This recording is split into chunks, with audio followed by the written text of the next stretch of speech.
So Leslie did make it, so we're ready to start. Tracy Long has taken the roll. It's 5:32, and we'll stand for the Pledge of Allegiance. I pledge allegiance to the flag of the United States of America and to the republic for which it stands, one nation, under God, indivisible, with liberty and justice for all.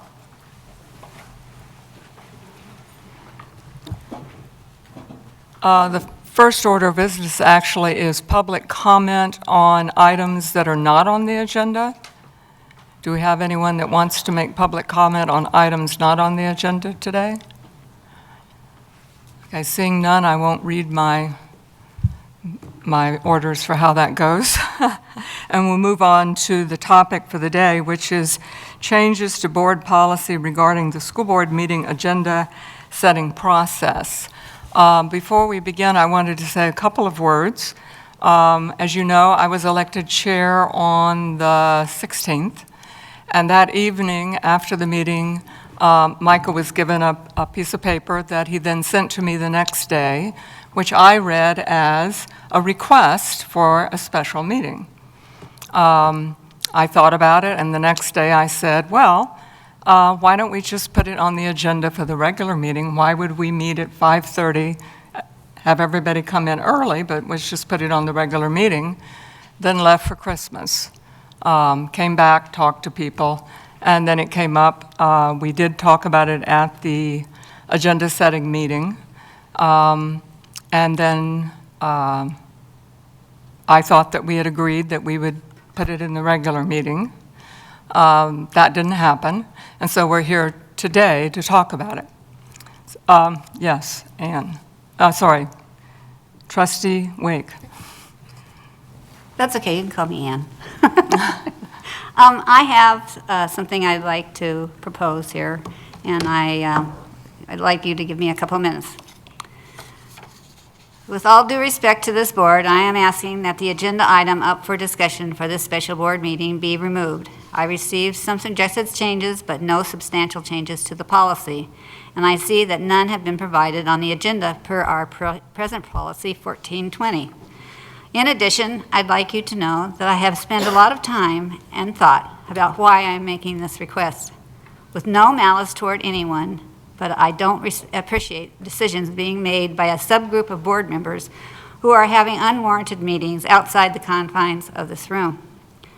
We jeopardize our standing as a district, as well as open us up to lawsuits that could be avoided regarding our open meeting guidelines. Respectfully, we should be all be concerned. We as a board are supposed to be working on helping the school district be the best. Setting aside outside agendas, outside issues, we should be extending a hand to acknowledge and help our students, teachers, and staff to be their best. We should be setting an example of excellent schooling that other districts admire and want to emulate. We should be examples of excellent boardmanship. We should always be mindful of our students and their ability to attend classes in relative safety with the passage of levies and support of our community, all the while having to acknowledge that no matter what, there are no guarantees. I have been on the school board for over 13 years, and we have always had the ability to respectfully have an open discussion platform, knowing that we aren't always going to agree, but respecting the decisions made by the majority. Where politicking and leaving individuals out, such as myself, of a discussion or information was not acceptable. Where we treat all board members and those coming before us with respect, no matter the differences in ideology. Respectfully, if anyone wants to be of service outside the confines of this room, go for it. But in this room, your one and only focus should be the district and asking yourself, how can I do a better job? You may be asking right now, what is my objective? I only have one objective, and that is to make this the best, most successful, and well-respected district in Montana. I want other districts to be asking themselves, what is MCPS doing that we aren't? My purpose in doing this job for so many years has not been about what I get out of it, a job where I don't get paid and bear the burden of decisions that not everyone will agree with, but what I can give back to our students, staff, the community, and all the lives we will never know that we have touched. I am respectfully requesting your support in removing this agenda item and taking the discussion up more appropriately during our regular board meeting at 6 p.m. under B, Personnel Negotiations and Policy Revision, which is an agenda item on our regular schedule that will begin at 6 p.m. as noticed. Is that a motion? Yes, ma'am. Okay. Do we have a second? Keegan? Discussion? Just a minute. Trustee Davy? Trustee Wake, I want to say that I agreed with an incredible amount of what you said. But the point of the special meeting is to have this discussion as a board and to have it open and in public as a board. And it's not about policy setting. It's about how to get an item on the agenda. And part of the reason I think a special meeting is warranted is because we are going to discuss changing policies as an agenda item, but there's also a request to change a specific policy. And I think that's going to be a very muddy discussion. It was definitely a muddy discussion in the executive committee meeting. And so separating them, I think, is important. And I would ask all of us to engage in this discussion about getting items on the agenda and think of it that way. Really, the discussion is intended to clarify agenda setting procedures so that they function predictably, transparently, and in alignment with the board's collective governance role. Since the most recent adoption of Policy 1420 in 2024, trustees have encountered practical uncertainty about how agenda items are brought forward and by whom. This amendment or suggested amendments to the policy respond to that operational experience by refining the process, not by revisiting past decisions or individual actions.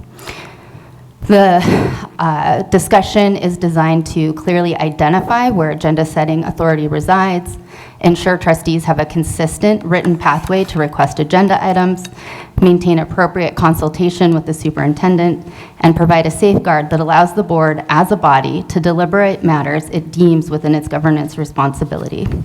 This change does not alter public comment rights, meeting conduct, or administrative roles beyond the agenda preparation. It does not compel the board to act on any item, nor does it change how the decisions are ultimately made. Its sole purpose is to ensure that the issues requiring board consideration can be brought forward in an orderly and reliable way. The goal is a routine policy refinement based on real-world use. As with many governance policies, adjustments are sometimes needed after implementation to ensure the process supports effective board function and public confidence in board operations. The intent of this meeting is procedural clarity, not attribution of fault, and its adoption would provide a more durable framework for future boards regardless of membership. Other comments? I'm sorry. Trustee Wake. This is a policy. So you're asking us to change a policy. Yes, I mean, I want us to talk about changing this policy, but the discussion at the regular meeting is about how, in general, we want to figure out changing policies because there's been a repetitive request for a policy committee to be created by the board and put on the agenda and denied over and over again to get on the agenda. So they're tied together, but they are actually different. I don't see the difference. What is confusing? Nothing is confusing. So this meeting is about changing how we set the agenda, which is policy 1420. Right. The discussion later is about how we go through a systematic review of policies and do updating and changes. It also says in 1420 that when you have a special meeting called, you provide information about the policy that you want to change before the meeting starts, and you provided it as we sat down here to the meeting. So the additional information was originally included in the call for a special meeting that we gave to the clerk and the superintendent and the chair of the board. And it is through an error of process that didn't get dealt with immediately, and there's certainly, there just wasn't time. It's not intentional. Certainly, if it had been dealt with on the 16th and 17th, we wouldn't I stand be by my dealing with motion. this. Yeah. Trustee Witt, I think. It's behind the mask. It's hard to tell if you were. No, I was going to wait until after we finish this motion, see how it went before I spoke much. Okay, I was pointing at Ann because she was looking earlier, so. okay. Any other comments? Yes, just a minute. Trustee Walsh. You're doing a very good job with that tonight. It's not important to me whether we do it in the special meeting or the regular meeting, but I think good governance is transparent governance, and streamlining our processes in an out loud way is a good way to build public trust in our school leadership. So I'm for this conversation happening. I think it's a good one. I don't really have a dog in which portion of the meeting it happens, so.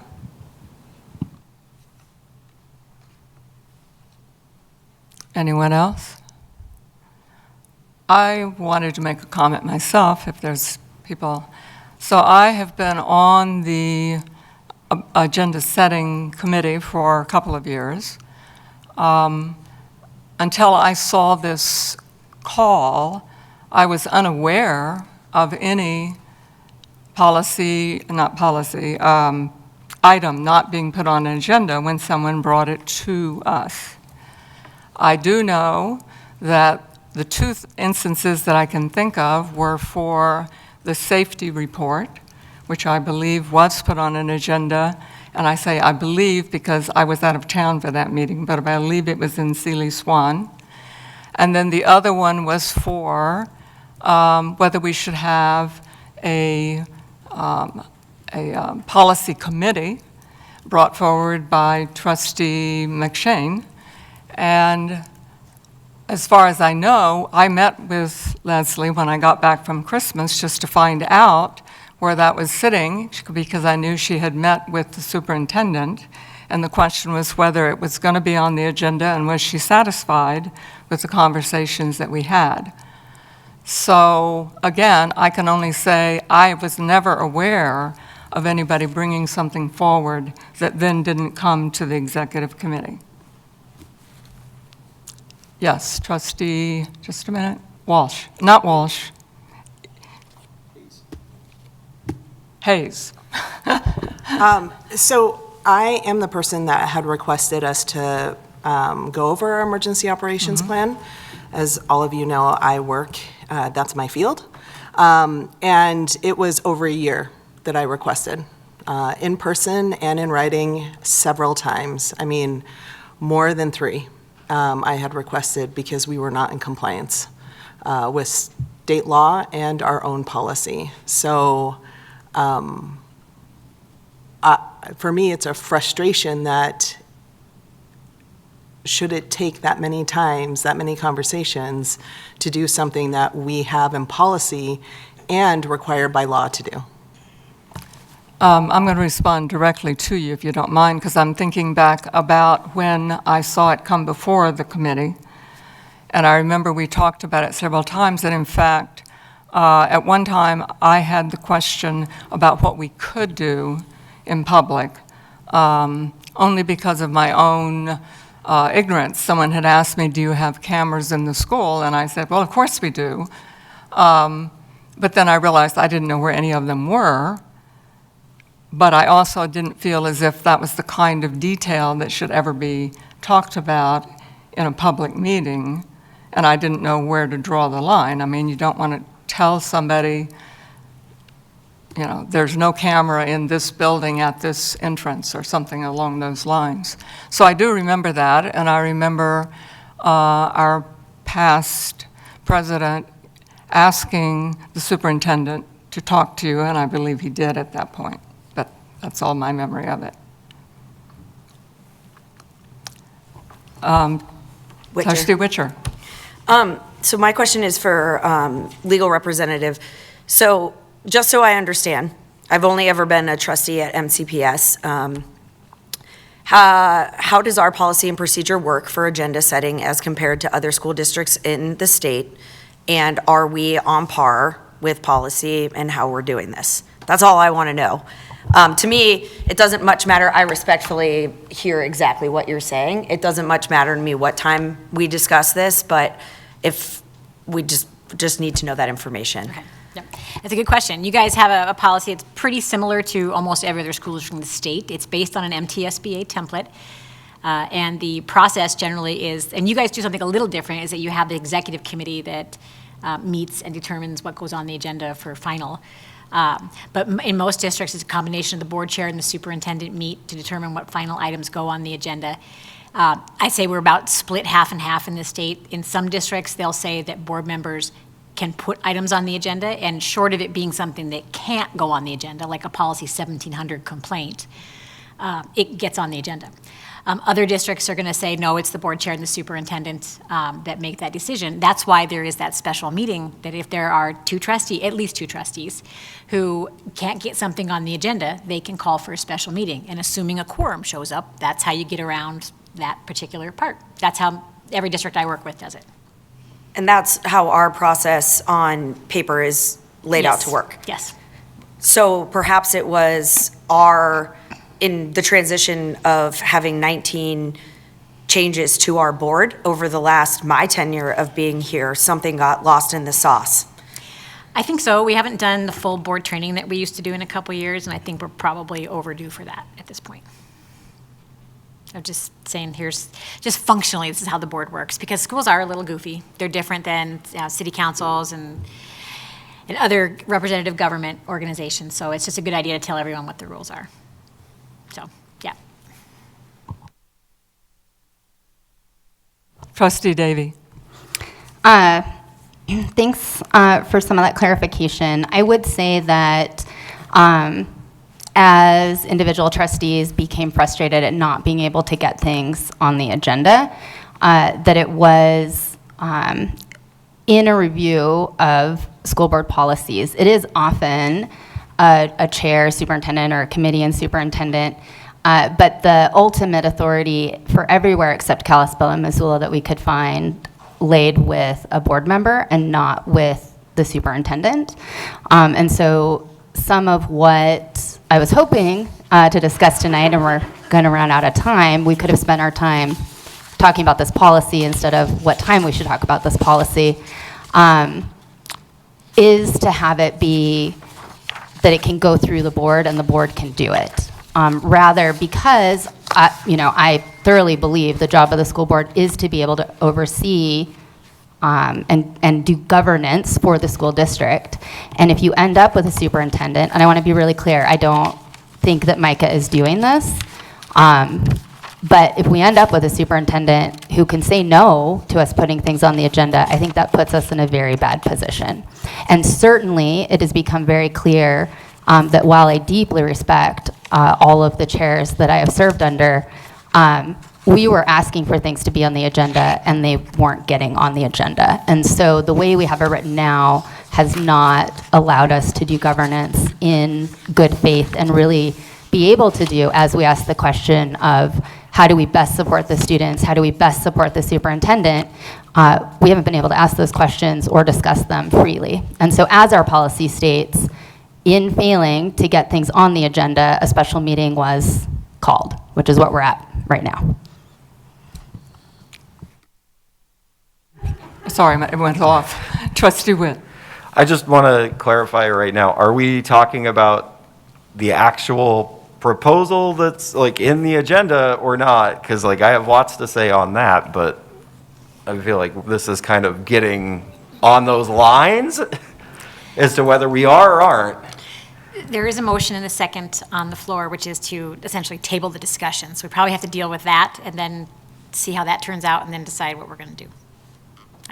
Sorry, I didn't mean to. I just wanted to add something again. I'm not used to being chair. I'm used to talking too much. I'll have to learn not to. But we were just assured by our council that our policy is just like everybody else's.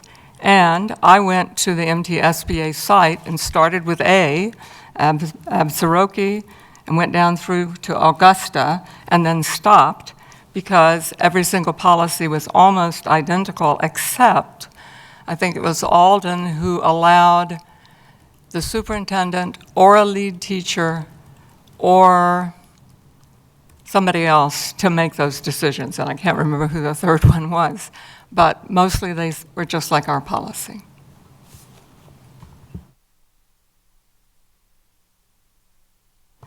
Yes, Trustee Hayes.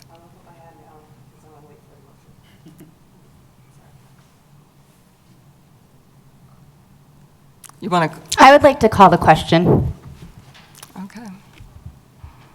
Okay, all in favor of ending the discussion right now about our board policy 1420, please raise your hand.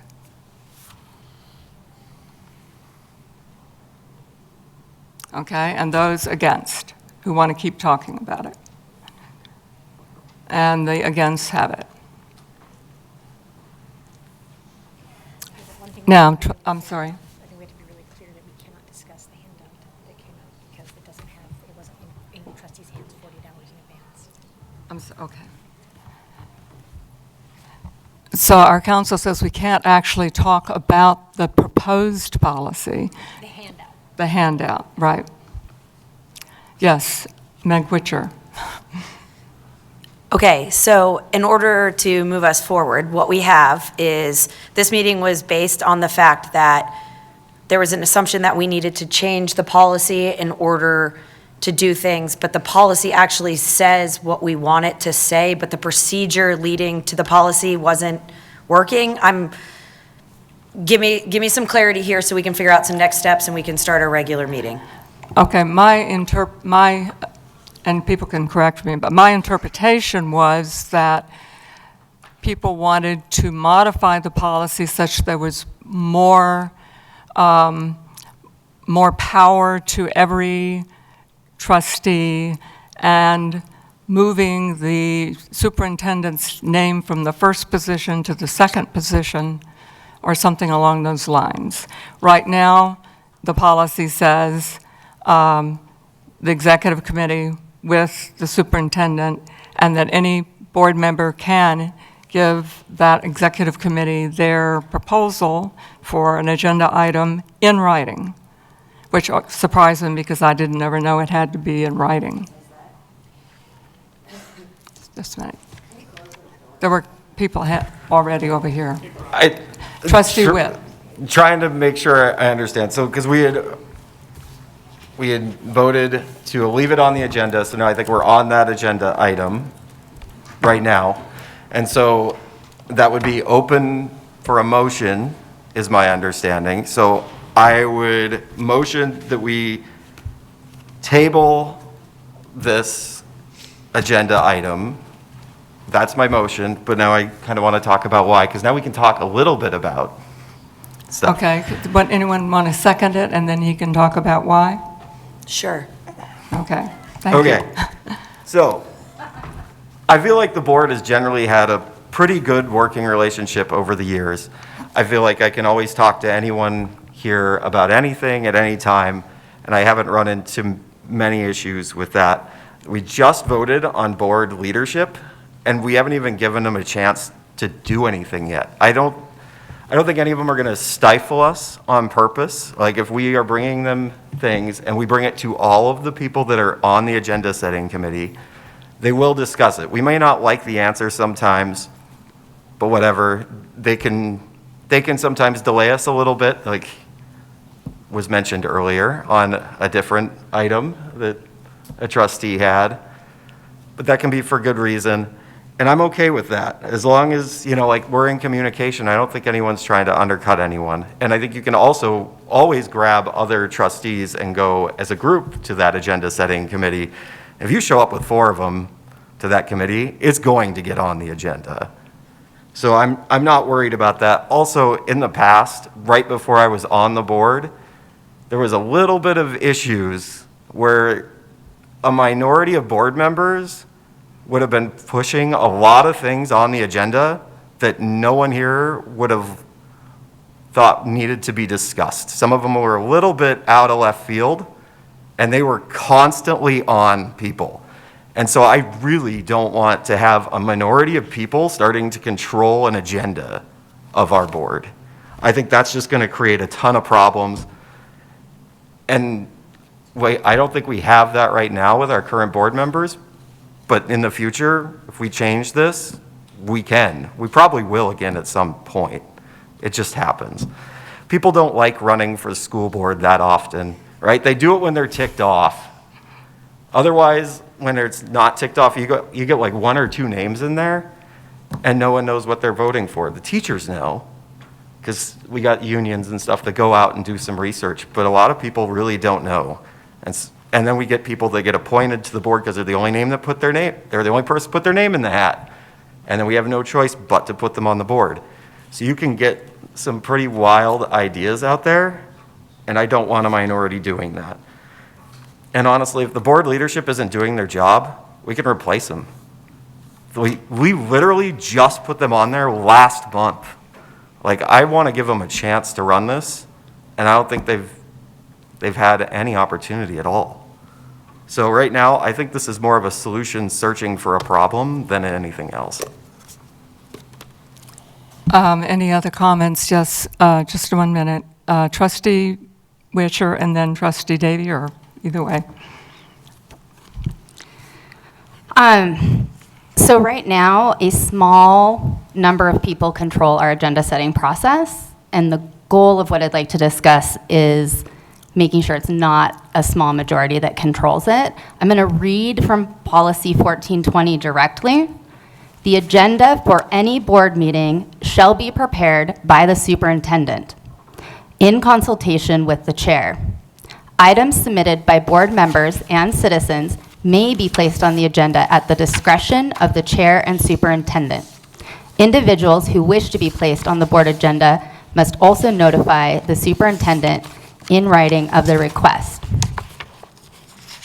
So right now, the agenda for any board meeting shall be prepared by the superintendent in consultation with the chair. And what I would like to see is for the agenda to be prepared by the executive committee in consultation with the superintendent, and us figure out how to add a way that if that group says no, there's a way for a group of trustees to come back and say, actually, we really need this on the agenda. Yes. Trustee Walsh. I appreciate everyone highlighting how well of a working relationship we all have together. I've experienced that. So I think if there seems to be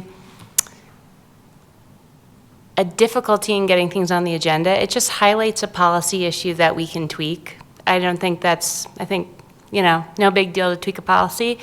And, power to the people. I love and respect Micah as our superintendent. I think he steers the ship really well, but I wouldn't have a problem with having the executive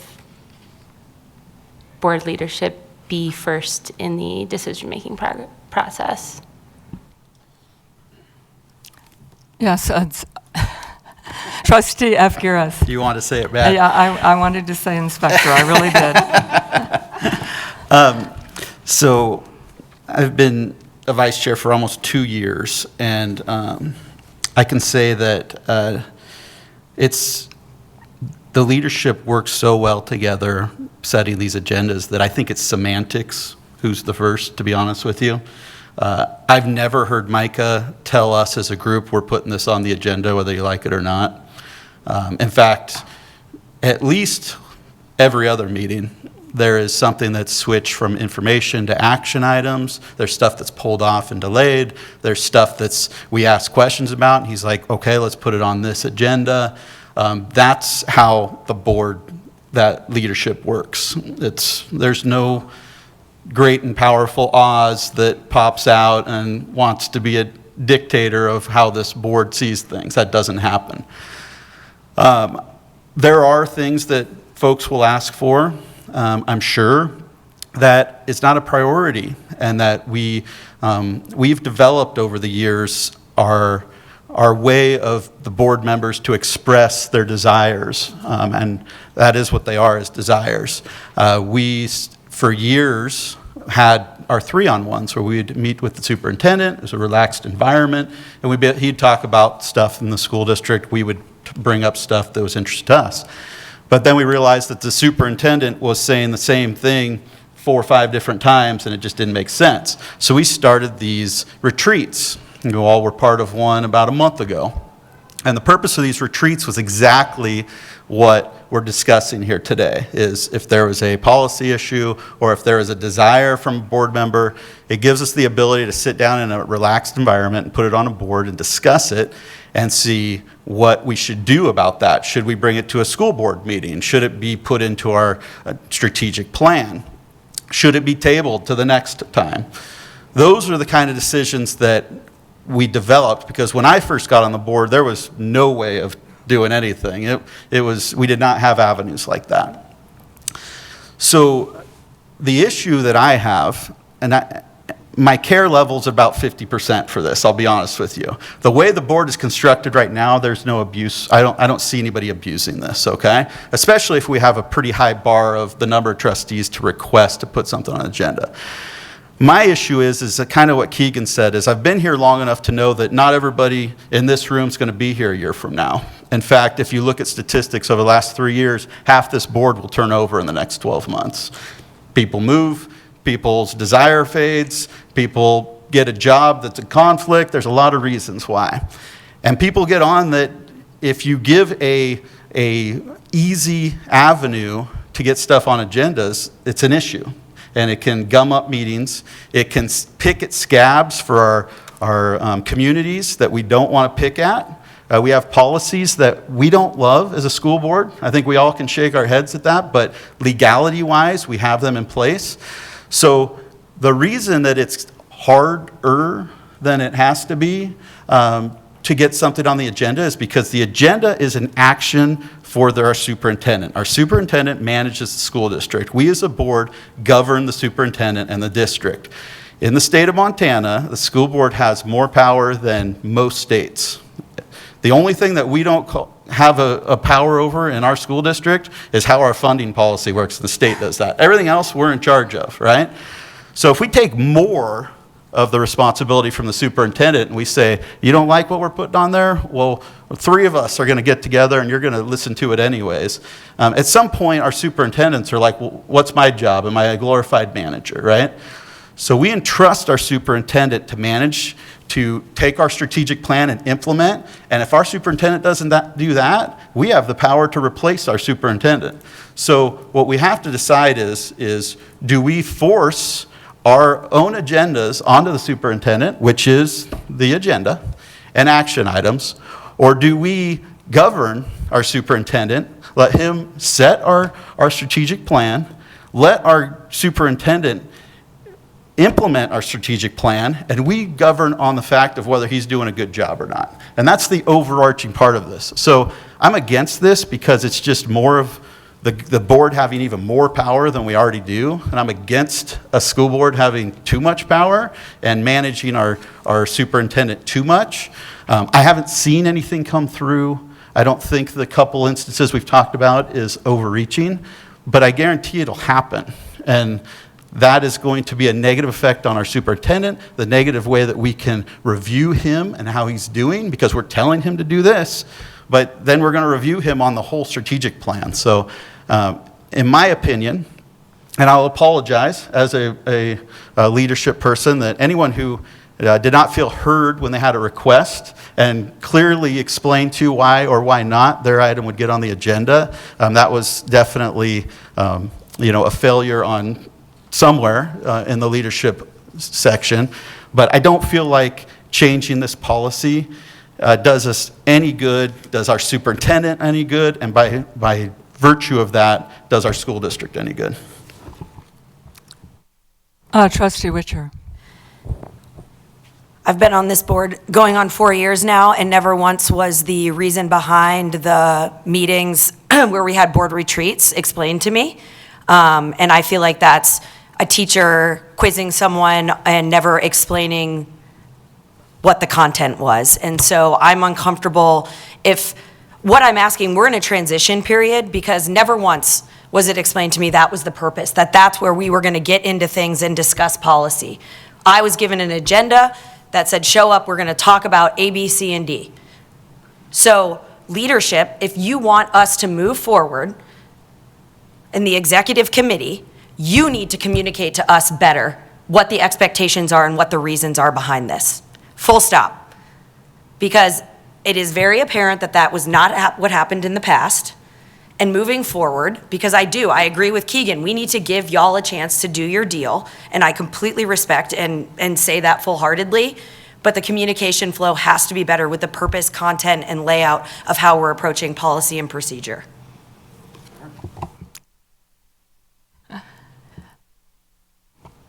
Trustee Juneau.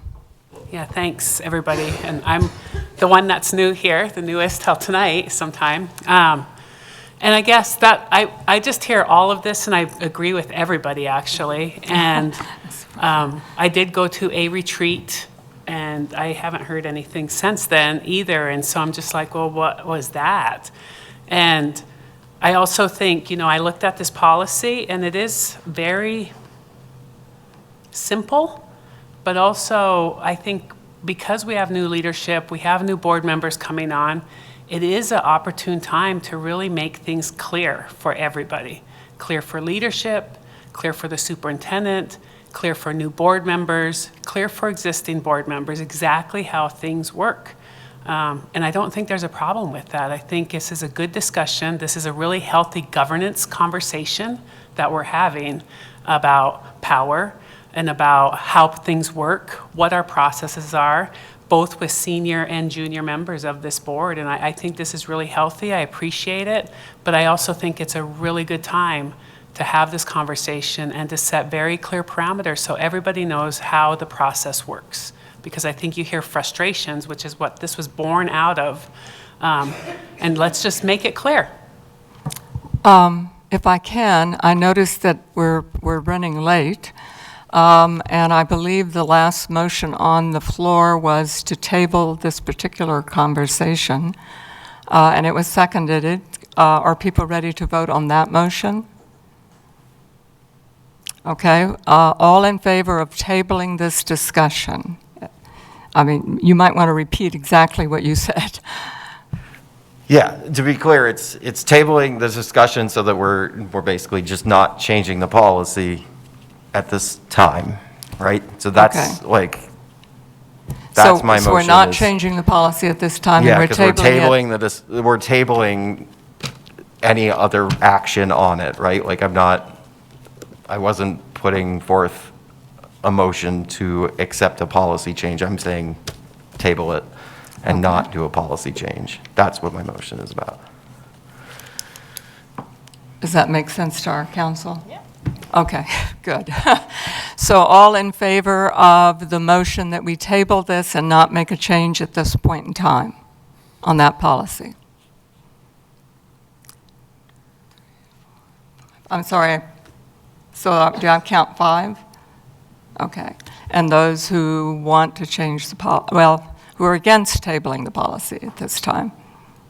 1, 2, 3, 4, 5. It's tied, therefore, motion fails.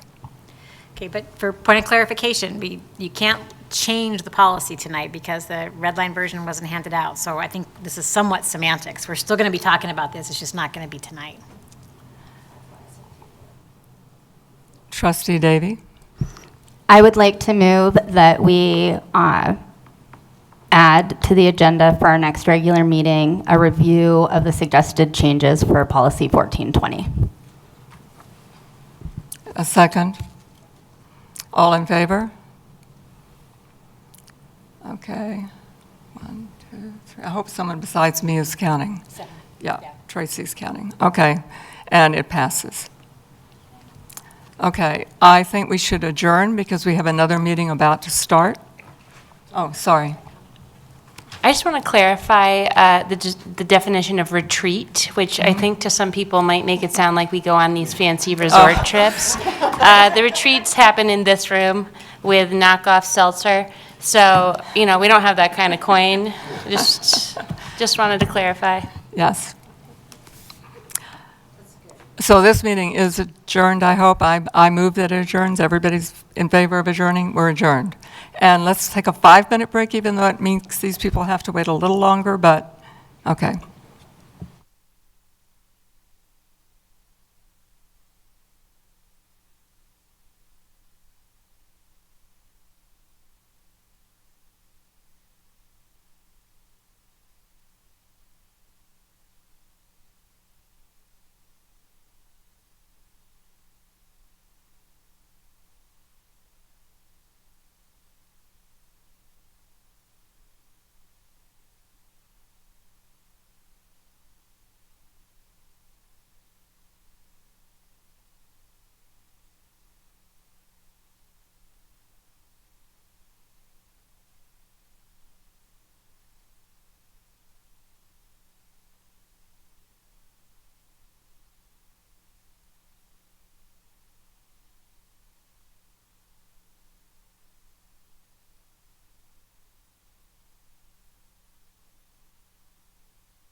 Okay.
If board members, could board members please come in because we have an audience coming forward. That button. Okay. Yep.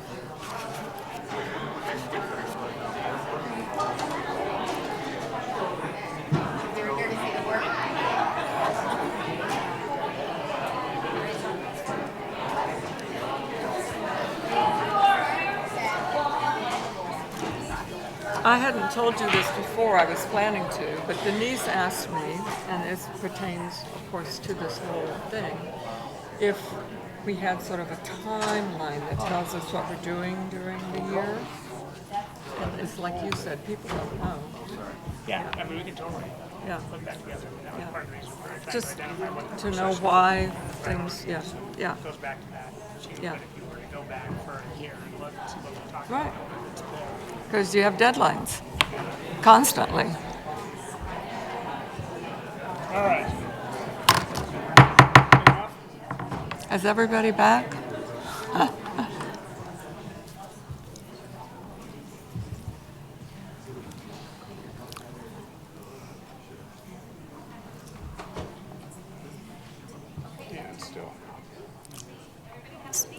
So I apologize to our audience, but we were in a meeting before this meeting. Let me call this meeting to order. It is now 6:18. Tracy Long has taken the roll, and we need to say the Pledge of Allegiance.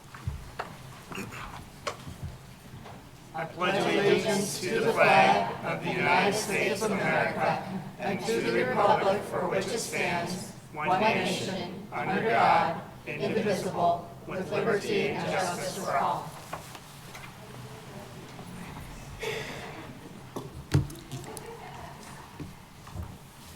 The first order of business is to review, revise, and approve the agenda.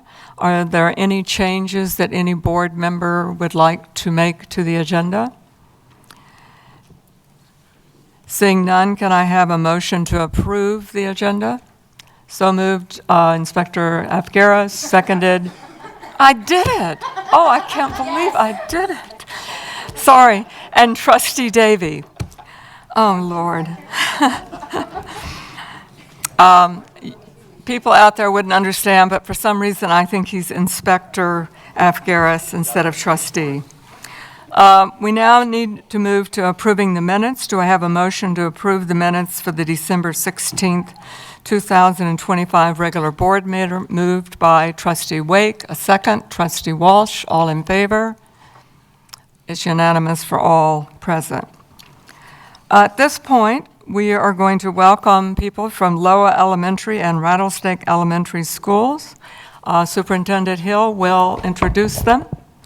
Yes, thank you and welcome everybody. So good to see so many people here. And tonight I would like to welcome Principal Ray Cooper from Lowell Elementary to come and share a little bit about Lowell Elementary. So come on up to the tables and you can turn on the microphones when you're speaking.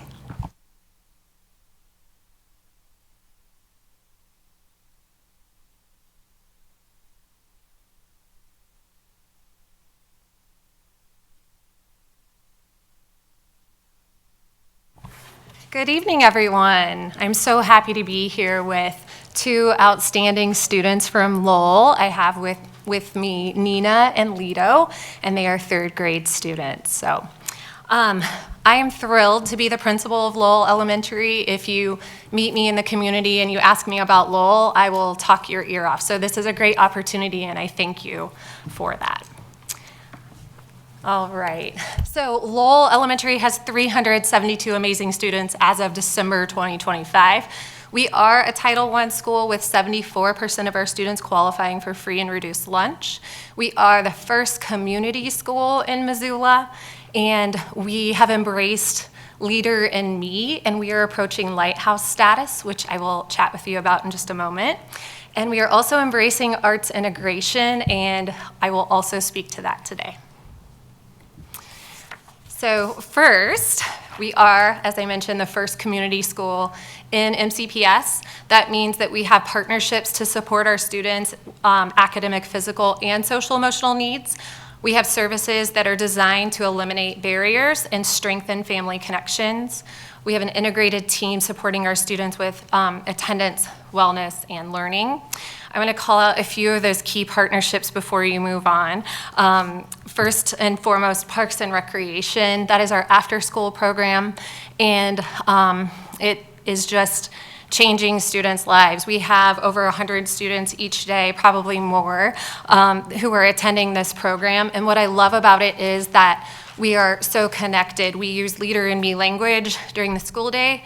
We have that continuity, and they're doing the same thing in our after-school program. Additionally, we are a neighborhood center, which means that our students also have Parks and Rec programming that goes throughout the evening. So students can really come to Lowell in the morning. They can have their free breakfast. They have free lunch. They can stay for our after-school program with the snacks, and then they can participate in programming in the evening. So we truly are the center of our community over on the northwest side. Another partnership would be with Partnership Health. We do have the health center that's co-located on our campus, as well as mental health support through the school day.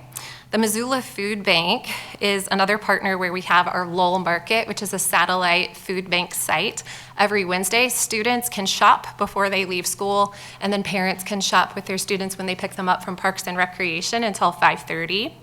Our CSET program is Dan Fox Youth Homes, and I do want to say Kiwanis has been a generous supporter in our Student of the Month Luncheon Series, as well as some donations to our school. We have many more partners, but those are the ones I just wanted to highlight for today.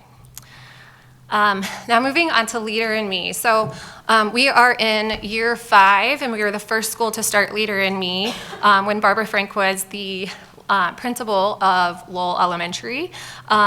She brought this program, and it has been very impactful.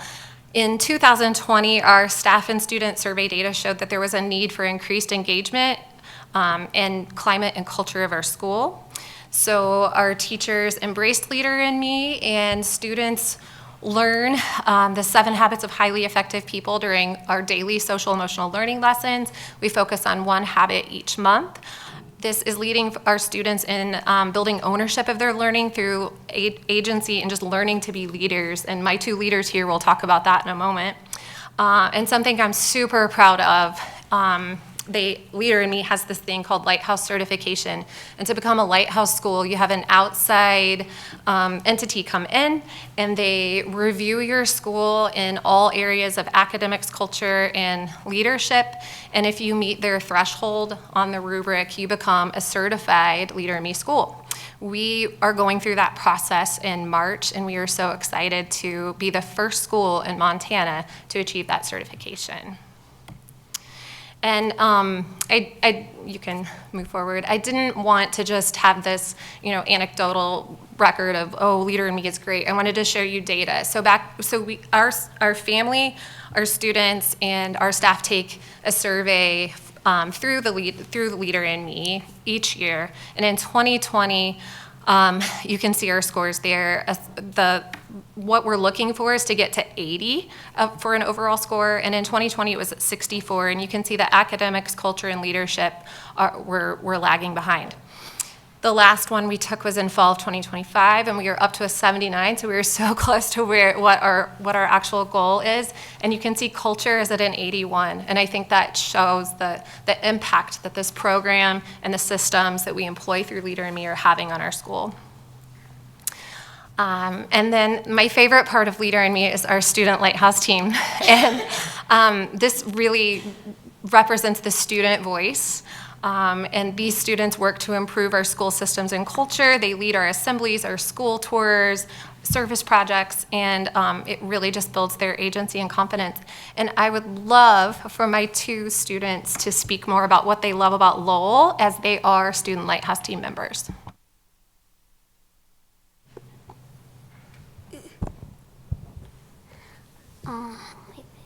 When I reached this already goal, we got to pie a teacher in the face. Oh. Yeah, this one. Okay, I could see it from over there. Fine. When we reached this already goal, we got to pie a teacher in the face. It was fun and very satisfying. Whole thing? Okay. Hi, my name's Lito Vizzuti. Thank you for your time. Here are some things I love about Lowell. I love Battle of the Belts because you get to work together as a team. I also love how you have to work for your win. I think the school-wide jobs are fun because you get to be independent. Lowell has these amazing school-wide goals where if we work together as a team, which is one of our 7 habits, we reach our goal and then we get to celebrate. Well, last but not least, I think we have the most awesome playground in Montana. Thank you. Hi, my name is Nina Schmallenberg. The teachers are really nice. We get to have the same teacher for 2 years in a row. I think it's fun because you really get to know them. Personally, I like the habits because they remind me to stop, think, and do the right thing. If we read 10 hours, we get a free ticket to Silverwood, which gives you a goal that you want to achieve. We have a new counselor, Miss Connie, and she's really nice because she helped me here get on the Lowell Lighthouse team. The Lowell Lighthouse team is a group of students who synergize, think, and win, and be proactive to make assemblies happen. We make Lowell a better place. Thank you.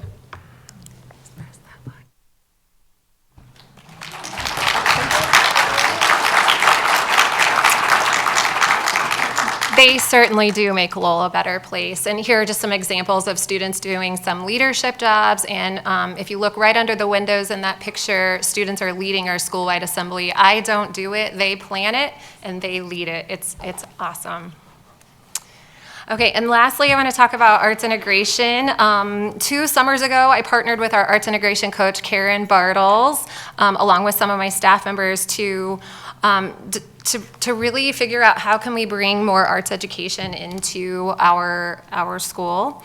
And through this, we designed a weekly professional learning series where teachers came together every Wednesday and learned arts integration strategies that they could go back and practice in their classroom. No pressure to do it, but just it was an opportunity.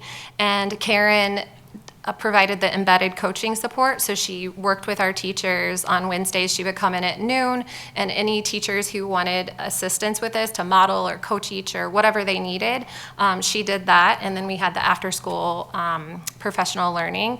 We made sure to survey our teachers at the end of each trimester to make sure that these strategies were working, and you can see on our next slide the feedback that our teachers gave. Mr. Hill, can you, thank you. So this comes directly from our survey. 75% of our teachers used at least 3 integration strategies per month. 90% of our teachers reported that this PD was valuable and time well spent. And 85% of our teachers rated the sense of community that we built together as a staff as a 4 or 5 out of 5.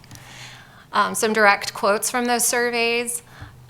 It's the best part of our PD days. It gets me excited about being creative in the classroom with our kids. And we know when teachers are excited that kids are going to be excited, so good things happen.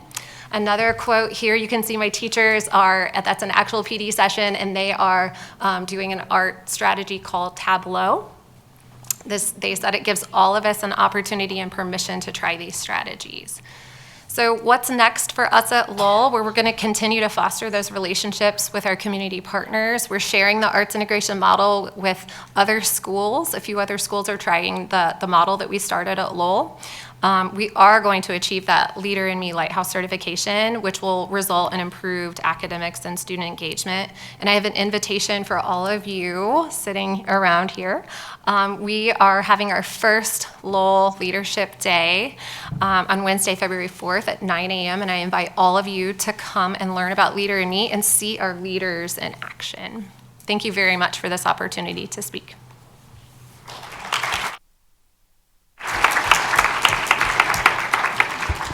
Really quickly, one quick question. Is there someone celebrating their 8th birthday tonight? 9th birthday, Lito? Would my fellow trustees join me in a round of happy birthday for celebrating your birthday at a public meeting? Are you ready? Happy birthday to you. Happy birthday to you.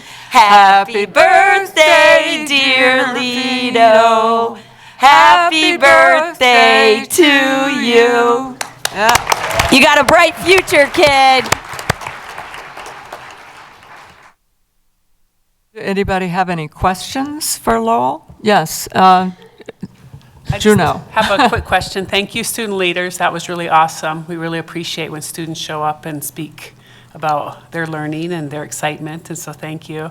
And for the principal, I'm just wondering, you showed like the percentages of like academics, like what's the tools you use for that?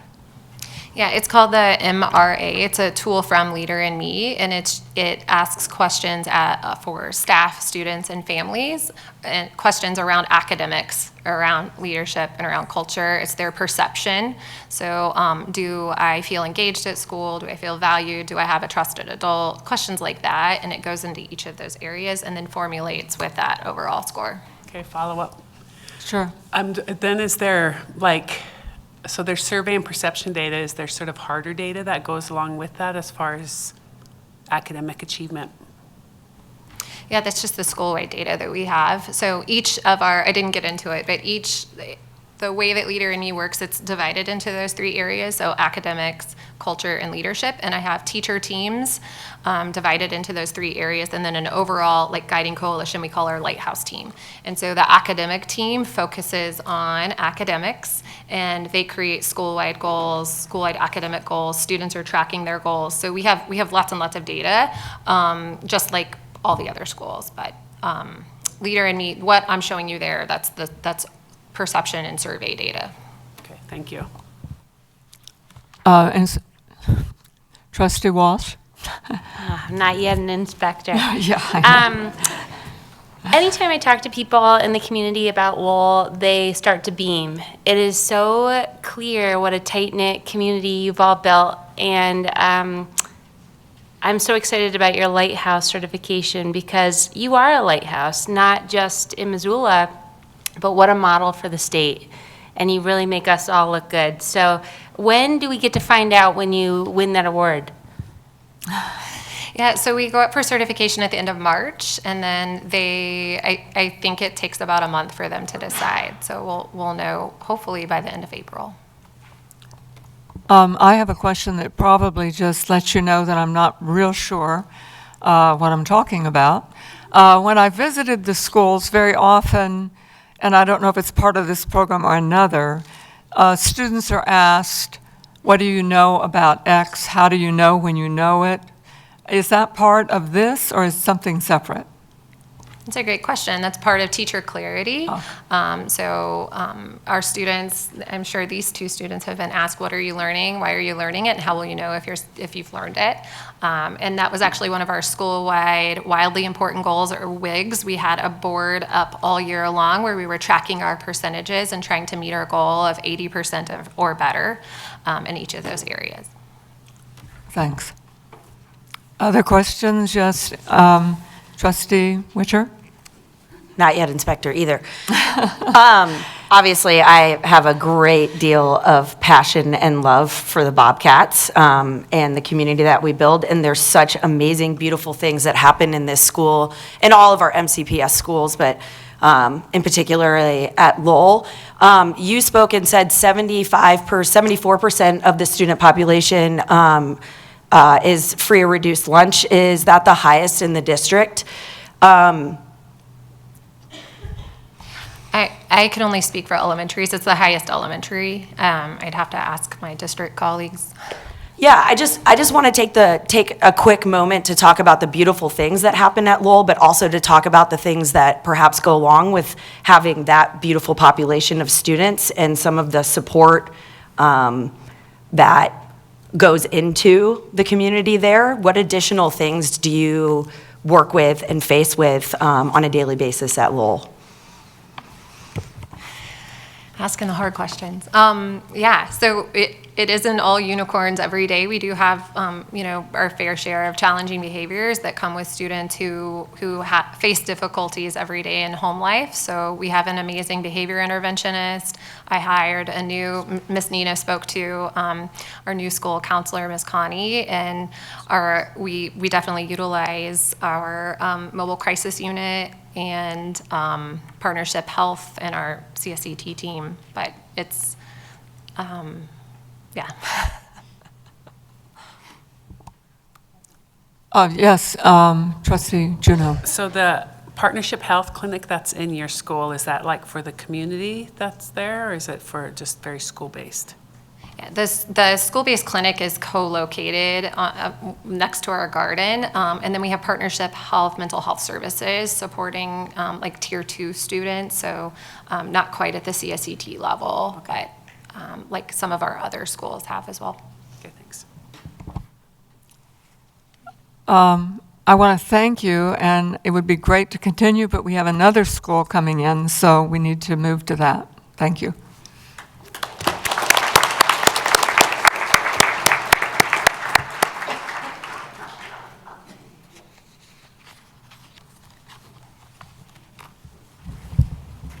All right, and now it's my pleasure to introduce Principal Cammie Myers from Rattlesnake Elementary, who also has a couple of students with her tonight.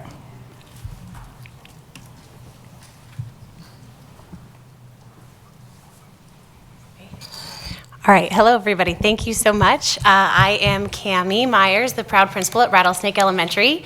I brought two of my finest here today, so I'll let them introduce themselves. Hello, I'm Charlie. I have been at Rattlesnake since kindergarten. Something I love about the school is the fun activities that we get to do. Hi, my name is Opal. I have attended Rattlesnake since first grade. I think my favorite thing about Rattlesnake is the friendly staff. Ready.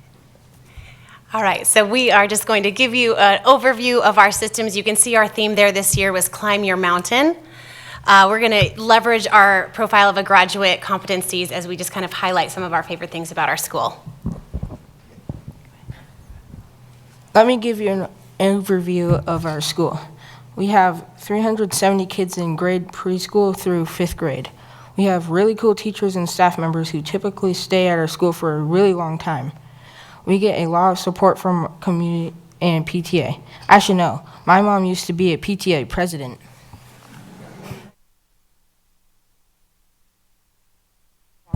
Jump in. I also just like to note that one of the beautiful components of our school is that it's just surrounded by nature. So you can literally look out our front windows right now and see the elk herd up on Mount Jumbo, and we have access to all of the trails, and the creek is right near us. So that's one benefit that we have being on that north side of town. All right, go ahead. Our teachers and school staff help us. I'm gonna hold you. We're get there. Slide 5. All right. Now you have to listen to me talk for a minute. Okay. So again, this is my second year at Rattlesnake. I had the privilege of stepping into a really strong school community with a legacy of excellence. So last year, my first year, just really took a lot of time seeing what systems we have in place, and I kept telling the staff, I'm gonna be like the banks of your river. I'll hold you close, but I won't hold you back, and just keep doing the great things that we saw. Through that, we realized we kind of came to the end of the year with our staff work, and we focused on some guiding questions for this school year.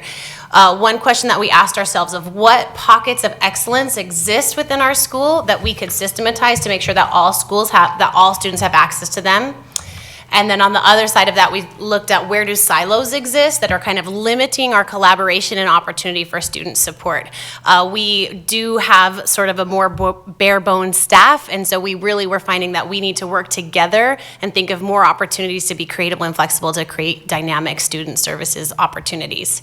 And that also led to really streamlining some of our student systems. I'll highlight our unified student services here coming up. You can keep going. All right, you ready? Yeah. Okay. Our teachers and school staff help us develop balanced character. We do character strong lessons that teach us to be kind, be well, and be strong. We get green tickets when we model those attributes. If you are the green ticket winner, you get your name called up on Monday message. You get to participate in the green ticket celebration with our counselor and principal on Fridays. The Monday Message is a video created by 5th graders that highlights upcoming events and our trait of the month. Some kids also get nominated for the Character Hall of Fame each month and get a certificate and a special luncheon.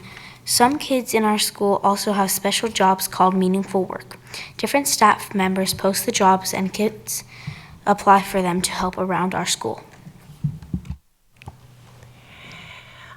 All right, so being an effective communicator is important just for our students and our staff. We have a really strong system for our PLCs. Our teacher teams meet weekly to talk about learning objectives and also look at how kids are progressing towards their academic goals. We meet as action teams as well. All certified staff members are part of an action team related to academics, behavior, school culture, and climate. We've been connecting as much as possible with our amazing community. This year we hosted a Bingo for Books event during our parent-teacher conferences, and we look forward to a bike rodeo that we're planning for this spring. All right, next. Here you go, Charlie. At Rattlesnake, we are encouraged to be agile thinkers. Our teachers all focus telling us that what we are learning, why we are learning it, and how will we know we have learned it. For example, in math, we learn about adding and subtracting decimals, which relates to money and will help you in the future. Our teachers make learning really fun and engaging by using different group work, alternating between technology and teacher-led activities, and lots of cool strategies. Most of our classrooms have flexible seating options so we can spread out and learn where we feel best. Thanks. I'll also add that our teachers incorporate a lot of arts integration strategies as well, and it's been really exciting this year to see many of our teachers grab onto the transformational learning strategies, including our first grade teachers have a completely self-paced math competency program that they are using, and many of our teachers have adopted a modern classroom style teaching in the upper grades, so it's been fun to watch. We collaborate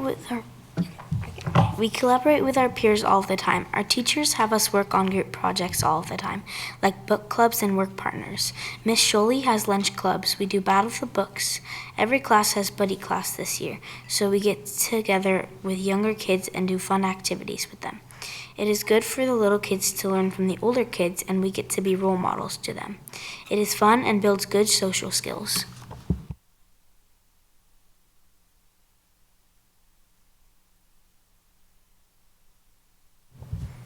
Our teachers use art, technology, and sometimes outdoor learning to help us learn. We set goals for irate growth and good behavior. Each grade level gets to work with different community partners like SWAP, Clark Fork Watershed, visiting naturalists, and artists from the community, especially in 5th grade.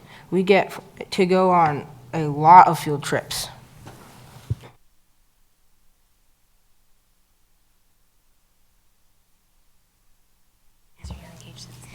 There are lots of cool opportunities to be engaged citizens at our school, but let me tell you about our 5th grade leadership club and kindness crew.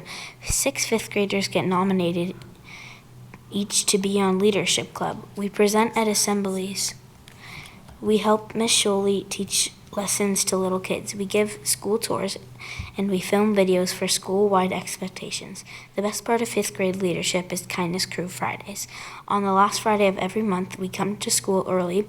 We wear our green t-shirts. We blast loud music and welcome kids and staff to school. We share kindness statements. We wave silly signs and pom-poms.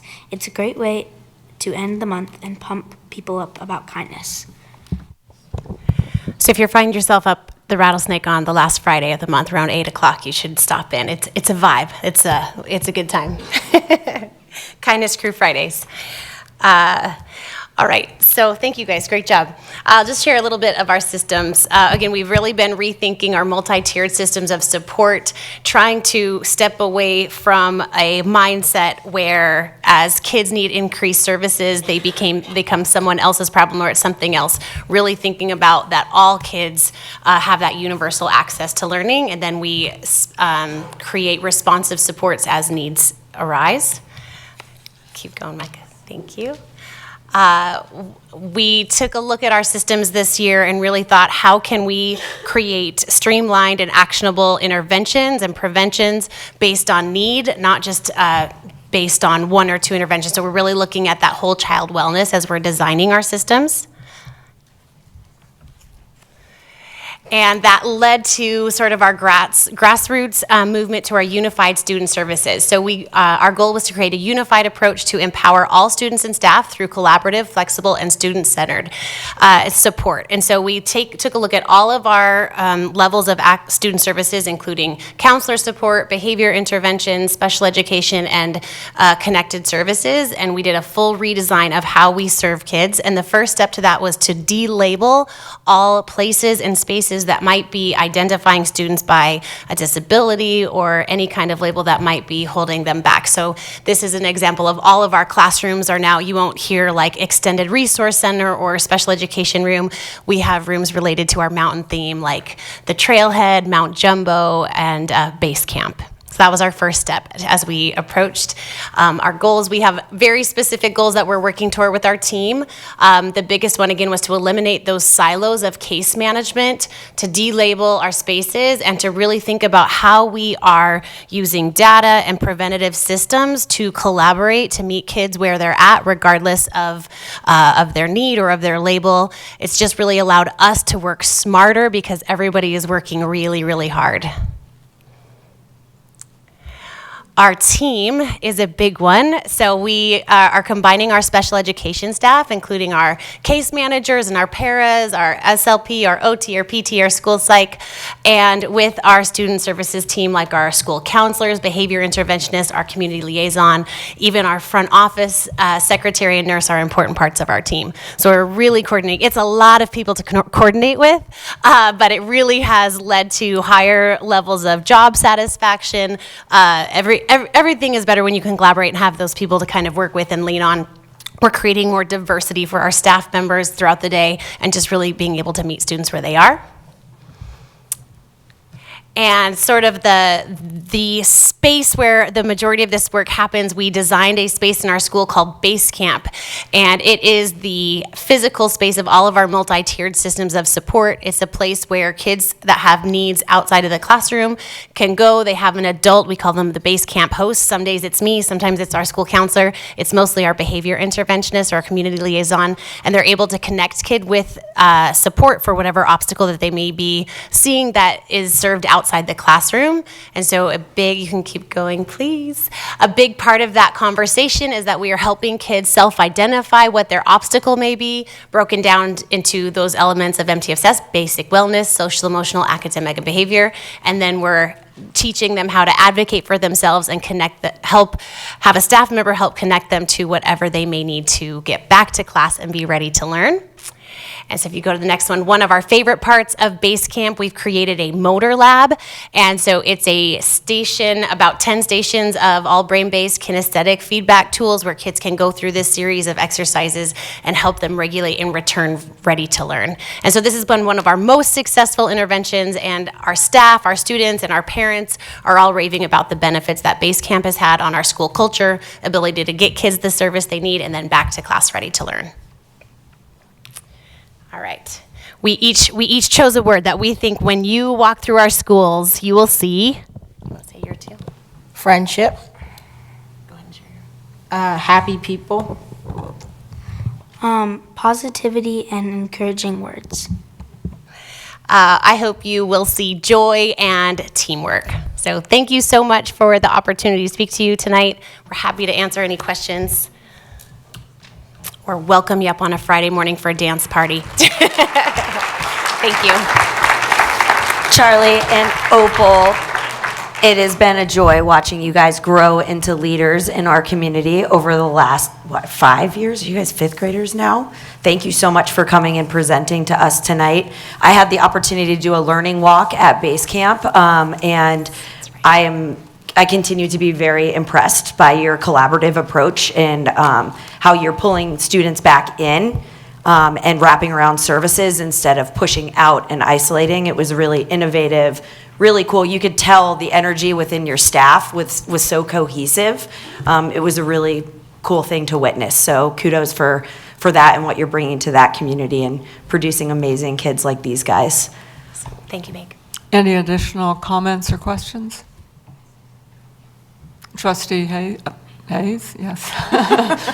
Thank you so much. I just want to thank Opal and Charlie for coming, and it's a big job to get up there and speak in front of all of us, and we're not scary at all, trust me. But Cammie, I just want to know who your inspiration is to do all of these amazing things within the school. Ooh, I was not ready for that question. I always, I guess I'll get bushy here, that my grandma lived to be 99 and was one of the #1 inspirations in my life. She was a classroom teacher in a single schoolhouse in Cardwell, Montana. And so I think my love of education and my root of public education, how it can serve and bring together a community, comes from her. I also like to say I'm one of the self-proclaimed biggest education nerds you'll find. Like, people hate to go to conferences with me because I will be like in the front row with the t-shirt and the book to be autographed. So I am devoted to education, and I myself stay a really active learner and love that process. So I'm just constantly grabbing pieces.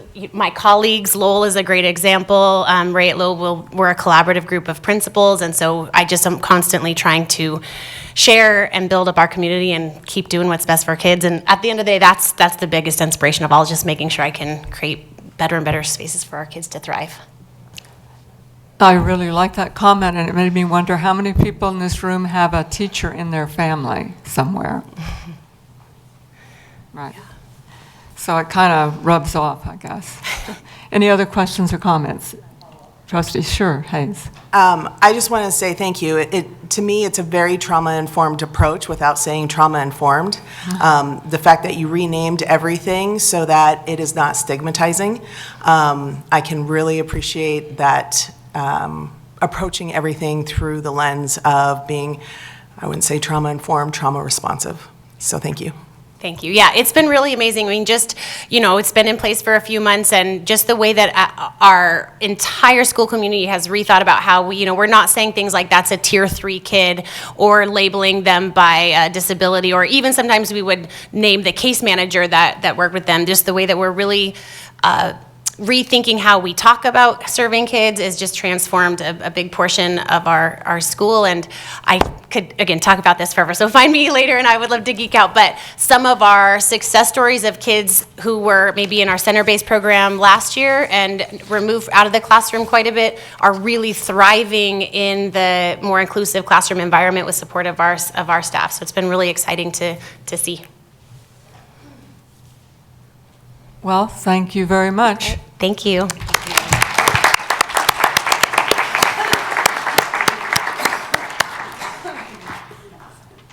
We're now to the public comment portion of this meeting. We all were given written correspondence that's come in, and they're in our packets. So now we're opening it to people in the room who want to talk about something that is not on our agenda. And I'm going to read a long piece here about how it works. So I want to thank you for being here, and I'm going over how it will work keeping with the open meeting requirements. So this portion of the meeting is set aside for community members to share their thoughts on matters not currently on our agenda. We do value your input and appreciate your taking the time to speak to us. Please note, however, that this is a listening period only, so the board and staff will not engage in a question and answer exchange. This helps ensure fairness for all, including those who might not be present but would have an interest in these issues. If any of the topics this evening need further discussion, they may be placed on a future agenda, and at that time, the public will again have the opportunity to comment before the board takes any action. When it's your turn, please come forward, and each speaker will have up to 3 minutes. We ask that you sign in and introduce yourself so your comments can be accurately reflected in the minutes, and you may be asked to spell your name. Please keep your remarks focused on matters of public concern. We are unable to address comments that involve the privacy of staff, students, or others, as those have to be handled in executive session. The chair, that's me, may step in if comments go beyond the 3-minute limit, move off topic, or raise privacy concerns. So thank you again for being here and for sharing your perspectives. We appreciate your participation. Does anyone want to come forward? I wanted to call forward the Missoula FFA. They have patiently been waiting for almost an hour. Yeah, just step right up, and you can turn that mic on. There's a little button of a person. There you go. Okay, hi, my name is Ivory West. I'm Allie Alt. Oh, go ahead. I'm Jaden Erwalker. I'm Jocelyn England. I'm Carly Kirscher. We are all active members of Missoula FFA, and we just wanted to extend a thank you for your support in our organization to the Board of Trustees and Mr. Hill. We are presenting all of you with our annual meat boxes, and just a thank you for your support in our program. And then, yeah, all of those will be in the back for after the meeting. Just us. Vegetarians, I'll take your box. I just want to say thank you. Thank you.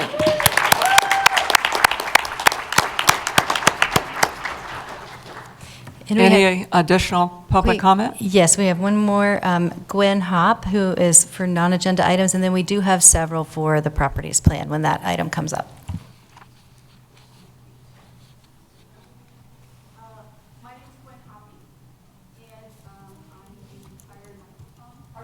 Can you press the little person on the microphone there? Oh. There you go. Can you hear me now? Okay, thank you. I thought I could just yell and use my teacher voice. My name's Gwen Hoppe, Gwenhoppe, and I retired from Willard. I was an art teacher there. And actually, I'm on my second year of retirement, having a great time, although I miss school very much. I go stop in there now and then.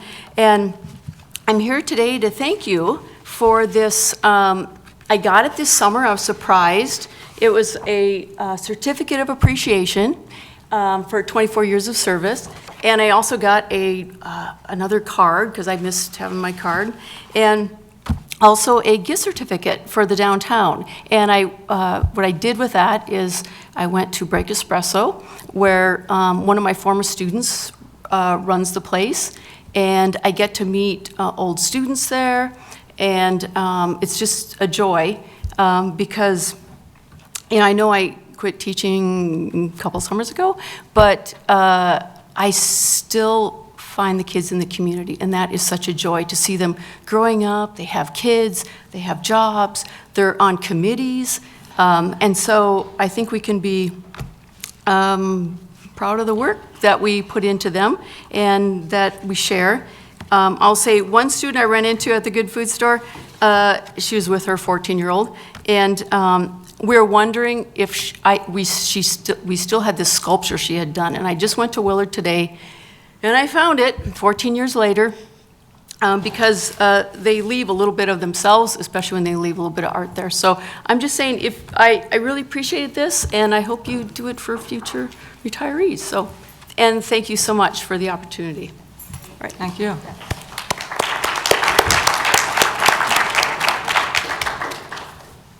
So I believe we'll move on to the report from our superintendent.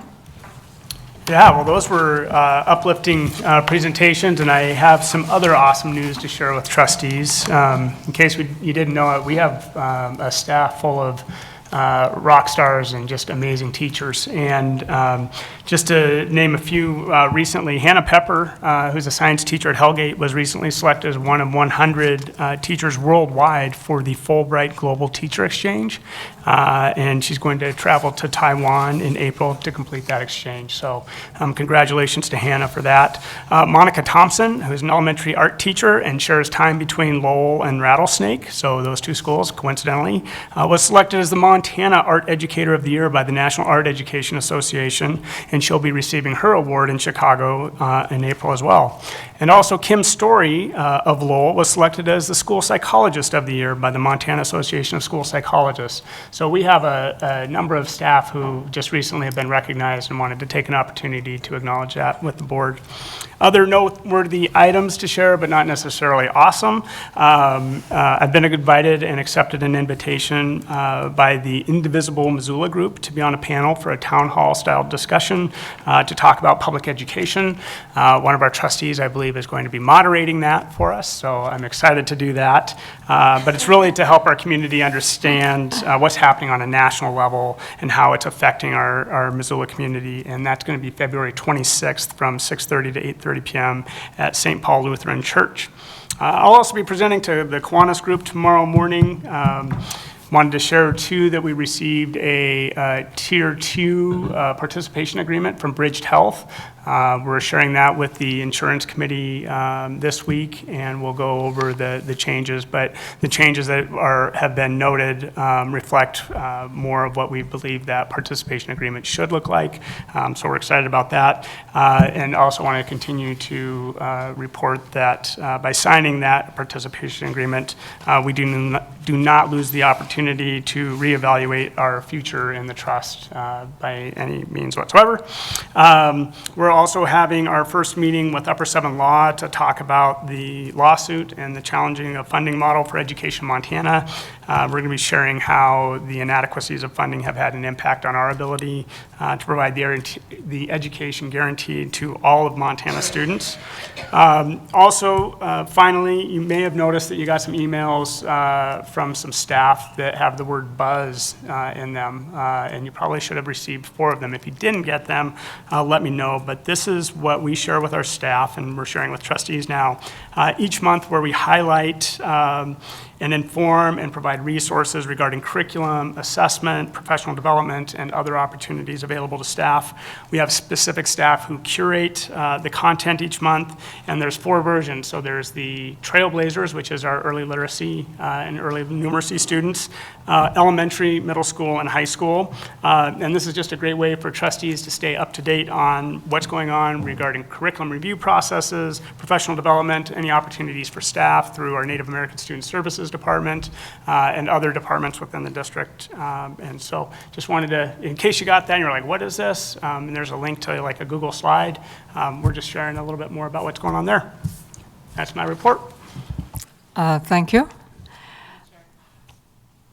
Yes. I just make a suggestion, like when we hear awesome things like our staff and the exceptionalism that happens in MCPS, is there a way, like during the meeting, we could just pass notes, or not pass notes, but like sign a note card to those exceptional sort of leaders in our district at the board meeting to get them sent to them and just thank them for belonging to us and doing what they're doing? It sounds like a great idea. I'm sorry, I'm going to have to turn to Tracy and say, Tracy, keep us informed. Thank you. Okay, we're now moving on to selecting a new trustee on this board. As many of you know, we... That's mine, sorry. Oh, that's yours? That's my notes. Oh, okay. I thought you were passing it to me. Moving it out of the way. It's time to review candidates and appoint a new school board trustee. And so we have 4 candidates who had let it be known earlier in the year that they were willing to serve and have stepped up. So the candidates we have are Jesse King, London Meservey, Sherry O'Lee, and Evan Rosenberg.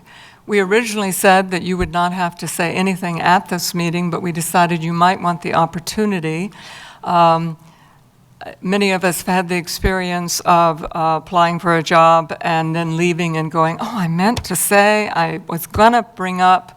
And so this is your opportunity to take a quick 3 or 4 minutes to tell us anything new about yourself, and we'll do it, of course, in alphabetical order. Jesse King, if you could go to the microphone.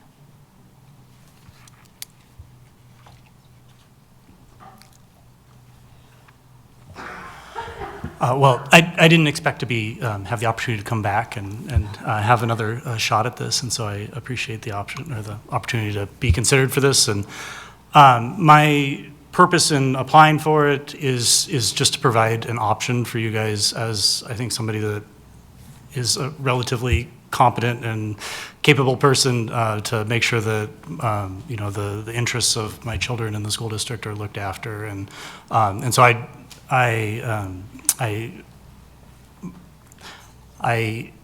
think I'm come from a little bit different perspective than maybe some of the other applicants, in that I'm an active teacher. I'm a university professor, and so I think that working with students in the classroom on a day-to-day basis is something that is advantageous for this position, and I think gives me a unique perspective. Certainly, there's certain students that end up at the university that maybe don't represent the entire student population of the district, and I understand that. But I come from a long, mother was a principal and elementary school teacher for years, and so I have that in my background. The other thing I guess was true last time I sat in front of you guys, and is probably more true now, is I realized that this is a very short-term stint. This is it's becoming shorter and shorter with the time to the next election and when the next board. And so I see my purpose there in kind of keeping things relatively steady and being working with all the hard work that you guys have already done. I'm not there to try and blow things up in the 3 months that board position is there. I think that's probably enough. So I appreciate your consideration. Thank you. Next is London Messervy.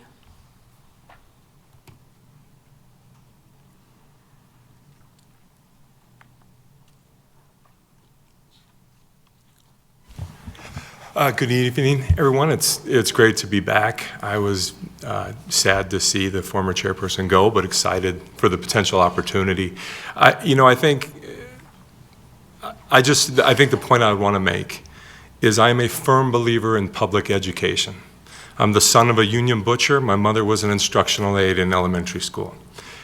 Education, public education, was the only way that they could provide me with opportunities to have a better life than they had. And, coming and sitting here today, seeing and hearing some of the challenges and the successes, for example, of Lowell Elementary, I could relate. And I want to be a part of this board because I want to help continue the upward trajectory of the Missoula School District. I've seen it. I've seen it with my children that are now, one's in college, one's a senior applying. I see it with my 4th grade daughter who has some challenges that she's facing. And the support structure for her in that aspect versus my oldest daughters that are in all AP classes and excelling. The scope of benefits and possibilities that are already presented are incredible. I just want to help to keep them incredible. I want to be a team player. It was very interesting to sit through the earlier part and hear the different perspectives. And I value that. I'm a problem solver. I'm someone that will take the time, work hard. I fully intend to run for the open position in the spring. I understand it is only a few-month appointment, but you're not going to get rid of me, hopefully. So, but that's it. And, I do appreciate the opportunity and the consideration. Thank you all. Thank you. And the third candidate is Sherry O'Lee.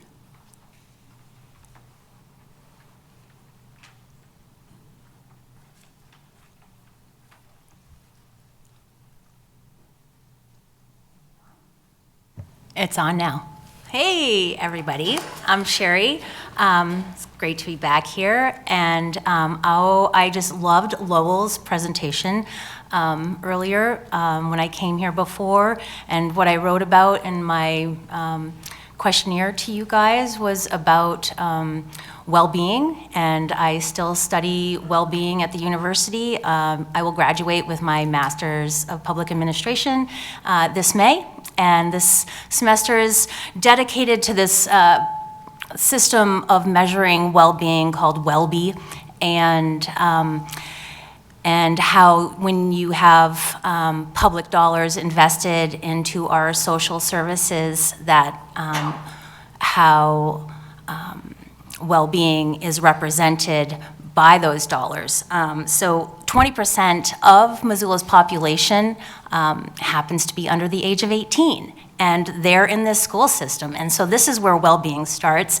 And Lowell's presentation today was intriguing, and I hope to join them. What was it called? It is the Lighthouse Certificate, and their Lowell Leadership Day is February 4th at 9 a.m. I'm looking forward to going and seeing how they've structured their curriculum and ideas around well-being and promoting that in the classroom and with their students and creating a positive community. I'm here, as Cammie Myers had said, she's an active learner. I also consider myself an active learner, and listening to everything that's going on, and I'm wondering, well, how are these things funded? How do they get to experiment with this different curriculum or different ideas? And I'm not entirely sure how the budget works to provide money for these things. And so that's part of why I'm here. And the MPA program, budgeting has been my favorite aspect of the program, and I'm always eager to learn how values are represented through dollars. I hope to keep seeing you guys and learning things like I did today from Rattlesnake and Lowell Elementary. Thank you. Thank you. And the fourth candidate is Evan Rosenberg.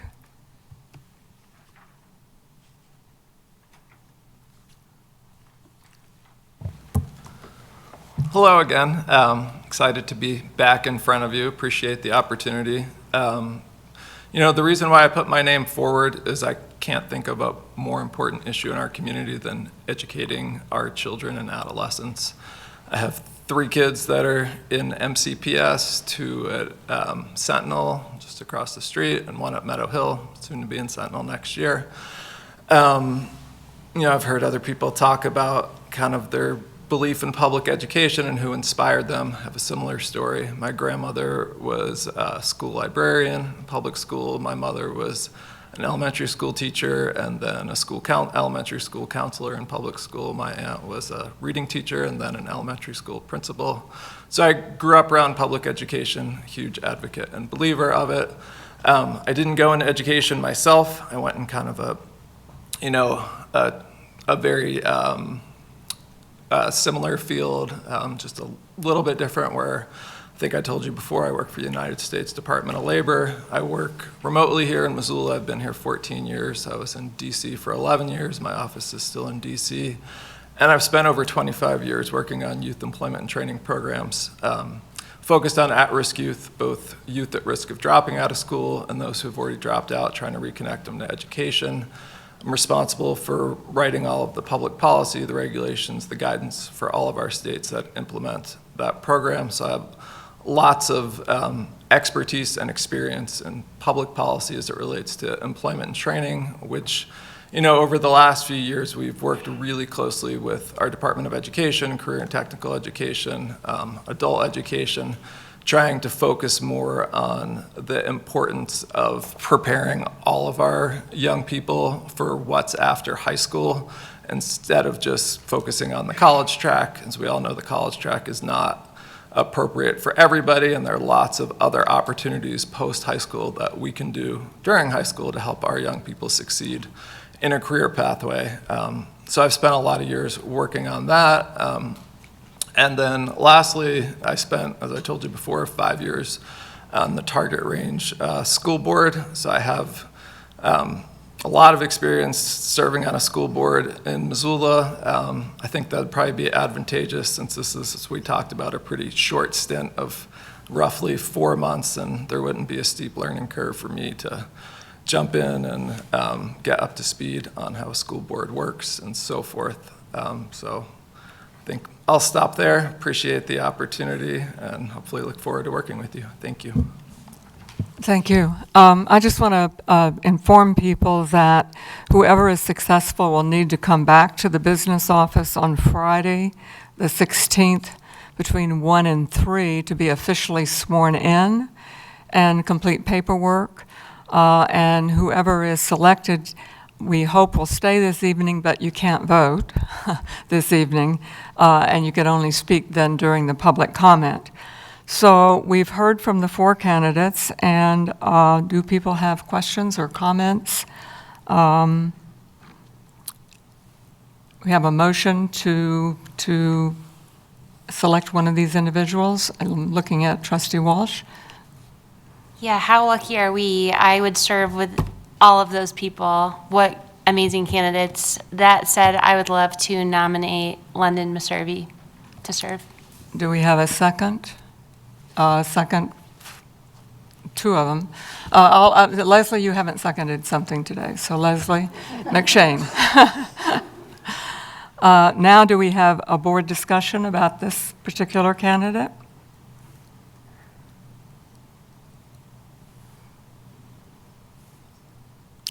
No one has anything to offer that? Yes, please. I am a Paxton parent alongside London, and this year we're also both Washington parents together. And I've just seen what a community builder he is. Hosts the best homecoming parade watch party in town, basically to anyone who walks by. What an inclusive community member. But I think he's got what it takes to win the election, the next one, and I really value stability and longevity in serving. So that's another reason I think he would be great. But also, I've been a classroom parent with him. I just know what a great collaborator he is. So I think he'd be the perfect fit. Any other comments? Yes, Trustee Davey. Thanks. I want to say that I can really see what a collaborator London Meservey would be, and I really heard the passion in his voice around the importance of public education, and it's clear to me that he has good skills for this board. We do already have an attorney on this board, and so I'm also very curious about Evan Rosenberg and his expertise with CTE and continuing education and special education, or kind of a voc rehab understanding of what's happening in the schools. And so I find myself really thinking about both of those candidates. I feel like I should say something about the way we're voting. The way I understand it is we nominate somebody, discuss it, then vote, and if it's not the majority, then we continue, just so people understand that. Yes, Trustee McShane. In response, I would just like to add that yes, I am a trained lawyer, but I have not practiced law in a very long time, nor am I a member of the bar here in Montana, and I think that that skill set would be welcome addition to the board. I mean, I have the skills, but haven't used them as a lawyer in quite a while. So I think a current bar member in this state would be a good thing. No one else is raising their hand, so I'll go back to you. Inspector Walsh. I almost did it. Has one more thing to say. Walsh. I just think as we're losing Trevor to China, and we have some HR turnover happening, it would be handy to have an employment lawyer to bounce things off of too for our new HR person. So I think that's another perk on the topic of being a lawyer. Are people ready to vote on this particular candidate? If so, all in favor of selecting London Meservey, raise your hand.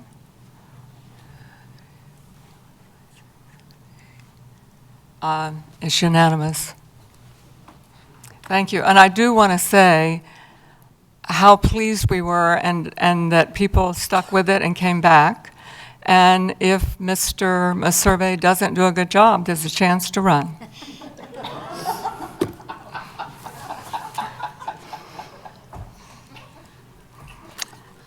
Okay, speaking of,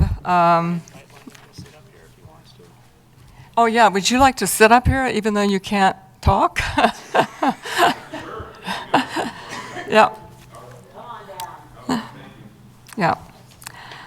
The next topic is actually from me. We're at the point of the year where we need to evaluate our superintendent. And it's critically important right now because since we just had a transition in chairs, there wasn't a lot of work done up until this point to move ahead. And so I'm sort of taking it on myself to make a proposal for people to consider that I like. Because also last year we weren't really happy with the instrument that we used. We weren't entirely sure about some of the grading systems that we were using. And so what I wanted to propose this year is that we modify it basically in sort of two parts. And the first part is the main evaluation at this point, where what we would do is actually use our strategic plan and the goals for our strategic plan, and then look at how the superintendent is performing against those goals. So we would request that Superintendent Hill provide a written report by January 23rd. Remember, I told you we're supposed to have this done by the beginning of February, so we only have really 2 weeks to do this. So we would ask him to outline progress over the past year on the 4 goals in action identified in our strategic plan, which are enhanced learning opportunities, trusted and valued staff, inclusion and equity, and community engagement. And then we would also ask him to identify goals and priorities for the next 18 months. So he would be giving a report of successes, maybe some failures up to now, and then where he wants to go.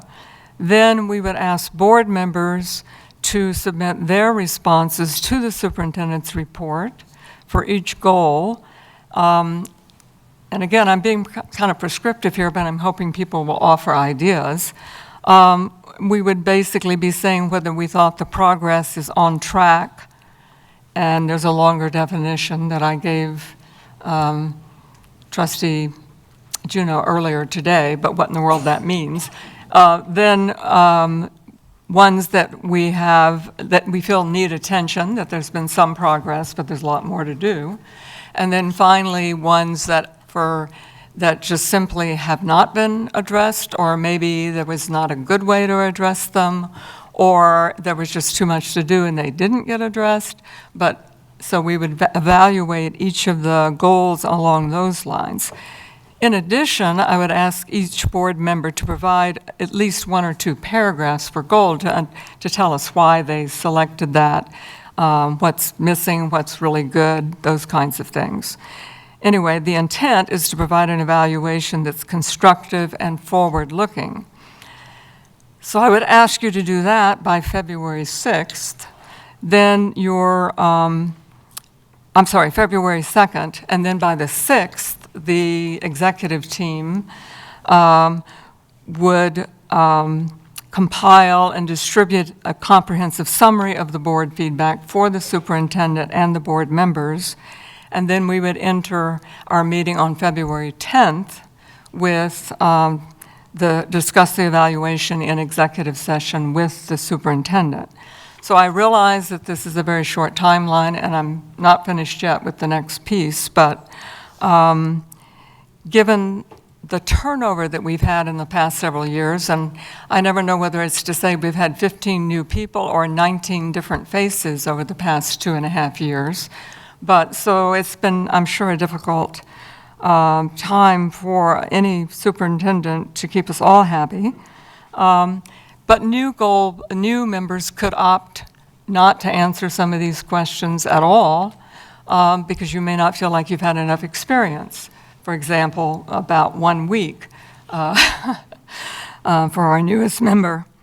But we are obligated to conduct this evaluation fairly and responsibly on this very quick timeline. And I'm also saying, because that we would, of course, sign these. They wouldn't be anonymous. We are supervisors, and I've never been evaluated by a supervisor without him telling me his name or her name. And the reason I bring that up, that I'm talking about it as a two-pronged thing, is this is to look at whether the system is reaching goals that we have set. But in addition, people have questions about, well, how do we evaluate things like communication skills, et cetera? And I think that is something, because we would have done what we absolutely must do by contract by almost the date that it's due. We'll be a couple days late. But then that gives us time to develop something else that's more of the personal traits, abilities, et cetera, that we can talk to the superintendent about, say, in April or May, to prepare him, in this case, to move forward into the next year, rather than trying to do it all right this minute on the basis of, like I said, 15 new faces who have had anywhere, I guess, from 14 months to what'll be about 2 weeks otherwise to make intelligent comments. So this is just being tossed out there right now, but we don't have much time, and I want people's ideas. You don't even need to give them to me tonight, because you know, we still have a lot to do, but you could certainly send them to me. I can talk to you about it and try to get something and make sure that we have it together. Yes. Can you send out copies of last year's evaluation? Because if I'm trying to say makes progress, has no progress, or whatever, I need to say, I can't remember what we did last year.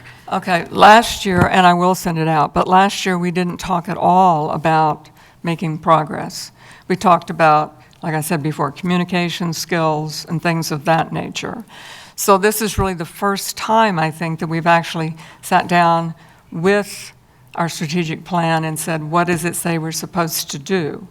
And how are we supposed to gauge if there's progress or shows no progress?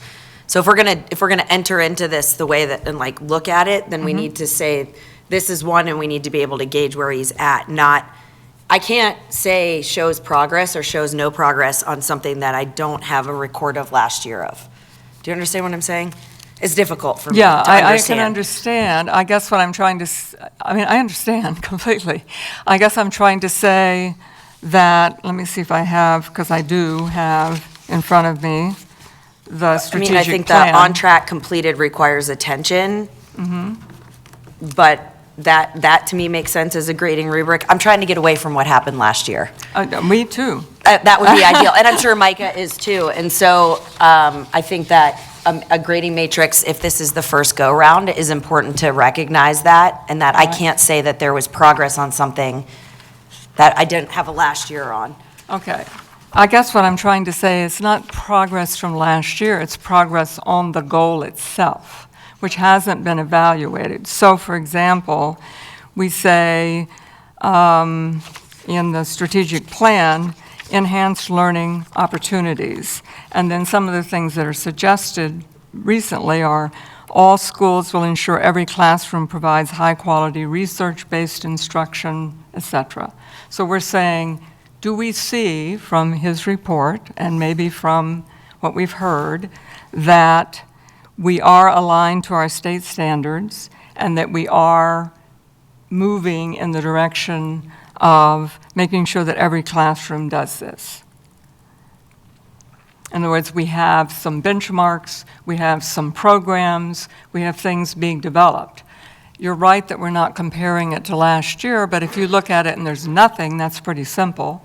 If the elementary schools all have special programs for these kinds of things, we can say, we're moving in that direction. And that's why I'm talking about doing it against our goals, and then later talking about the more, the personal isn't quite the right word, but you know what I mean, about commitment and things of that nature. Yes. Trustee Hayes. Thank you. I was wondering if we could also get the job description, and I was also wondering if we can get some data. So can we get some data on where our attendance is at? Because I know that was a big focus from last year. Can we also get data on our academic performance and our school climate data? And that's what I would ask our superintendent to put in his report. Okay. Because I don't have it on the top of my head. I did send to a couple of people who asked both our contract, which says that we are going to evaluate our superintendent against our goals, even though we didn't do that last year, okay? And I also have a copy, and I certainly can send it to everybody, of the what's the word that I want? How we hired him, what we said you're supposed to do. But the problem with that, to me, is, for example, number 1, makes rules not in conflict with law. If he's making rules that are in conflict with law, that we don't even need to discuss this. So I'm saying some of these on the job description are not very helpful for an evaluation. But could we get data for the last 2.5 years? I'll ask our superintendent. In 10 days? Yeah. I think that's going to be a stretch for me to pull that together on top of all of my other responsibilities. I think with a little more lead time. I did give the board the packet of the last 5 years. We're currently working on the data and the data dashboard dive that we were planning to present to the board at a future meeting this spring. But getting that information from OPI, from Infinite Campus, from GEMS, from all of those sources is a little bit challenging. Could we get attendance data, where Yeah. we're at? Yep. Okay, thanks. Yeah, what I will do is I will give you as much data as I possibly can. My intent, though, with that data was to present it to the full board in a full meeting, and not in an executive session. But Yeah. Trustee Juneau. Juneau. Do you know me? Yeah, no, it's just that word inspector keeps interfering. I guess I appreciate all this. I hope we get better at this with our one employee, that we become better managers and evaluators over time. And so I think with new leadership, maybe we can get a stronger cadence or measurable objectives. And I think that's kind of what I'm missing. And so I think Superintendent Hill, putting some of that information in as you're showing, your growth or the district's growth or your leadership through those goals of the strategic plan. And if it's over a year, where did we start? And what did you accomplish this year? And then how did, it's those types of questions I think will be helpful for me when we get into executive session of tell me how you did that. What were some roadblocks? How could the board help? It's those types of issues I think that really gets into the evaluative part of employee, and there you have a lot of bosses. And so how do we make sure that it's impactful for all of us in that space? But I think, getting back to Trustee Witcher too, is it'd be good, and Trustee Hayes, to know what happened this year. And, how did we grow, or did we grow, and where were we stagnant, and why were we stagnant? And then I think, Madam Chair, that getting back into sort of those leadership attributes will be super important as well of, we can look at data and we can see all the things, but how do people feel? And, are we building a good team? And, when I see principals come up and, principals are important in our district and at the school level, and, everything sort of trickles down. And so we want to make sure that everybody's feeling good. And, it's all those attributes as well. And so it has to be a big thing, because what we're asking for a superintendent is to be all of that. They have to be all of that. And so how do we make sure that we're addressing all those different Right. attributes? Well, that's why I keep talking about we need to, when we get into that, I think we just need more time, because you can't just throw a question out there. And so we need the time to come up with good questions, good descriptions, and I don't want to do it in 2 weeks. So I'd rather do the goal part, which, even though that's hard, I think it's easier than the rest of it. So, yes, Trustee Witt. First, I'd like to formally request to be referred to as constable. Because I like inspector, but constable just, I don't know, it seems to fit better. No, I wanted to say, thank you for doing this, because this is definitely in the direction I want to go. I certainly echo Trustee Hayes, I love numbers, so yeah, give me data. And I appreciate, this is a short timeline. I understand that you were just put in the chair spot last meeting. Yeah. There's no way to not have it on a short timeline, but I really appreciate that you're going in the right direction on this. And I love the goals. I love looking at it versus the strategic plan. Because, in the past, boy, looking at what we did last year, depending on who you are, what form you ended up with, I remember that was a little bit off. So I don't want to look back.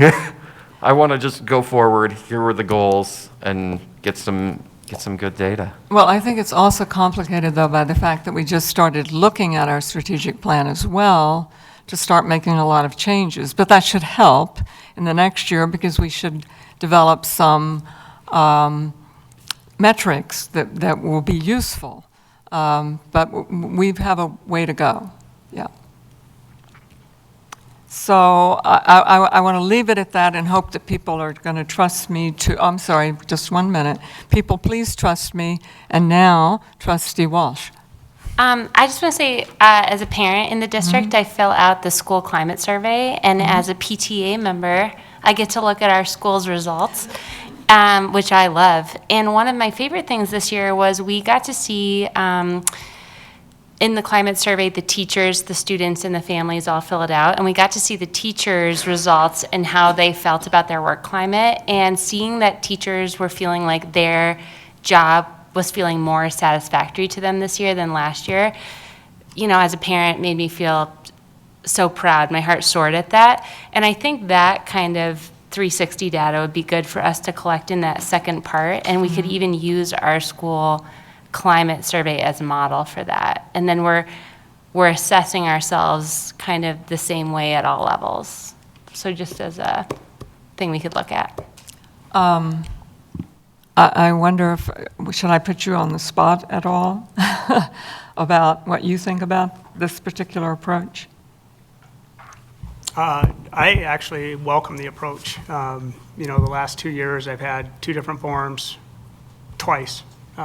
With different rating scales, and then people were trying to average scores, and it wasn't really super meaningful or helpful for me to be able to do this job, which I think someone said is you expect me to do it all. And so being able to look at what drives my work, which is the strategic plan, which are those goals, and how that matriculates through our system, through our building principals, through our central office leadership, to our teachers, to our students. I welcome that. Okay, so this was just information at this point. So why don't we move on to new business? And we have Facilities Planning Committee update. Burley, I believe you're going to address this, at least the beginning. Yeah, I'm going to do about a 12-second introduction here just for the sake of time, because I think we're going to need about every minute we can get. With Kate from WGM, if Kate wants to come up with her team, Max Grebe, and then Rachel Huff-Doria, and they'll be talking a little bit about where we're at with our facility plan. As you all, well, I guess I shouldn't say that. We do have some new faces. I think Kate's going to do a quick update of where we've been and where we're going. So I think you guys will have lots of questions. So in that, and with the time, I'm going to go ahead and turn it over to Kate. And Kate, just let me know when you want me to move slides.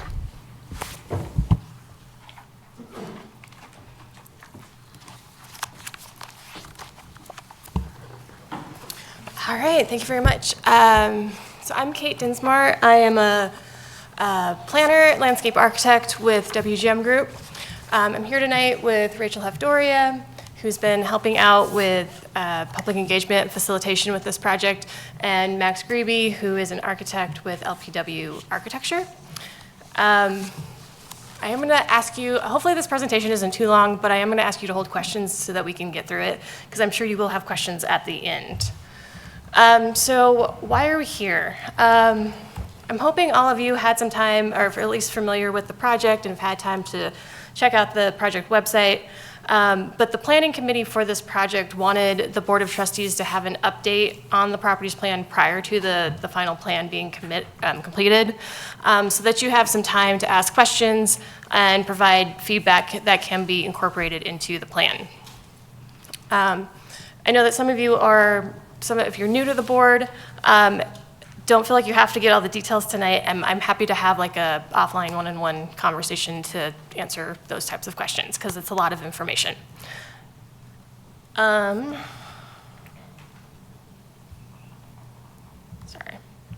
You're going really fast, Micah. Can we go back? So update to the board, and then also we're looking for feedback on recommendations specific to Prescott. That's one that we haven't, as a committee, haven't really fully figured out the appropriate recommendations, so we really do want your thoughts on that property in specific. Okay, yeah, you can go ahead. Just to give you an idea of where we're going and the upcoming schedule before we get into the details, we will be putting together a draft plan that will be reviewed by the planning committee and working through some final details. In February, the draft plan will be released for public comment and review February 23rd through March 16th. And then we'll be back here in April for plan approval. All right, so purpose of the project, looking for objective, multidisciplinary, comprehensive analysis. So looking at all the properties at once rather than trying to make a decision on one property without consideration for other properties. We want to provide a decision-making framework and understand the best use of each property. There are 14 properties included in the project. These include parcels of land and vacant or underused buildings that are currently rented to other organizations. None of these properties currently house an active K-12 school.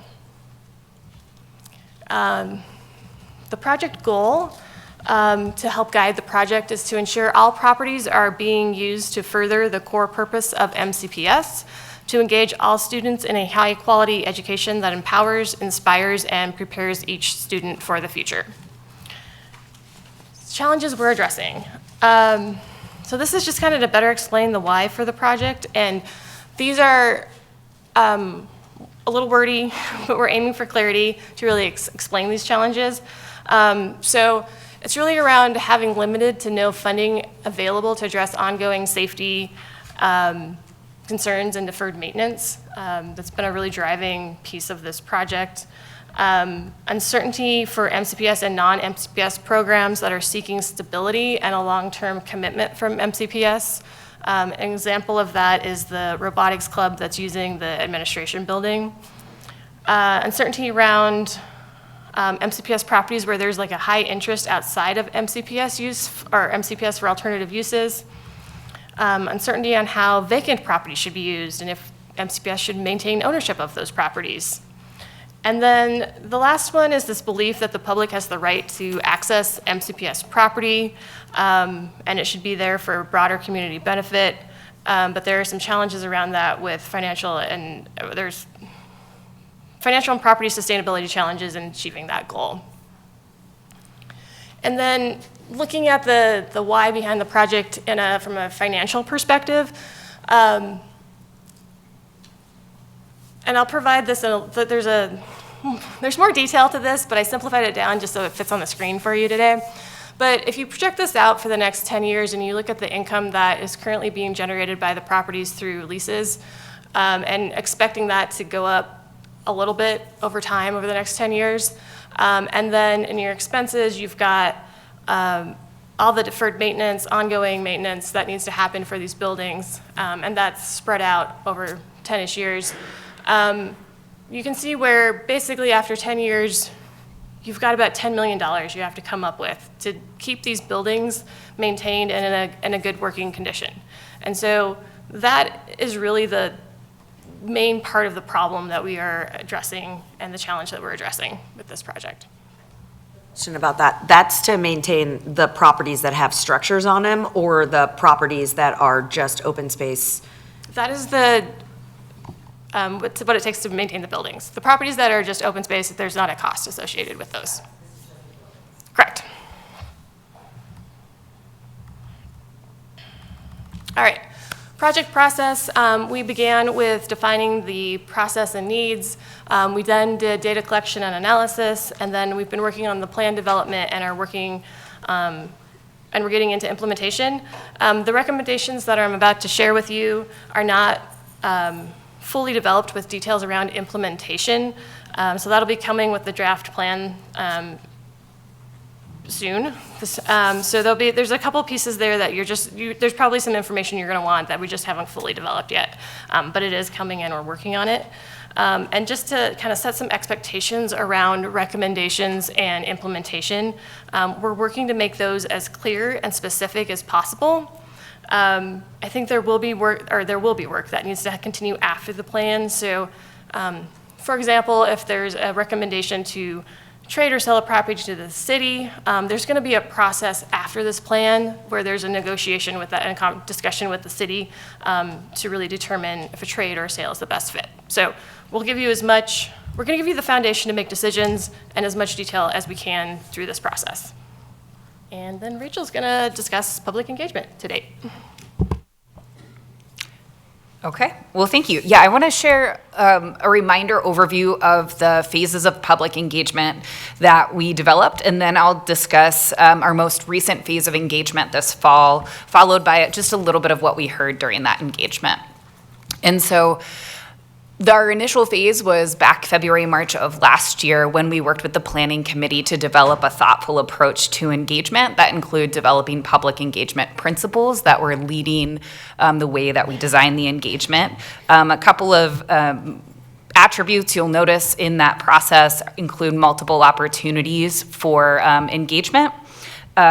You can see that in the phase 2 piece, connecting with community members, MCPS, key partners, communities, as well as in phase 3 during some of those open houses, which we eventually called building tours, due to limiting confusion around actual open house time for schools, and some learning sessions and one-on-one opportunities. We also really wanted these engagement opportunities to be very dialogue-based so that people had the opportunity to both share their concerns, share their questions, and also engage in conversation with the planning team and trustees and members of the planning committee. And so if we go to the next phase, you'll see, or the next slide, we'll see that the most recent phase was exploring property options. This was in the fall, and we scheduled building tours and input sessions in the 6 buildings that we discussed. You'll see also an engagement summary, just so fuller notes are in your board packet. This is also available online for members of the public as well. And so I'm not going to spend a lot of time talking on that first layer of engagement because we discussed that in July when I was here, but it does include learning sessions. We really wanted to learn from members, from folks who are currently using those properties. So those are school programs, those are on organizations that are partners now and engaged in those buildings. In the building tours, we had close to 200, over 200 people participating in building tours. Again, it was an opportunity to actually visually see and hear and be a part of one of the buildings, or you could go to all 6 buildings if you chose, to really try to understand what kind of condition they were in, ask questions again, and also see the property alternatives being put forth. At the same time, we also made that information available online to community members and sent out a public survey, in particular utilizing MCPS's own networks, as well as those of the broader community. And so if we go to the next slide, again, you'll see the full survey results online. But overall, when we had 3 different alternative approaches, there was certainly differences among those 3 approaches of which is preferred by community members. The second option had 54% of survey respondents, which was the financial sustainability approach. A couple of key points from the building tours in particular that were notable really across properties and across the buildings was there truly is a desire for more indoor, public, or accessible spaces to accommodate community and neighborhood needs. We've heard that from community members in different locations. There's also a really clear, strong community ownership of these properties. People, and when I say properties, I do mean multiple, certainly Mount Jumbo, Cold Springs, Prescott, all of them. Community members were very vested in caring for them, looking out for them, picking up trash, all those things that community members, neighbors do when they, are stewarding their community in different ways. There certainly was a range of perspectives of what folks wanted to see at these properties. There was also conflict between different viewpoints and different perspectives. There was individuals who shared that they felt that because it was public land, it should always remain open to the public and open to community benefit. There were those who really felt that hanging on to certain properties were only going to increase taxes for the community. And so I think you'll see that throughout the engagement, there's a lot of those just diverse viewpoints expressed by community members across the board.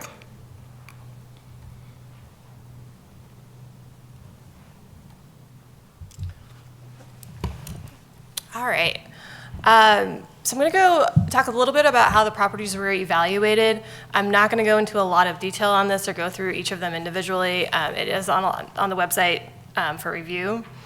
So there are three parts to how we evaluated the properties. There was the property analysis, the building analysis for those that had a building, and then financial analysis. And so we used a series of questions to understand the properties. And with the property analysis piece of it, the intent was really to understand if it's an appropriate space for MCPS instructional facilities. Things like, is it the right size? Is it in the right location? Is it easily accessed? Go to the next. And then for the building analysis, really trying to understand the overall condition of the building and its systems and deferred maintenance that it has. And also understanding if the building has the capacity to be used as a school from a layout and size perspective. And then financial analysis was looking at the financial viability of the building or property. So could the school what are the costs to reopen the building as a school or to renovate the building for another use? All right. So we're going to shift into the draft recommendations for each property. We worked with the committee to draft these recommendations, and there is general agreement from the committee on the recommendations, except for on Prescott. And like I mentioned before, there are some additional details about implementation we're still working through. There's still some things that need to be discussed. If we go to the next slide, the key principle is what we used in making these decisions. And so primarily looking at making sure that each property and the decision for that property is furthering the core purpose of MCPS. And when priorities conflict, that student learning and long-term sustainability take precedence. So those supporting principles in order of priority are student learning and education, long-term sustainability, and then does it generate value, and then community benefit. All right, so we'll kick it off. One thing I just wanted to point out, I've included an aerial image of each property so you can help you kind of identify and locate the property. I know I'm really familiar with them now, and I know all of you are not as familiar, but they are on the project. There's an interactive map on the project website if you need to refer back to that. So the recommendation for the administration building is a long-term lease or sale. The broker opinion of value for this property was $2 to $3 million with a suggested list price of $3,063,000. There has been a discussion within the group, within the committee, about a long-term lease versus sale and the pros and cons of that. We haven't discussed it in more detail for which one is appropriate for this administration building, but that's something planned for the next committee meeting for discussion. The Cold Springs building, the recommendation is to maintain ownership and maximize leases and provide 3-year leases to provide stability for those that are leasing it. One of the questions that's come up is around lease rates and what those should be and whether those should be market rates. So they're really maximizing what MCPS is getting out of those leases or how those lease rates should be determined. So that'll be discussed as well. The recommendation for Dickinson, which is the Lifelong Learning Center, is to maintain ownership for use by the Adult Education Program. For the Duncan Drive property, this is where the Peas Farm operates by Garden City Harvest. So the recommendation is to explore ownership opportunities with Garden City Harvest, the city, the university, and the county while preserving continued use of the space by Garden City Harvest. I want to be very clear that the intent is that Garden City Harvest will maintain use of this property, and when we're saying exploring ownership opportunities, it is only with those entities that are listed above. So priority 1 is to sell or trade, and then priority 2 is to potentially renegotiate the lease if the sale or trade cannot be worked out with the city, university, or county, or Garden City Harvest. And then I've got a note up there about exploring the option to split the property into 2 parcels to align with the 2 existing land uses.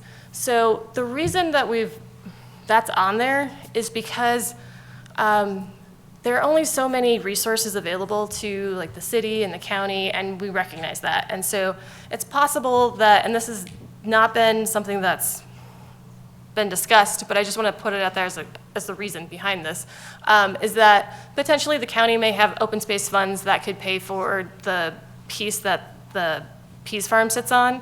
Then the soccer field to the south may be a better fit for the city. And so we're just trying to provide that flexibility in ownership based on who has resources available for that. And then broker opinion of value was $3.68 million to $4.25 million with a suggested list price of $4.5 million. Recommendation for the Fort Missoula property is to maintain the ownership for use by the MCPS school farm. The Jefferson building recommendation is to maintain ownership and use for MCPS uses or to lease. Recommendation for the Linda Vista property is to explore a sale or trade to the city. Opinion of value was $1.2 million to $1,525,000 with a list price of $1,815,000. One note on this, I know there's been a lot of neighbors that are concerned about have this being potentially developed, and they're really interested in keeping this as open space. I have another meeting set up with the city in the next week or 2 to kind of verify this, but the interest from previous conversations, the interest was primarily in expanding the adjacent park to the west of it for the city purposes. And so that's been where the conversation has been, but nothing has been decided as far as a use or how there's a lot to work through, I guess, on that. Okay, can I touch base on one quick thing with that? Just want to make sure we clarify it. Explore sale, pause, or lease, or trade to the city. So it doesn't necessarily mean sale to the city. Just want to make sure that's clear. Correct. And then the Mount Jumbo building is a recommendation to maintain ownership and maximize leases. Again, this is one that we need to have a conversation around lease rates and what those should be.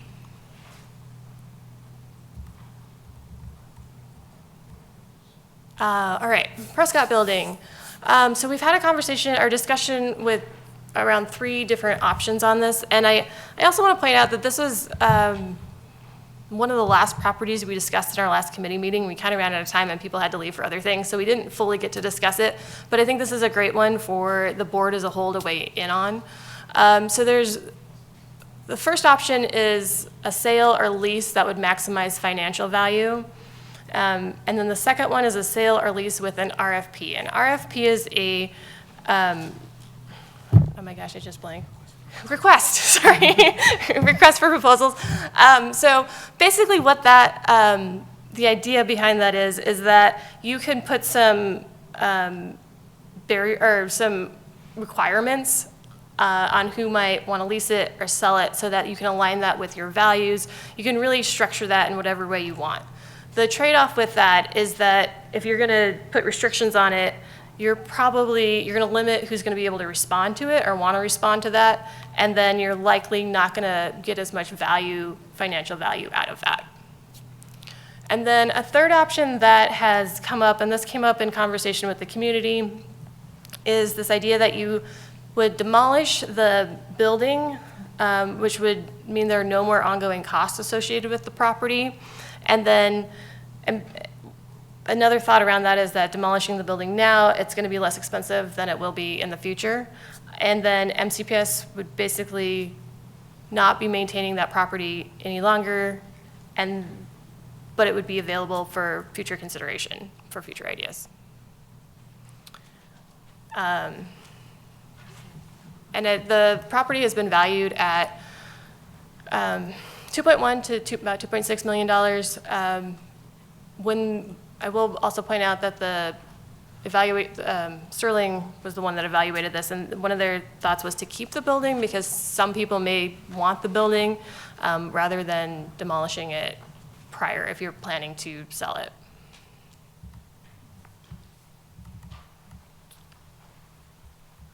The Rattlesnake property. So this is one where there was consensus to maintain ownership unless selling the property is needed to make the recommendations financially viable. And what that means is that this is one of, as we've been looking at the properties, we want to make sure that they're all working together so that we're giving you a solution that financially it all makes sense together. So for example, if you don't sell any of the properties, then you don't, I know I'll explain this a little bit more in a later, but then you don't have the proceeds from those properties to maintain some of the other properties, and so there's some trade-offs there. I haven't been able to discuss this with the committee since that last meeting, but I think looking at how this fits together financially, it does make sense to keep it, and I don't think you need to sell it. So, but we'll finish that conversation at our next meeting. The recommendation for the Ramel Road property is a long-term lease or sale. This one's valued at $6 million to almost $7 million with a suggested list price of 7.5. One thing I want to point out on this one is that it is infrastructure deficient, and so over time, there's a subdivision to the west of it that is been approved but is not fully developed yet. It will take many years for it to be fully developed, but it will bring infrastructure closer to that site, and I think over time that will create more value for that property. For Sealy Swan, this recommendation is to explore opportunity to partner with the county. The county has expressed interest in improving park amenities and helping with maintenance.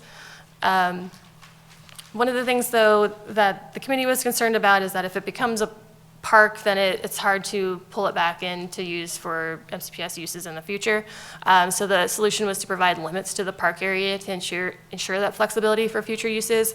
That can include use for instructional purposes, but we've also discussed housing as an option. Currently, because of the sewer situation in Sealy, that's not something that is going to develop right away, but in the future, that would be an option.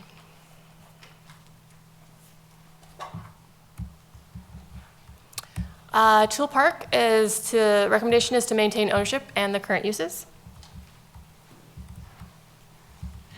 And finally, Whittier. The recommendation for this is the first priority is to sell it to Head Start if funding is available. Second is to maintain lease if sale is not feasible. This is one that we got a fair number of questions about. I think there's a bit of a misunderstanding around it. There is a process that Head Start can go through to get federal funding to pay for a building to house them. We're not asking the local Head Start to come up with the funding to pay for the building. And they are interested in pursuing a sale, owning their own property, sorry. And if for some reason that isn't possible, the planning committee wants to make sure that lease is maintained so Head Start still has a space to use. All right, so circling back to that financial scenario that I showed you earlier of like if you don't change anything, you're looking at needing about $10 million to maintain these buildings. So this one, your income, you've got what your leases, what you're getting from leases, but then also from sales of properties. And there's a lot of assumptions that are included in this. So for example, like the assumptions are that you sell the admin building, that the Linda Vista property sells, the Prescott property sells, and Whittier sells. But you would keep Rattlesnake, maybe Duncan Drive as a trade. So there's a lot of different scenarios that could play out here. But what happens is that you take the proceeds from that sale and then you invest those, so then you're building interest, and that use that interest then to help or to pay for those maintenance costs for the buildings that you decide to keep. This scenario, I'm showing a 1%, and I will tell you, I've very much simplified some of this down and made made it easier to understand, but the interest rate is sitting at 1%. We've looked at another scenario where it's at like 4%, so we know that like there's some variation in that. But what we found is that you can really offset your expenses and really use that interest that you're making rather than the principal, so that you have sustainability over time and a source to pay for those ongoing maintenance needs. And that's where we're at for today. So we're ready for questions. So do trustees have questions at this point? I actually have one real quick. I got the impression, but I could have been wrong, that in each of the most of the sale options is to sell to, say, the city and other entities like that, not a big subdivision kind of person? Or am I incorrect? I don't think, so for some of them, yes, the admin building was one that we've said is sale or lease, that we didn't put any particular like entity in place for that. I think that would be more of a open market type situation. And then Prescott's another one that I think don't necessarily know where that is headed. Okay. Yes, Trustee Witcher?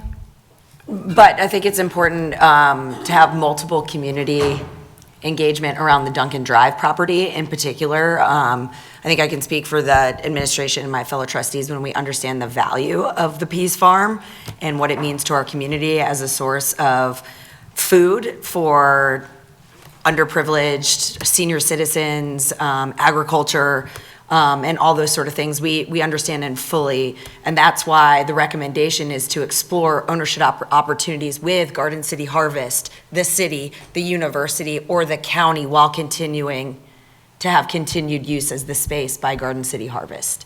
So this is not looking at that property to sell to a developer. It's looking at that property with the intention of exploring ownership with those entities. Is that correct in saying? So I want to go on record saying that multiple times, that's what we're looking at right now, and that it's our priority to look at all of our properties and do an assessment yearly of not yearly, but this was long overdue.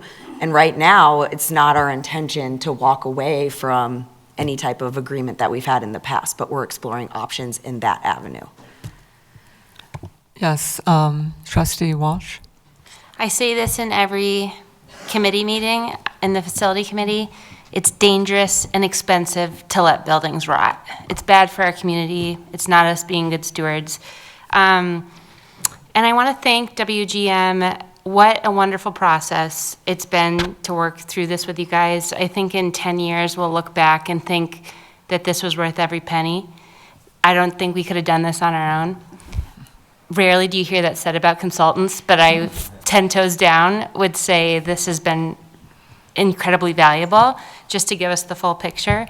The big problem is that our buildings with no students have no funding source to maintain them. That's why we have roofs caving in, and that's not how we do business. We like to maintain our things. So we need to figure out that income stream. My one question is for Burley. So even if with the Prescott building, which every time we talk about it, we always think about the neighbors who cherish that property. I don't think we've ever had one conversation that hasn't been around who can we sell it to that maintains the sledding hill, right? So just know that through this whole process, we've thought of every neighborhood and everyone who's partial to their space.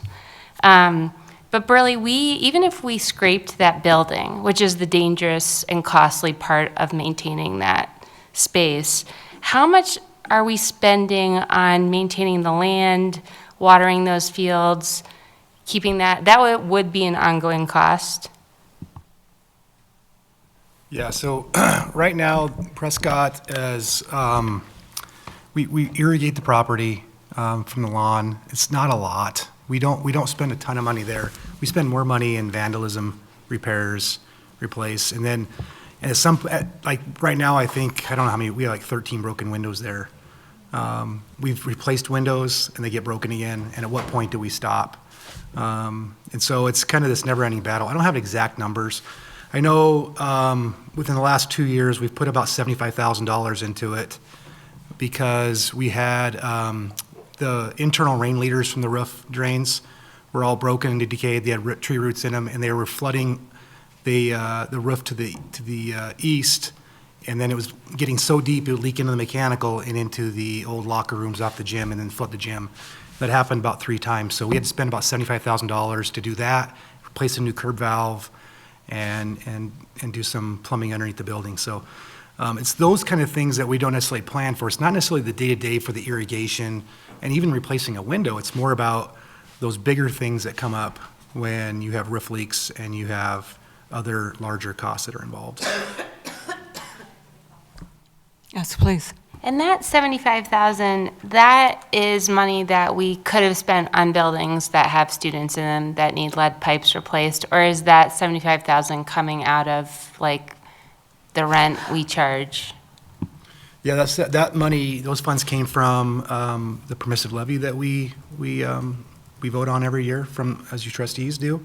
So it came out of those funds that, yes, could have went other places that are the number one priority for those funds are right around safety. And when we have buildings flooding, it kind of becomes top priority to preserve that facility. So we put that in, that's how we paid for that project. Other questions? Yes. And when we're looking at the buildings that are vacant, we assess them based on, like, we decided the recommendation was to keep Jumbo, to keep Jefferson, and looking at Prescott, that was based on the condition of the building and how much it would cost to keep it up. Like even Dickinson, like Prescott is in a place that the building cannot hold humans. Is that safe to say? It's not inspectable, we can't run programs in that building. But we can in Dickinson, Jumbo, Jefferson.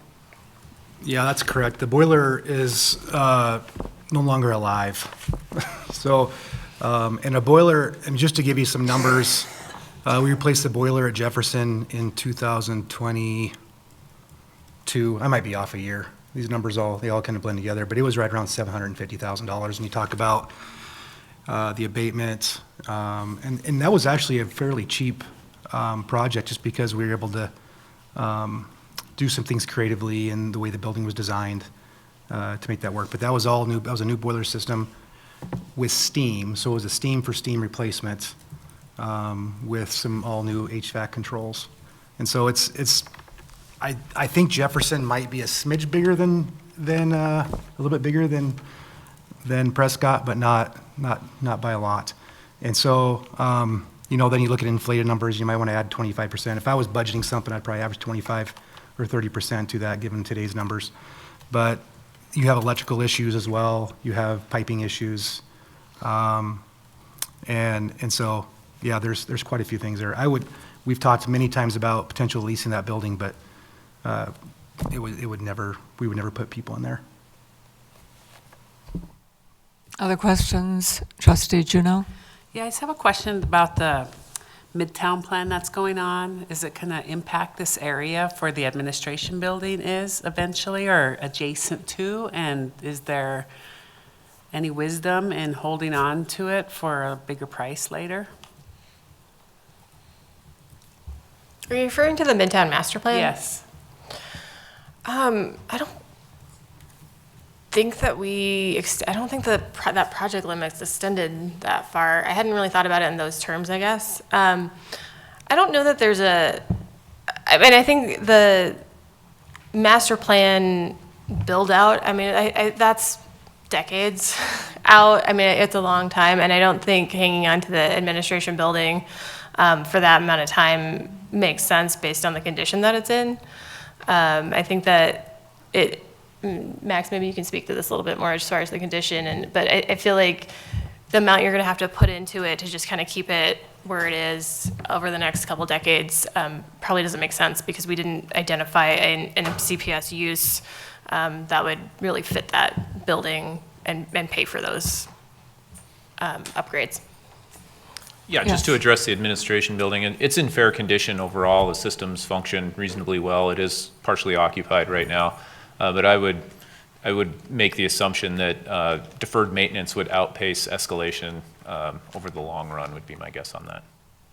So, Trustee Witcher, you had a hand up. I do think it's worth to note, we're talking about these old treasured buildings, and I want to acknowledge that there is so much heart and love that have gone into each one of these schools, and especially Prescott in particular, and talking to the neighbors and hearing about how their children went there and how they were teachers there.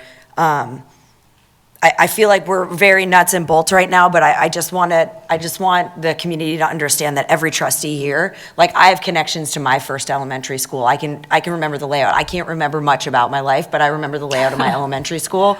And the place where Huck's, my child, would go to school, like I remember that. That's part of my heart, and it's part of our community. And I look at MCT and the downtown town building that was once our first school. That was our first school where MCT is right now. That heart and that feeling, like I just wanted to bring some light to that, to these old buildings that so many of our children grew up in. I'm sorry, I had a question about, many of them you talk about lease rates, and I guess I'm trying to get an idea. I know that they're variable, but we don't charge people very much. And so what kind of increases would we be talking about for those lease rates? I mean, I know you haven't decided for sure, but just to make ends meet.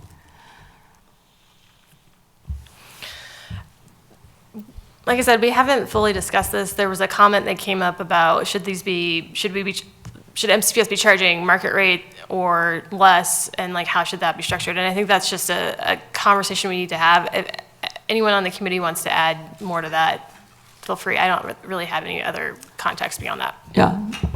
Constable Witt. Yes! Love it. Thank you. I really appreciate that.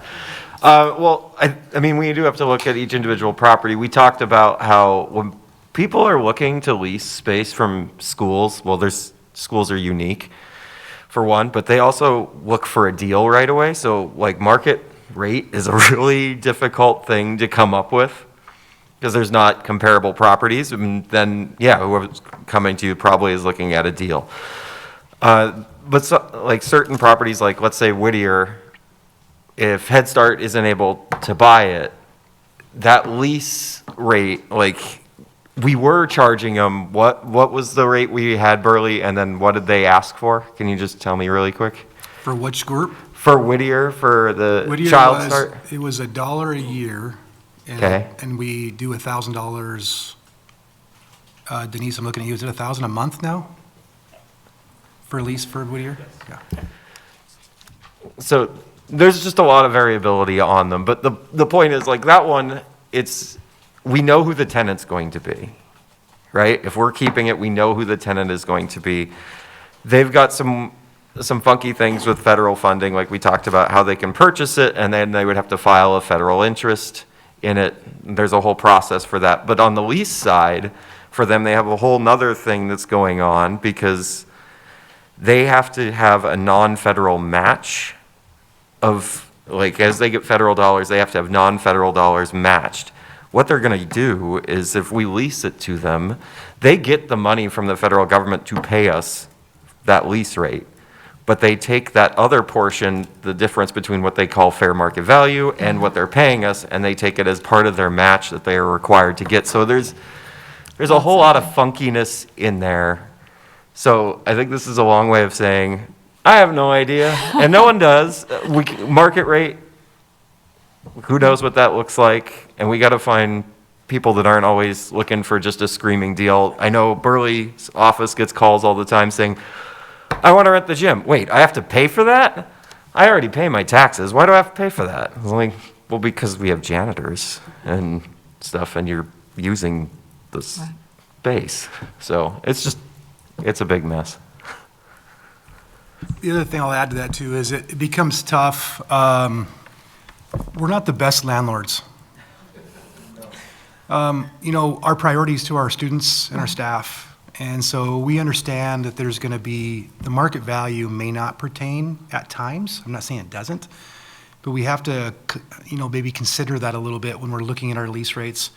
We want people in our buildings because they help let us know when there's a busted pipe, there's a leaky roof. So there's some advantage to having people in our buildings rather than charging them a lot more money. But it also costs to fix those things. So those funds are also helpful. But when someone calls me and says, hey, we have XYZ going on, I need some help, there's times where they have to get in line. And so that we look at that as part of that lease rate. Like, I understand you have some need, but we have other needs that we have to address first. We'll get to you, but you just have to wait. And so we take that into consideration when we look at lease rates as well.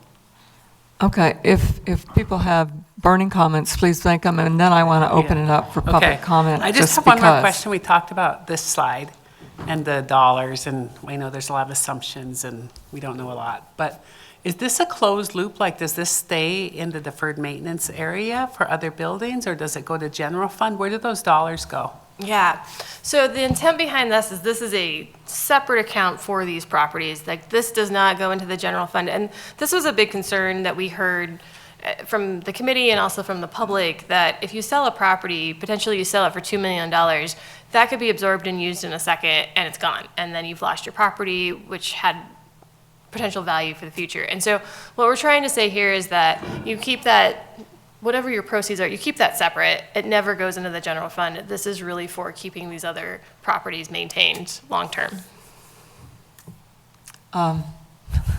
Trustee Witt. I just kind of want to follow up on that. So a little bit as far as like where that money goes, yes, not to the general fund, very much agree. Some of it could be used to acquire other properties, like we talked in there about trading with the city. There are needs that the district has. I think we can all agree on that. And so that's part of what that money would be for, is future planning, like, hey, we might need a performing arts center, and this is a good location for it that's central enough to all the schools, or we need a middle school on the north side. Could go into that, could go into CS Porter needs a lunchroom. Like, there's a bunch of things like that, but it would not go general. Okay. It might sit for a while. Doesn't have to go right away. Right. Trustee Walsh? Last one.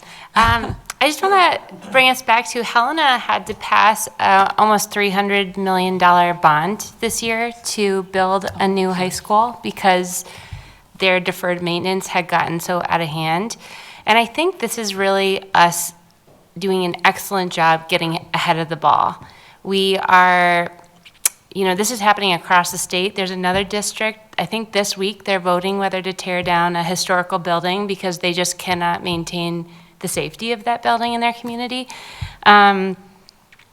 So this is us kind of getting ahead of the ball and not asking our community in the near distant future to pass huge bonds to build us a new school. So these funds, what we're really doing is reorganizing our public assets to steward them better for the public. We're not giving up any public assets, we'd just be rearranging so that we can maintain schools like Mount Jumbo. So if we had to expand or move into a new school for some reason, we have one that's well maintained, ready to go. So I just think I wanted to say that out loud, that this is a really responsible, I think there's a bit of public perception that we're like after money, but really we're just trying to be really responsible stewards for our taxpayers, which are our teachers and our parents and our families, so. So Inspector Davey. Why do I love it, although I was going to say maybe I would request the title Dame. No. Yeah. I would have to start reading books about school boards, but I don't know if there are any. Sorry, lost my train of thought. One of the things that we've heard as we've gone on the school tours, right? So like we're walking through active school properties and talking about what people need, is the need that is developed for us to, and the desire, I guess, to have dormitory type housing for our emancipated students, that our staff currently collaborates with the Poverello Center to like help the students get to the POV in time, to get a spot for a bed, and that really they want to be able to run a dormitory. And so some of the question is around if we were to sell some of these properties and put the money in like an investment fund, similar to what Trustee Witt was saying, is that money then locked into deferred maintenance, or can it be used for other building type utilization? And then I just have a second question because I've had my hand up for a while, but I think the deferred maintenance question really gets at the heart of what has caused Lake Prescott to not be usable anymore. And so I'd like the short version really of how the committee has thought about that moving forward. I'll respond a little bit to that. If the district were to sell any property, whether it be an old maintenance vehicle or a building or land or whatever it is, those dollars would go into what we refer to as Fund 15. So there's a 215, which is high school, 115 is elementary, and then those dollars are free to be expended in any way that the board sees fit. So if you say, hey, we want to earmark those dollars, we want it in an investment account, we want it held at this bank, we want it held with the county treasurer, whatever it may be, that's entirely up to the board for what they would do with any kind of investment. I think the bigger conversation is similar to what has been already addressed, is like, okay, if we do that, if we realize, in 10 years' time, $7 million in an account, what would we do with those dollars? Would we continue to invest them, or do we want to consider, rather than running a bond to build a new cafeteria at Porter, would we want to do that, or would we want to run a bond? So it's getting back to that. Are we being stewards of our resources? But that would be the short answer, is that there would be no limitation to how the board wanted to protect those dollars. Quick follow-up. Is there anything to prevent a board in 10 years from just accessing the cash? I would defer to Depends on who's running. But yeah, not necessarily, right? Like even if we say, here's the plan, there would be nothing from a future board to say, well, we don't like that plan from the board from 10 years ago, we're going to do something different. Okay, I don't really want to shut down questions, but I am worried about all the people that have been sitting here as long as we have. So it's time for public comment on this agenda item. And again, it's the same sort of rules. You get 3 minutes and you don't say anything that will get you in trouble with an individual, et cetera. So. All right, first person up is John Ottinger.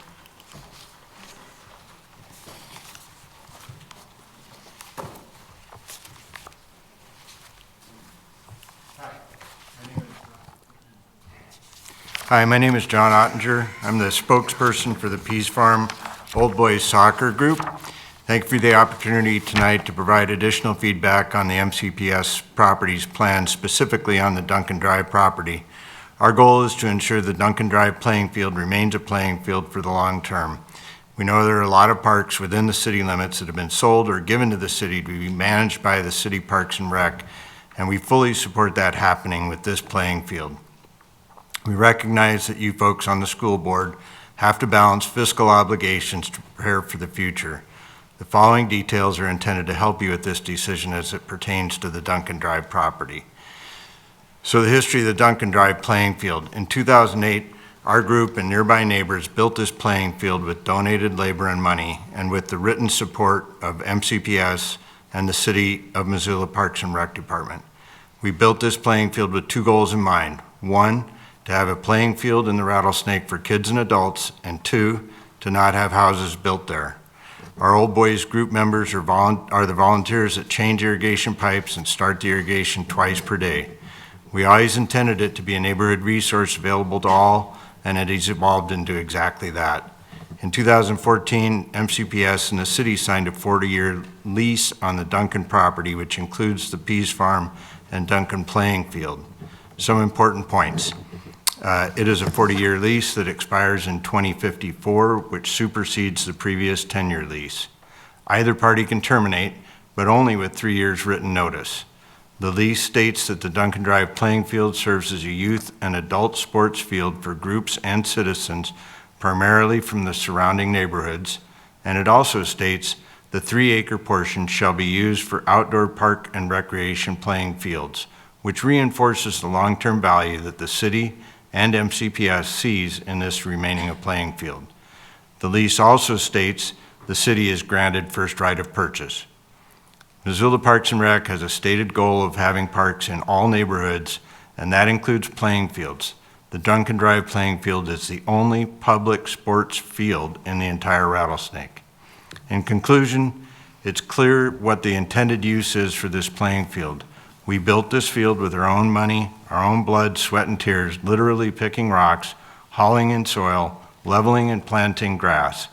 We continue to lovingly care for this playing field as it is a very special resource to us and to the kids and neighbors. It would be a shame to lose this valuable resource, so we encourage and implore you to find a way to keep the Duncan Drive playing field a playing field long into the future. And I just want to add one thing too. This presentation by WGM, you know, it's got summary dollar numbers that are kind of scary. You know, the income and expense sheet totals That's are, 3 minutes. you know, I'm so sorry to interrupt you. Who said? I said that everybody gets 3 minutes, and that was your 3 minutes. It was timing over here. Okay. Sorry. Next person up is Tommy Peterson.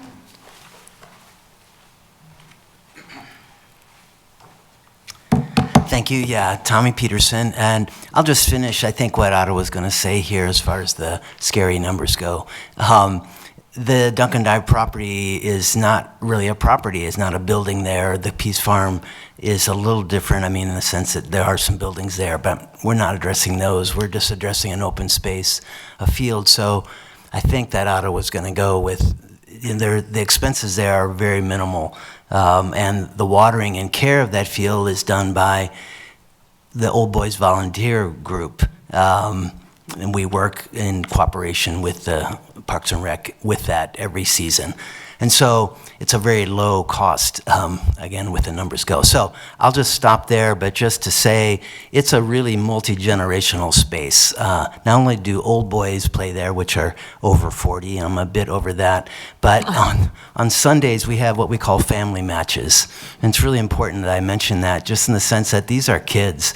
These are 9 and 10-year-olds who come up with mom and dad, and we have family soccer matches, and they are the best thing in the world. So I just want to emphasize that, and thank you so much for your time. Thank you. Next up is Kathy Hefferman.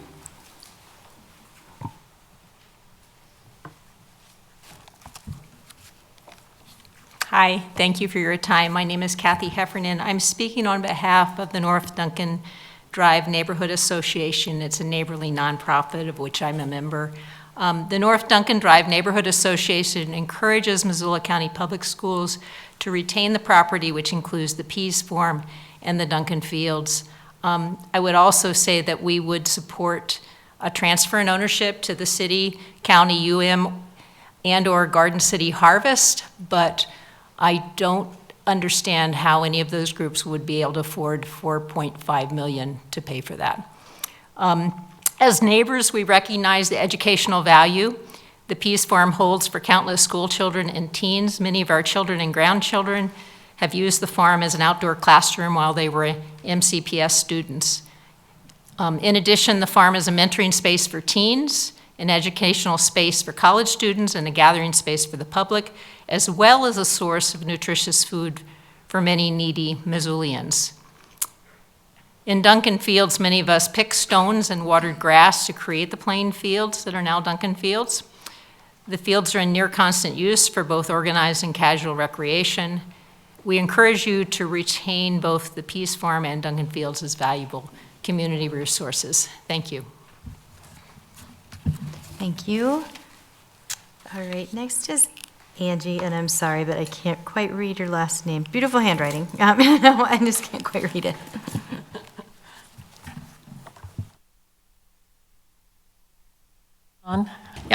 Angie Evenden.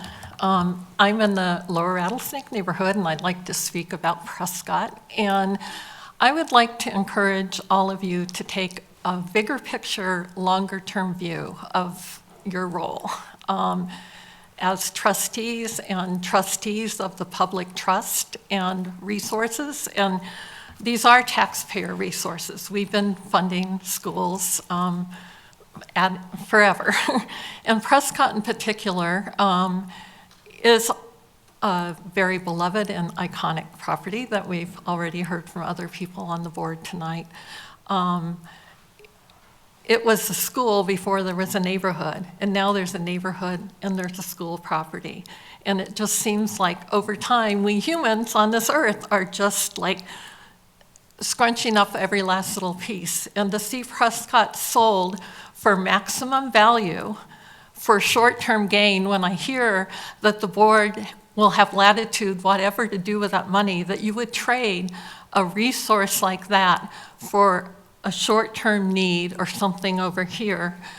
I understand about the strategy, but also long-term, the city is about to pass a whole new zoning framework that emphasizes high-density infill in our neighborhood. So we're going to have a lot more multi-structure buildings, more people, probably more kids.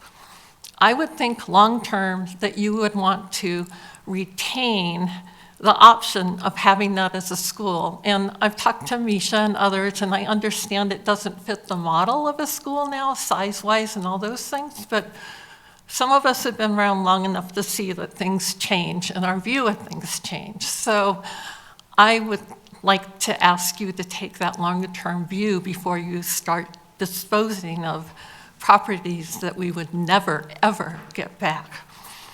And I noticed on the agenda the last meeting that you had, you approved a resolution to work with the city of Missoula.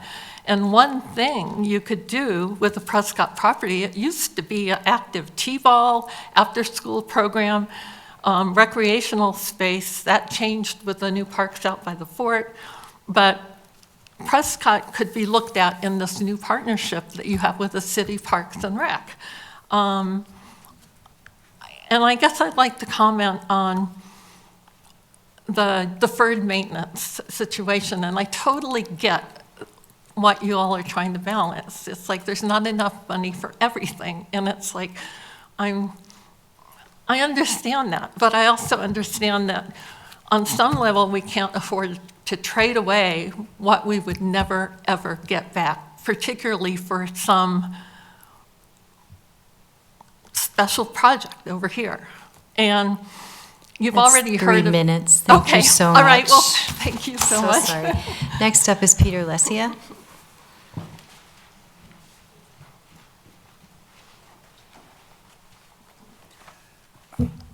Hi, I'm Peter Lesica. I live in the Lower Rattlesnake, about 2 blocks from Prescott.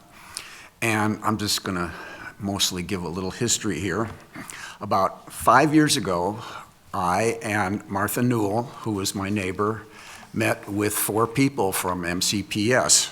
Rob Watson was one of them. He was the superintendent at the time. Marcia Holland was the chair of the school board. Pat McHugh was the business director, and Burley Williams was the maintenance supervisor. So I have the notes that we took from that meeting. And one of the things that was agreed on was that everyone seemed to agree that the Prescott property should be retained by MCPS because its location was too valuable to make selling the property an option. Okay, and then all 4 MCPS representatives agreed that they would first attempt to find an educational use for the building and the property. Okay, so I realized that that was 5 years ago, and things may have changed. And the point that I want to make there is that pretty much what Angie was saying is that it can change again in 5 years and go back the way it was. So I think that that's something that you should keep in mind. At the end of the meeting, we all agreed to continue the discussion in the future. And so I would just like to propose that we get a small group, we get the subcommittee that's working on this issue, and a GM person, 1 or 2 people from WGM, and a couple of neighbors, and get together and talk about options that will do what you're hoping to do and also what we're hoping to do. And I think there are options, and I've been talking with Parks and Rec and some other people about this. So I think that's the way we should go over the next month or 2. We should have 1 or 2 meetings where we can come up with some good ideas. Thank you. Thank you. And Carrie Schreiber.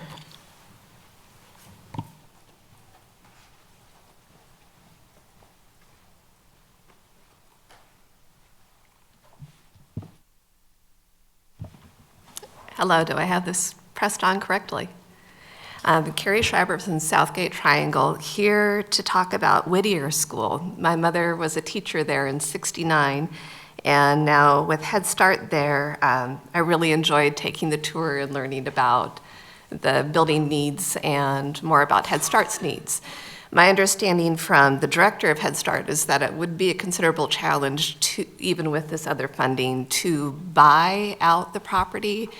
And from hearing from the neighbors with how important the year-round use of the yard and the gardens areas was for that underserved area in the north side.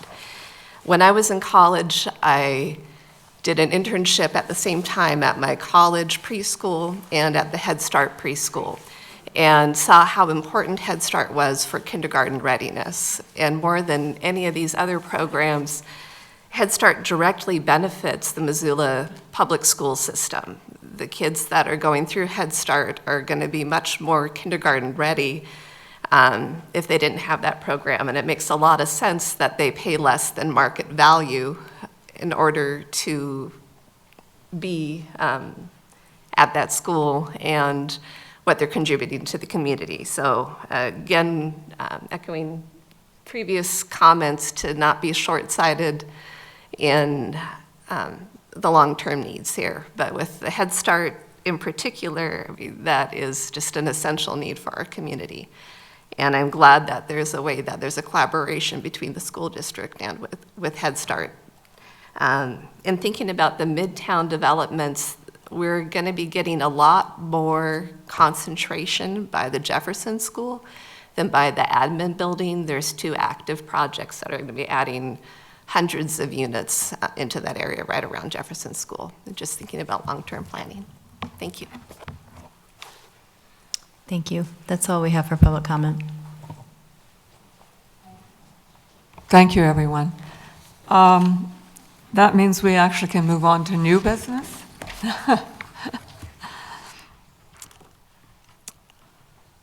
The personnel negotiations and policy, approved the personnel report. Trevor Lebowski. Yep, pretty standard report. Take any questions if you got them. Denise, do you have any questions this time?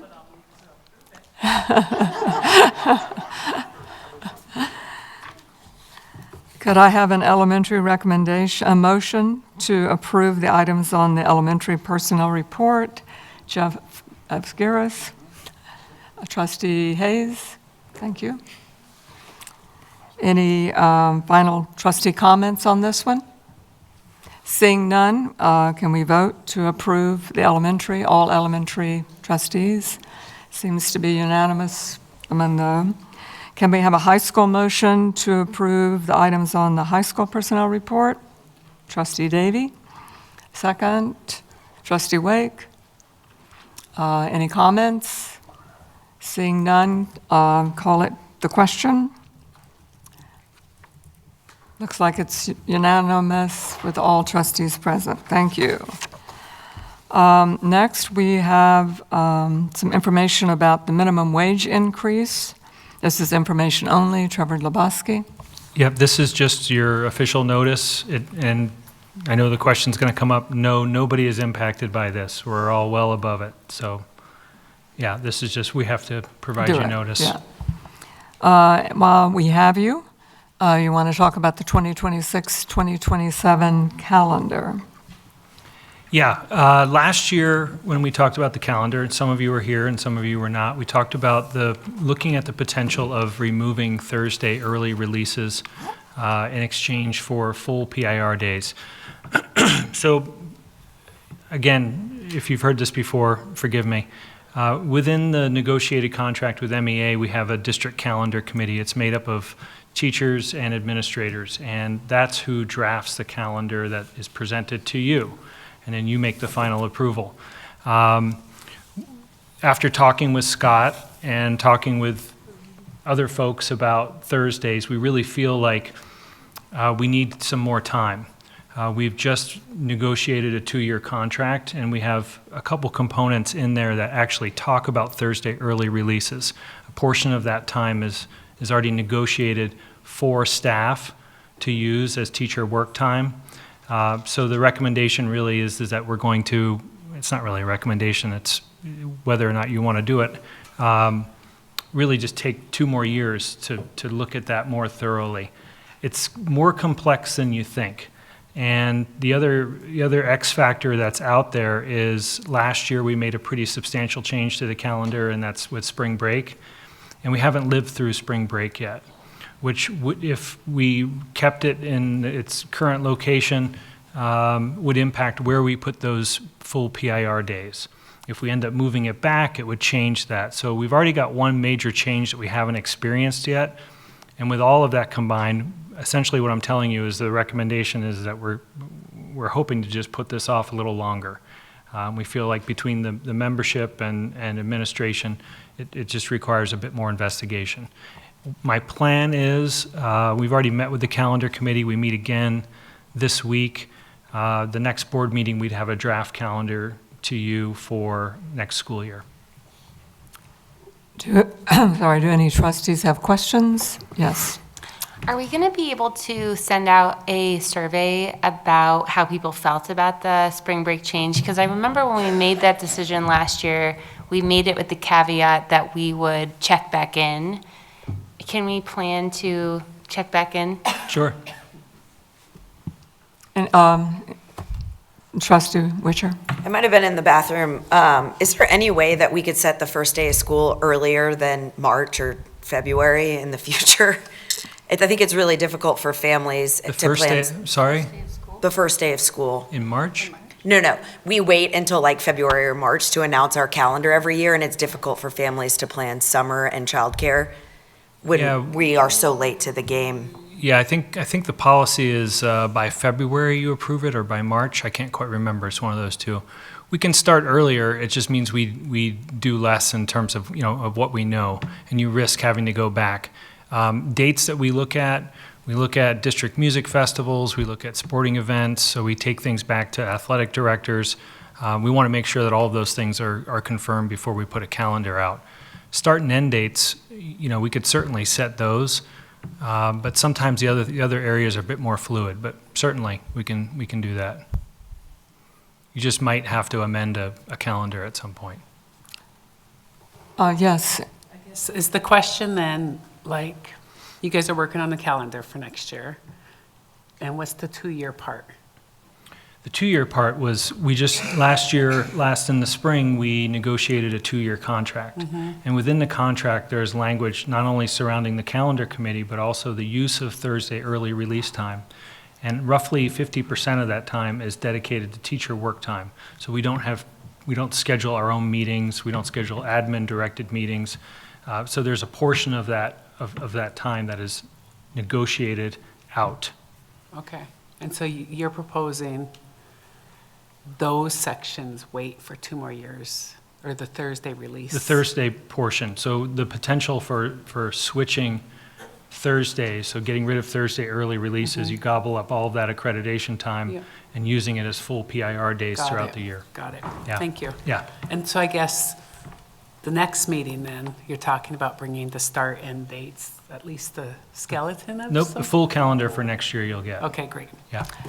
Or is it safe to say that we'll be starting the last Wednesday in August or the Wednesday before Labor Day, because Labor Day is late I mean, this is a safe space, so you could say really whatever you like. I mean, I'm just saying, like, you want me to I can't tell you spoiler how many community members have emailed me about the start date of school for Well, 2020. I can tell you this. Calendars are cyclical, so it's essentially the same as the 2015-16 school year. So you could look at that calendar and where it lies. I just don't know off the top of my head. I could look it up during the meeting if that works for you. Yeah. Not on your cell phone, though. We're not letting anyone look anything up on a cell phone these days. Yeah. Okay, So yeah, and I think, and you know, Scott's here, and he can maybe nod. He doesn't have to make comment, but you know, much of what I do in my role and what Scott does in his role is look at these issues and try to do what's best for everybody. And it's not about putting a foot in the sand and saying, no, this is hard and fast. This is our control, and he could put his foot down and say, no, it's their control. It's better if we just work through it at a good rate. I'm just going to propose that we take a 5-minute break before we come back for the last 3 or 4 items on this agenda.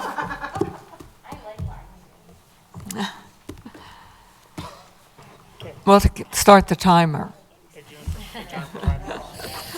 Well, we do it to the poor people talking for 3 minutes. I know. And you've got a long, I hope you don't have a long talk. Don't have a what? Have a long talk. I'm hoping not. Yeah. Well, since we did whatever we did, which Yeah. I've already forgotten. Yeah, Oh, we're so going to like- come with a red line thing and try to have talk some about it kind of then. history of how we got that. I'm going to talk about Roosevelt. What that ended up with agenda, people bringing the same agenda back. Well, yeah, and then You see me sitting here trying to put in a new hearing aid battery. It went out and I'm like, No, I think mine should be quick. yeah. So I hope. But Well, it's there's just- going to be a discussion about whether or not we should have a policy committee. Yeah, and I know that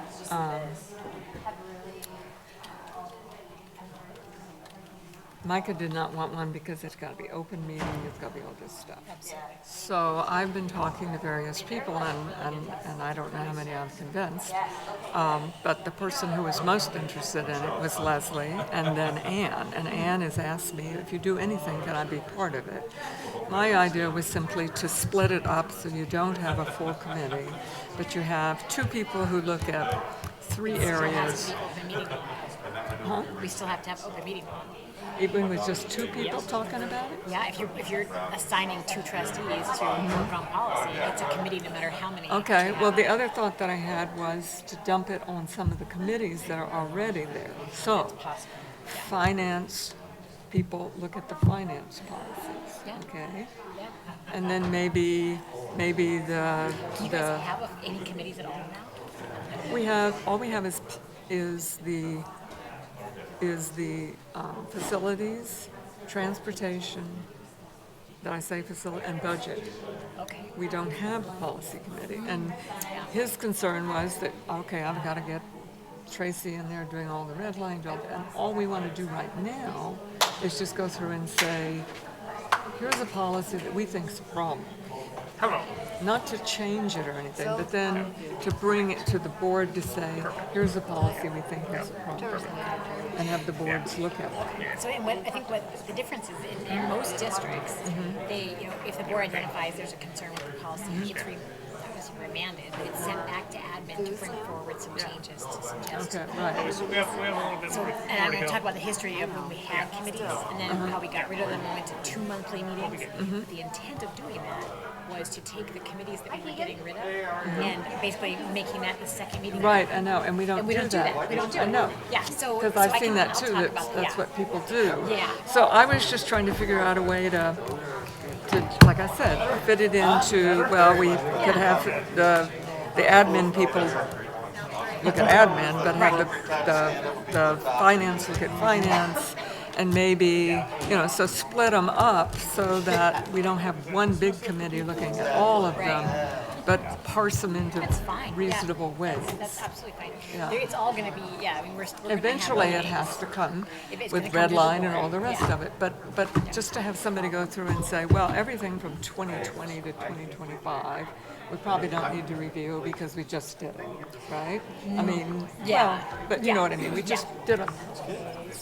There's Stacks. a stack, and you know because you were involved. Yeah. So let's start by looking at the really old policies in these specific areas and make it so that we're not doing it all in 1 year, but maybe this year we do finance and the finance group does that.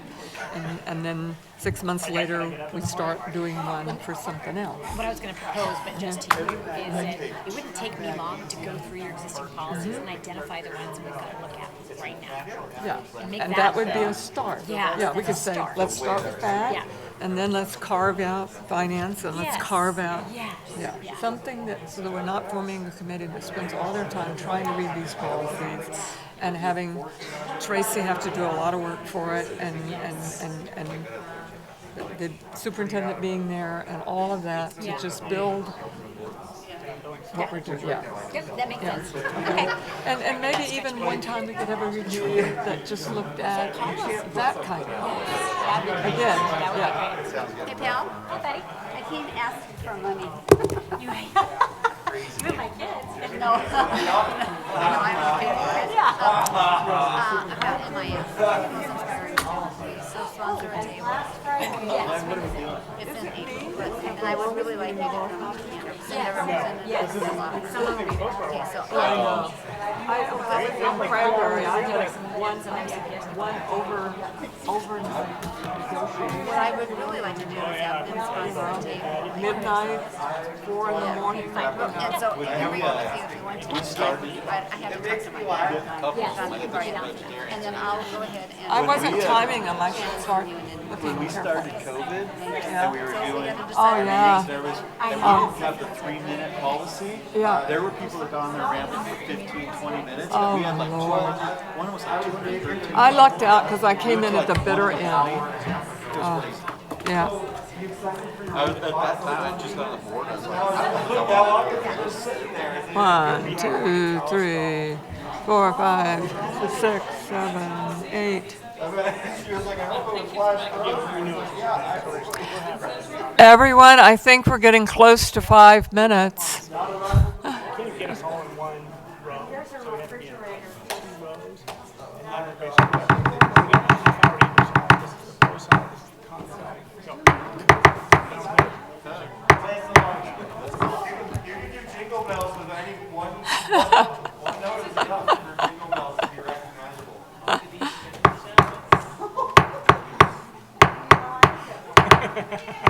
There you go. Called meeting back to order. Yes, I want to call the meeting back to order. Believe it or not, I'm singing the Star Spangled Banner at the men's basketball game in February against Eastern Washington, if anybody wants to show up. I'm definitely out of voice, but okay, back to... Did you, Madam Chair, did you want to practice that at our next meeting? You really want it? Oh, say, can you see by the dawn's early light? Thank you. I think this meeting is going down the tubes. So, we need to move on to approving the Transformational Learning Grant. And I will ask Michael Hill to introduce that. Yes, it's my pleasure tonight to introduce Pam Wright, who is our Director of Transformational Learning, and Sentinel High School history teacher Ezra Shearer, who is a very strong proponent of our goals and efforts around transformational learning.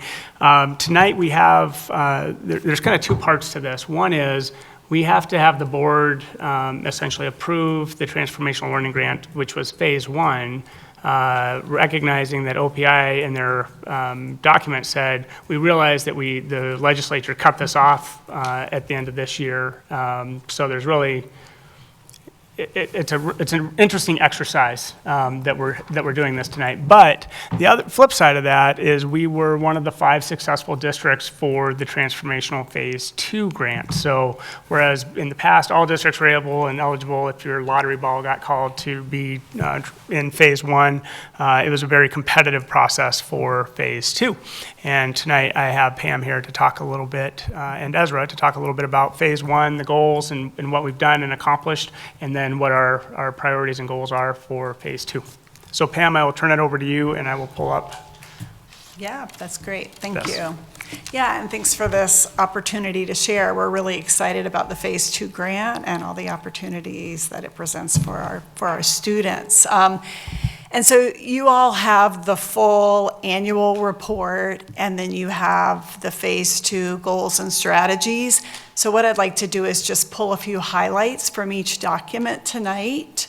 And just to ground us in what is transformational learning, that's a term that the state of Montana uses, and how we're defining it is transformational as a learner-centered practice that is competency, proficiency based, it's personalized for the student, and it's also taught in the context of real-world, authentic learning. So it gives our students a chance to engage in multiple opportunities to meet those competencies that our community has agreed upon in our profile of a graduate.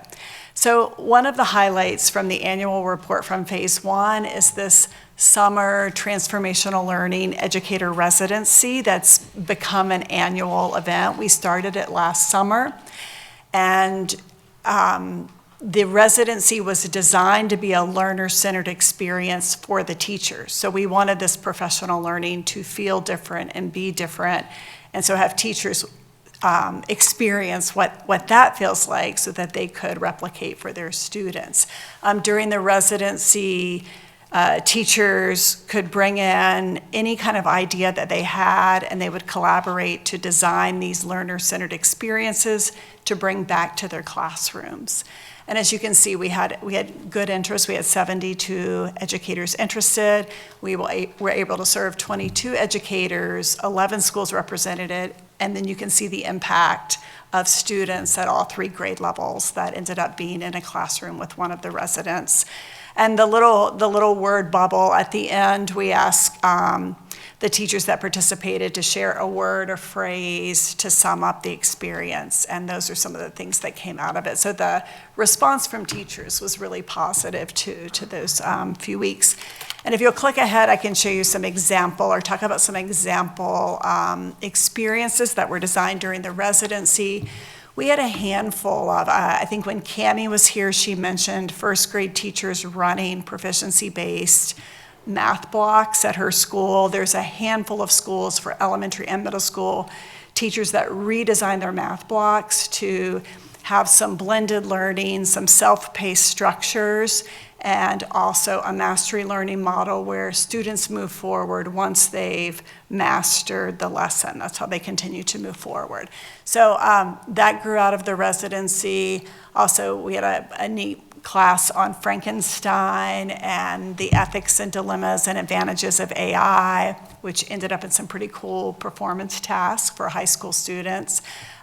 We had a teacher that developed a class for students to produce a podcast, another one for students to run a coffee business, and then you can see choice boards, learner playlist, so little things that could be implemented into a lot of different areas And then also we had, I think, 4 or 5 teachers create this freshman seminar to help our students transition into high school and help build, again, on those profile of a graduate competencies.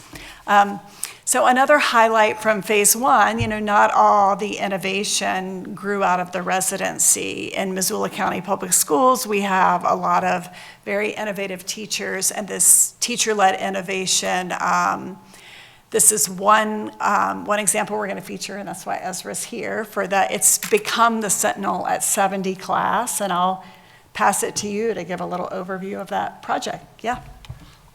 Thank you, and I just want to thank the Board of Trustees for their time and their service to our community and MCPS. I know some of you have been around for as long as I have, which isn't that long, but the turnover, we're just churning through principals, superintendents, and apparently members of the Board of Trustees. But Superintendent Hill said something about proponents. And what I really want to emphasize there is this administration being a proponent of the vision of myself as well as other like-minded teachers doing things with our students that we weren't able to do before. And so I want to thank Pam and Micah and other administrators to help support us with that. And so Sentinel at 70 just started with a simple idea to plant a few more trees on our campus, with the idea that if we had enough support to plant trees on Sentinel's campus, we could expand that to other elementary campuses across the district, so our kids would have some shade from the hot August and September, and well, our calendar might bring us into July as well. It just depends on when you're meeting, Trevor. But the idea was that our students would have a cool place to play in these hot summer months, and our campuses and our playgrounds could reflect the values of our community at large. And so we started planting some trees and asking questions, and after dozens of conversations with many community stakeholders where everybody said, hey, how can I help? Can I be involved? Let me support your students. We had math classes, vectoring where the trees would be planted, and 300 students out there planting trees in a fall tree planting day. And this spring, we're going to extend that work with students who, with the support of the Midtown Business Association, will be developing the skills to run their own capital campaign for phase 2 of Sentinel at 70, which will involve outdoor classrooms and other inviting places to revitalize our campus overall and add continuity to the central park that MCPS is a member of. So we're very excited to continue that work and empower our students with these skills that are going to be invaluable in the future. So thank you.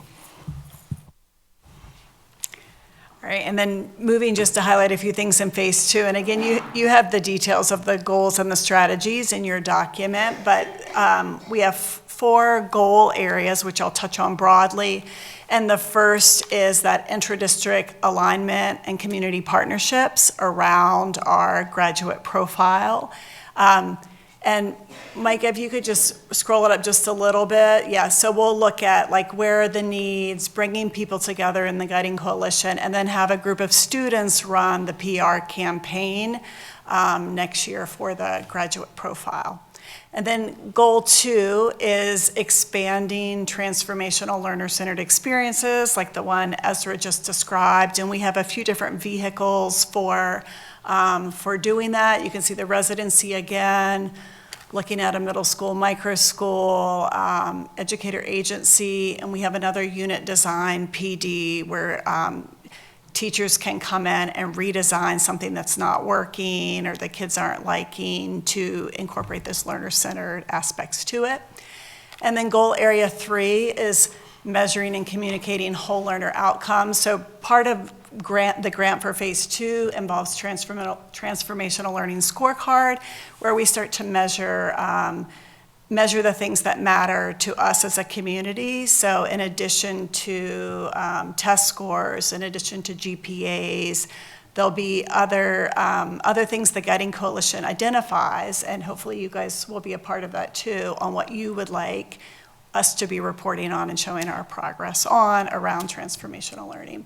And then goal area 4 is really focused on that future-ready college and career pathways, supporting, the state has revamped the CTE pathways, so we want to support that pathway reorganization, expand work-based learning opportunities. A big part of transformational learning, too, is this authentic real-world problem-solving and getting students into spaces of learning that aren't always within our school walls.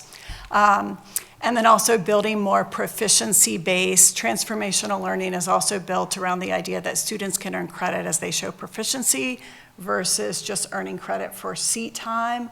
So building these opportunities for our middle school and especially our high school students. So I'll stop there. That was just a brief overview at 9:10 in the evening, but hopefully, I will be back, or if you have any questions, I'm always happy to answer and share. But if there's anything right now, please, yeah. Yes, Trustee Hayes. Yes, thank you so much. I just have a couple of questions. How long is this grant? Is it for 2 years? Right, so the phase 2 is for 2 years, right? Okay. So it'll end the summer of 2028. Will there be a phase 3?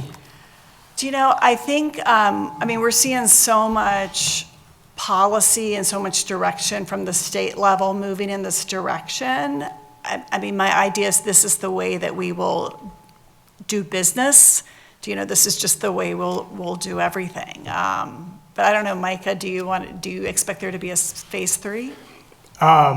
When it was announced that they were eliminating phase 1, and we were in the midst of phase 1, that was supposed to be a 4-year grant. It was going to be worth approximately $11 million if we got the full amount from the permissive levy and from the state funding. And so they cut us off at the knees. And so for those districts that were really involved, we advocated with the legislature to give us more time. Like, this is work that we really value, we're invested in. It's part of our strategic plan. It's been part of our goals. And my hope would be that there would be continuation, because what we're trying to build out now, when grant money goes away, it's like, where's the sustainability? And so that becomes part of that conversation. And then for this board to have that conversation around, we like this stuff. This is important. This is what our community wants. This is what we want. We believe that there are other ways of educating kids outside the 4 walls of a classroom. Where are we going to prioritize the funding that we do have to continue to support that? So that would be the next phase. But I think any kind of advocacy with the state legislature to continue to support that type of work is incredibly important, especially from trustees. They hear it from me, but it would be good to hear it from others.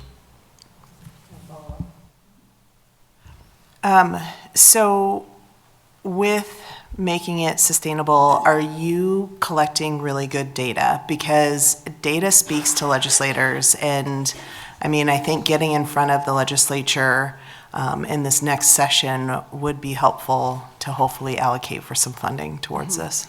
Yeah, we're looking at specific scorecards that track the progress from beginning to end, and I also imagine the scorecards will help us do our end of the grant report.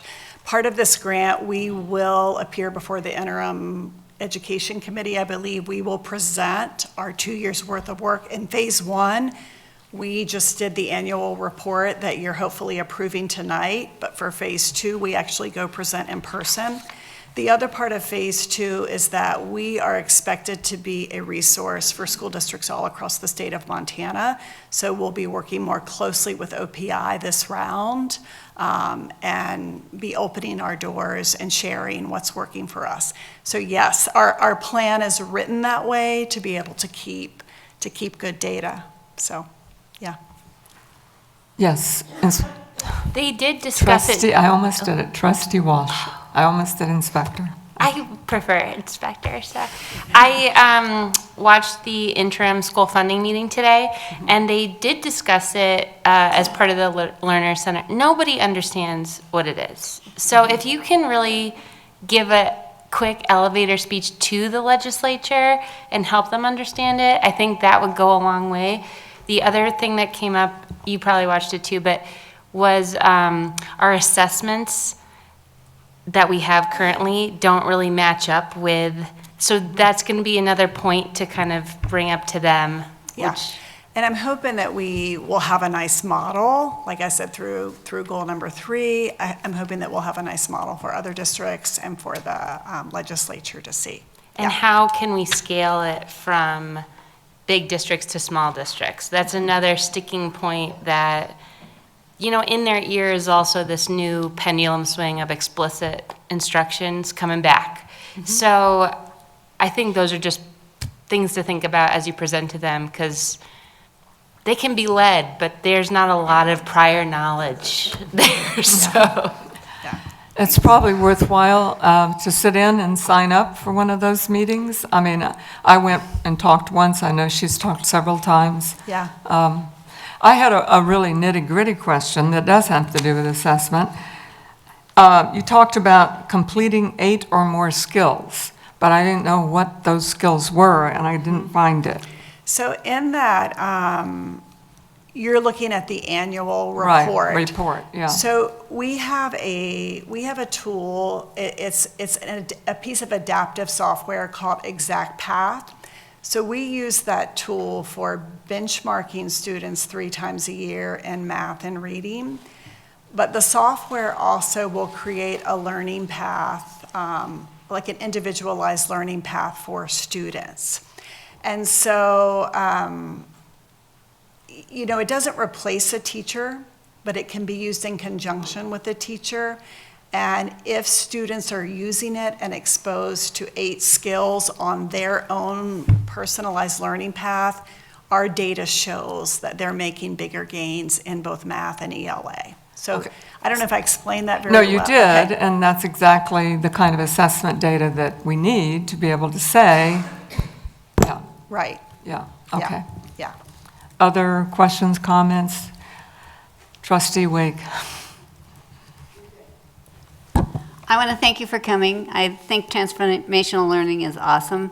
I appreciate the fact that your Zone 20 or whatever it is planting trees out in front of Sentinel. I've watched them rise up out of the ground, fall over, do any of a myriad of other things. I used to see our students out there in that big hole that's out there. I think, if I remember correctly, it used to have seating or something in it, and when it went away, the students didn't go out and mingle anymore. And I think that you're providing all of this is a wonderful thing. So thank you.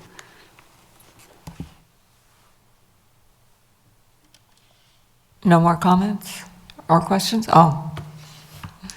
I guess, you know, when we look at this, there's 22 teachers that went through the thing. Like, how do those lessons expand? I mean, we talk about other districts. Like, how's it going in our own district, sharing all those lessons? Yeah, so that was, I highlighted one way that we're trying to promote these, you know, for our students to have these experiences. We also have, I'm trying to think if you have, it probably is in that annual report. We also have different kinds of professional learning that we're offering to teachers. I mean, Ezra's been so great because his project really sprung up, and then there were different departments and different teachers that kind of came on board. But also he's talked it up, and there are other teachers within his school that, you know, call us for support as well. So a little bit of it is by word of mouth, the residency, and then we have some other professional learning, and we even have some other incentives for people to share their work. And part of the way that we chose the residents too were people that were not only going to do the work, but were going to be willing to share what they created. So, so I would say, like, there's many avenues for people to get involved in small ways and large ways. And this has not been a top-down, but more of a planting seeds and then really nurturing and watching things spread. Because our guardrails for everything are still the content standards. I mean, it's still that teacher clarity framework, right? So, and it really just allows students to experience it in a much more engaging way. Yeah, you want to add? Yeah, so just to put this into like specifics, the student govs of representatives for the seniors came up to me right after we planted the trees and said, hey, we've got $500, we want to do a gift, and we're thinking about a bench to add to the campus improvements. And I said, well, actually, how about 12 benches, a trail, some soft landscape features, an outdoor classroom, and you help me raise $50,000. And they said, ha, ha, ha. But the truth is, I talked to Mel Brock from the Midtown Business Association, and she runs capital campaigns, and she's willing to work with our students. And so now it's just me with the students gaining those skills that otherwise I would be doing, or she would be doing, or Burley or someone else would be doing to improve these campuses. And so we have a cohort of students this spring that are consisting of freshmen, sophomores, juniors, and seniors who will all be receiving the same professional development that Mel Brock gives to nonprofits and political campaigns on how to run, and the why right over there, on how to run a capital campaign. They're going to receive that same training. Then they're going to be in front of the stakeholders asking for the donations necessary so we can do these improvements to Sentinel High School so it can last another 70 years. And those students being able to demonstrate those skills, you can't replicate that in the classroom, and you can't replicate that with generative AI or chatbots, and you can't test for that skill, but they need those skills to be in our future. And that's what we want for them. And transformational learning has empowered us to actually do those things. And they're not going to be meeting with me every single day. So we're going to meet once a month. We're going to have these independent pieces, and the standards will be well aligned to that. Is it going to improve test scores? I'm not sure, but it's going to improve their long-term outcomes and with those transferable skills. So yeah, it's amazing, and I'm super excited for the opportunity, because when you first pitched me on this idea that we're going to do competency-based, we're going to get rid of seat time, I'm like, well, that's how my job works. But now all of a sudden it's like, well, these are ideas we can do. And so these students are going to have a great time, and with enough interest and enough support, we'll be able to implement it next year as well. But in the meantime, you're going to continue seeing improvements over across the street. Hopefully we bring those improvements to your campus as well, and in the future. So yeah, anyway. And just quickly, Denise, we do learning walks where we facilitate taking teachers to see this in action within the district too. That would be another way that we help it spread. Okay. I'm just wondering, can we take the $50,000 and put it in our facilities fund? Just kidding. Just kidding. So instead, I'm going to ask for an elementary, Since they're such good fundraisers. An elementary motion to approve the transformational learning grant application. And I will pick you and you as the two people that seconded it. Any final comments from trustees? Any public comments?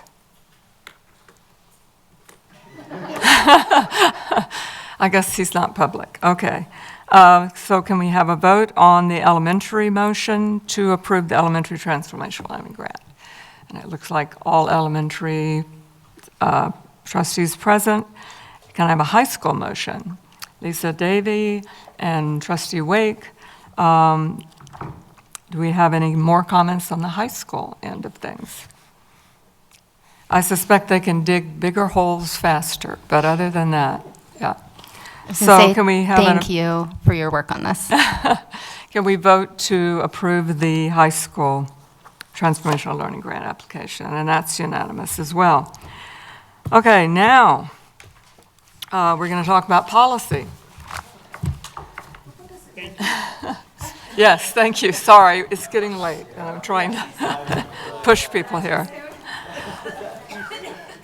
So, as I want to introduce this one, we spent a lot of time on a different policy question earlier, so I think we can forget that one for now and move on to policy in general. And I wanted to say, one of the reasons this has come up is because we're all very aware that we need to review our policies, update our policies, read our policies, because sometimes we find out there's one that we didn't know we were breaking.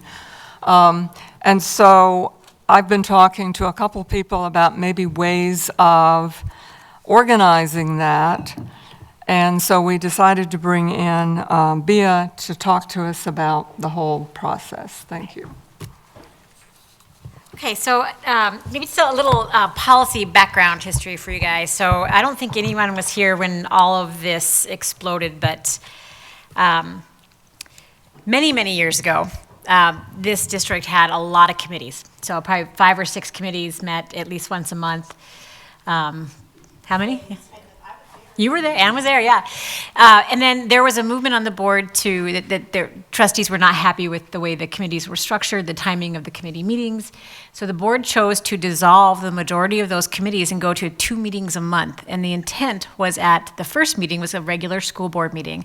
The second meeting was supposed to be a meeting at where the board as a whole would conduct the business that the committees were going to conduct. It's my understanding that's not exactly what's going on. Okay. So likely what happened was that just kind of went away by the wayside. But generally, most districts will have some sort of mechanism in place for establishing policy work and how that works. I can tell you, like I do this with Helena. They have a policy meeting once a month. I go to it every month. They have a structure where admin essentially brings policy revisions, the majority of which are going to be based on changes to state or federal law. And it's admin's job to track those changes, bring the recommendations forward. The board discusses them. They go from the policy committee meeting up to the board as a whole, then back to the policy committee, then back to the board as a whole. It's not the easiest process necessarily, but it ensures that everyone has a say in what's going on.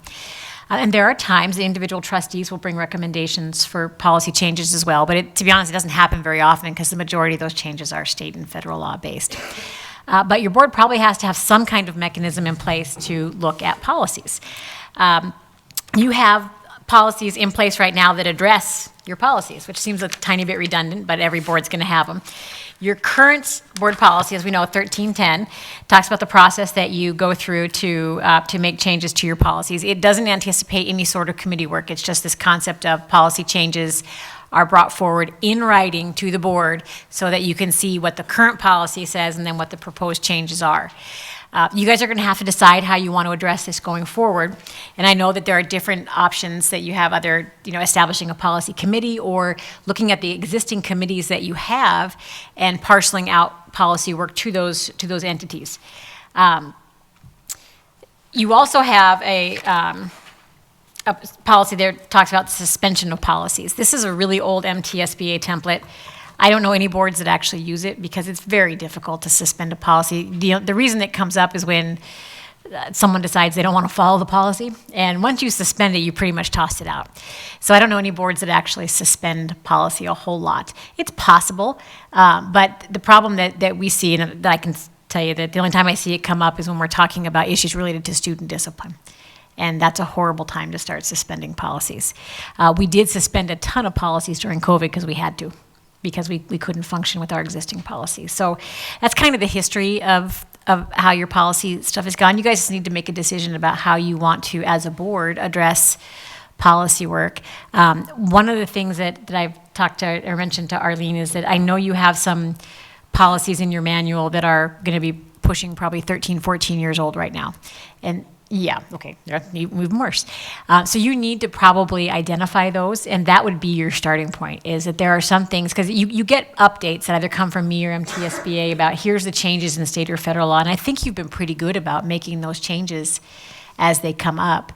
But there are some things that are just sitting out there that haven't crossed anyone's path in a long time, and that's probably where you'd start, is say that we need to make sure that our entire manual looks a little bit more up to date. Would you like to ask a question? I would like to make a statement that I did go through all the policies because I'm crazy, and this is what it looks like. But it came down to 65% are greater than 10 years old. but we have 42% that are over 20 years old.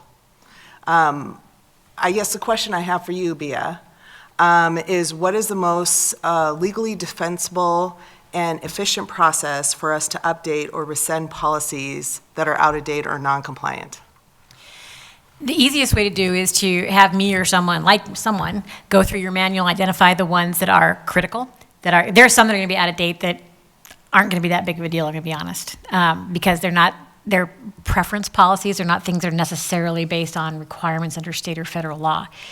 There are going to be some things that are based on state or federal law. If they're out of date, in my mind, that's critical, because your staff get their direction from you guys. If you guys keeping back to how Montana looks at board policy for school boards, because you are constitutionally vested, publicly elected individuals, when you pass a policy, it has the force and effect of law, so long it is legally adopted and consistently enforced. So you could have an old policy in your manual that, even though it doesn't cross your path that often, it's binding on you. And chances are you guys don't even know it's there. So I would start with those and identify those immediately, and then start, devise whatever system you guys want to, whether it's a policy committee or you just identify at every board meeting, we're going to tackle 5 policies. It's going to make your board meetings pretty long. I'm not going to kid you, but I think it's something that you have to do pretty quickly. I haven't looked at your entire policy manual in some time to see what's out of date. I know that when Alex was here, and Ann, you're going to have to help me out here, Tracy knows this, we went through and did an entire review.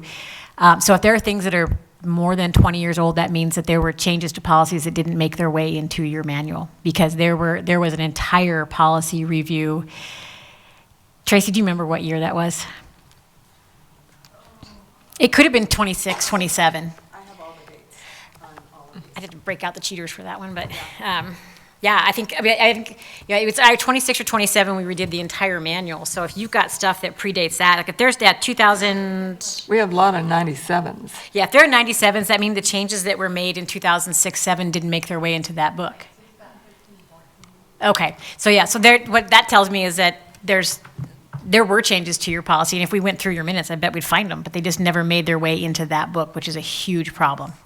Yeah, so I can do a pretty quick review and figure out which ones are critical and identify for those for you. Want to copy this? Sure. I think, though, the most important thing that you guys have to decide is how do you want to tackle it as a board? Because policy is your area. This is your opportunity, essentially, to legislate, and if you don't do it, you're not giving your staff the direction they need. Okay. I was going to recognize you, but I wanted to say something first, because I sort of did the same thing, and I went through and I think I counted 278 policies ranging from 97 to whatever, and then I counted how many were in each, how many were admin, how many were other things. And so I like the idea, as I've said before, of trying to figure out, maybe the first step might be asking you to do what you were offering. But then another step might be to ask the poor finance and levy committee to look at those that are in their area, because they know which ones aren't working, which ones are working for them. It gets complicated because we don't necessarily have some natural splits for every single thing, but I still think that if we try to parcel it out and then come back together, rather than creating one set of people that have to look at everything. But then I'll ask her and then you. Okay. Yes, you were going to say. So if we don't do these, who is held liable? The board. Thank you. Yeah. And Trustee Witcher. I think that it's my understanding that there's some trustees that are willing to go through it, and to me, having a consistent set of eyes, just like we trust the executive committee to set the agenda, I believe that if we have a policy group and subcommittee that's working on that, if they're willing, I trust my colleagues to take that on and bring things forward as they see fit, instead of sectioning it out. Okay. The issue that came up, and I still don't know all of the parameters, is the whole open meeting issue, and how to either do that or finesse it or whatever in order to do it. I mean, if we form a policy committee of, say, 5 individuals, then they have to hold open meetings, right? What's the number you have to have? It doesn't matter. If any board member is appointed the task of looking at policies, it's a committee. So we do have to comply with the open meeting law. There's no way around that. So you set a weekly, bi-weekly, whatever the committee decides meeting, and you set it and you notice it, and say every 3rd Wednesday of the month, the policy committee is going through X, Y, and Z from 8 to 10, show up if you want. I guess my question is, what will that policy committee do? Okay, the way you just said it, I really like. They go through and identify issues, but then we have to bring it all in here for all of the redlining, et cetera. I wouldn't ask a policy committee to have to do that part by themselves. Okay. I guess was what I was thinking. Yes. When we went through all those policies back when, and then we set it up so we'd have 2 meetings every month, we were supposed to be able to review this sort of thing on an ongoing basis. Yeah. The issue came up, the fact that we started a huge bond at the same time we did this. So everything went by the wayside, and the road went one way and this went the other way. So we never got the chance to really look at these policies the way we should be looking at them. And I think that if we want to really go back and be fiduciary responsible for this, that we need to go back as a group and look at and set aside the time and say we're going to go through this policy and this policy to a certain extent, and get rid of the ones that B is willing to go and look at and say this is where we need to start, this is what we need to do, and then we have a starting point rather than try to jump into the middle of this pool and try to make sense out of it. That would be my suggestion. So what got this ball rolling in the first place was the board had just adopted the MTSBA template and didn't custom it to themselves, which was a huge mistake. And so over time, when that became apparent, then the decision was we're going to go through and redo all of them. And I don't know where those policies ended up, but there was that policy committee at the time did go through darn near every policy in that book. You still have you have good bones. It's just a question of updating and making sure you're in compliance with state and federal law. And then I can identify the policies that are discretionary in nature where you do have to make some decisions as a group what you want your marching orders to be for your staff. And those are the ones that you really have to focus on. Those are the ones we'll talk as a bigger group. Yeah, so I mean, usually what happens is that in most districts, there is some group that will identify, okay, here's the issues that we have, here's the proposals that we're going to bring forward, and then the board has to make those decisions. There's no way around that. So it sounds like what you're saying is sort of like what I'm saying, is you have a group, it's a committee, that identifies, but still it has to then, they aren't responsible for redlining and rewriting and all of that. That would be done by the entire board later. It depends. I mean, in most districts, there is a smaller group that brings forth the proposal to the board. That's usually the committee does the grunt work. I hate to call it that, but that's what it is, and then brings forward, this is what we're recommending. What was getting a little bit difficult for the board back then was that, one, the meetings were being held during the middle of the day, so a lot of staff couldn't come to those committee meetings, and they were being upset by that. And there were lots of board members that did not necessarily want the committee to make those decisions, is how it got to the board as a whole. But the committee wasn't really making decisions. They were just saying, here are recommendations, board, you can do what you want with it. And then the complaint was that we're doing all this work in the committee, and then the board's just going back and redoing all of it again. Yeah. What's the point? So they kind of went around in a circle with that. But you guys have to come up with what you're comfortable with. You do need to someone's going to be doing a lot of work, that's for sure. Just decide what you want that structure to look like. Yes. So I'm willing to help in that policy. I just got chosen for a fellowship for school board partners, which also helps with policy updating and formation. So I'm more than happy to be part of that committee. So tonight it's just information, but we do need to bring it back and figure out a plan. And maybe we'll come back with 5 plans, but By and your then- next and board see what- meeting, I can tell you how many policies are critical, and that might Okay. help decide That what you would want to do. help a lot, yeah. So are there any public comments on this item? Can I say one thing? Oh, I'm sorry. I guess the one other thing in addition to that is we got to find those policies that did get revised. I mean, we're looking Yeah. at old things that there's Yeah. an interim policy somewhere in this building that we probably need to find so we have a real starting point. Inspector, can you find the policies? He's the constable. So, Bea, would that just be going back through public record? I mean, Well, it's possible, and maybe Tracy and I can talk about it, because, yeah, Tracy's got a ton of this, and we have minutes from policy meetings, those minutes exist, it's just a question of tracking it down. At this point, though, the majority of them are probably going to be out of date themselves anyway, so we're going to be starting over. And I do know we have several people who volunteered. I'm looking at Leslie and Anne, And Lisa. Your board chair, yeah. under your policy on committees gives your board chair the authority to appoint committee members. Normally, that's done during your annual organizational meeting. Right. But if you're going to fire up a new one, then you just Yeah, well, yeah. we just need to figure out how we want to do it. Yeah.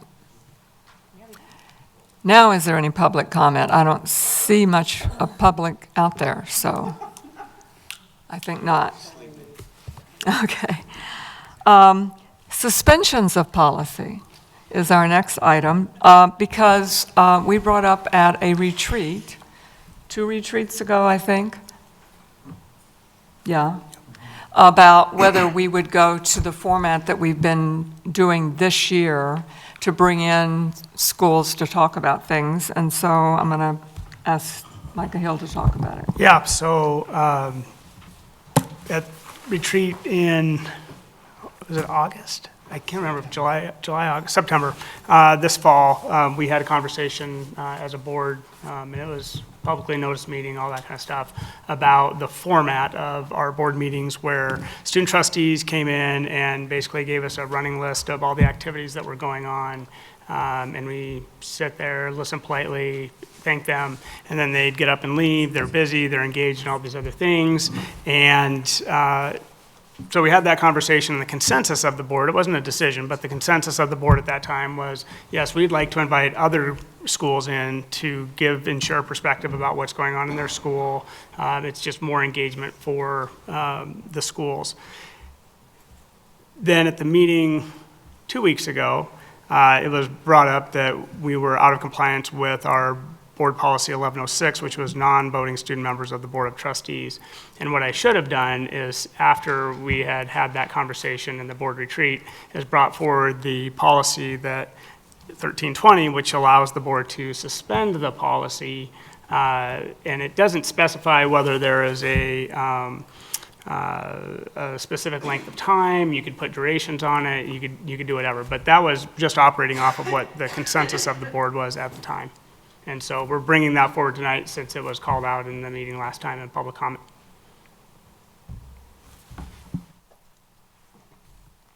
Any questions? Yes, Trustee Walsh. You know, the hardest part of that was the student trustees. It would have been nice if they would stay at the meeting and participate and have a voice, but they were often the school presidents, and they have a very busy schedule, so that didn't quite work out. I wonder if we just ask each student government if they want to put somebody into the meetings where they don't necessarily present, but they just can be a voice, especially kids who might be interested in being an elected official someday themselves. Is that a way to stay in compliance? Well, the interesting thing is the policy didn't say anything about students giving reports. Right? So somewhere along the line, like whatever that was, and I don't know how many years ago, Tracy might be able to identify, like students just started giving reports. And okay, back in Marcia Holland days. But it doesn't actually say that in the policy. It just says that they are non-voting student trustees. They sit at the table, and if they have insights to offer or perspective to offer, they would do it at that time. So, Trustee Day. Thank you, Madam Chair. I want to provide a little bit of historical perspective on this policy. In 1997-98, when the elementary and secondary districts were consolidating, several middle school and high school representatives were recruited to help think about what that consolidation looked like.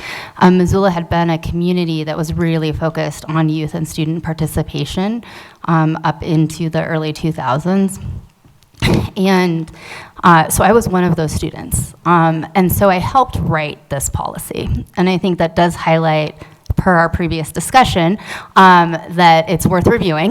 But also, I remember really clearly the debates about this because I was really interested in being a student trustee.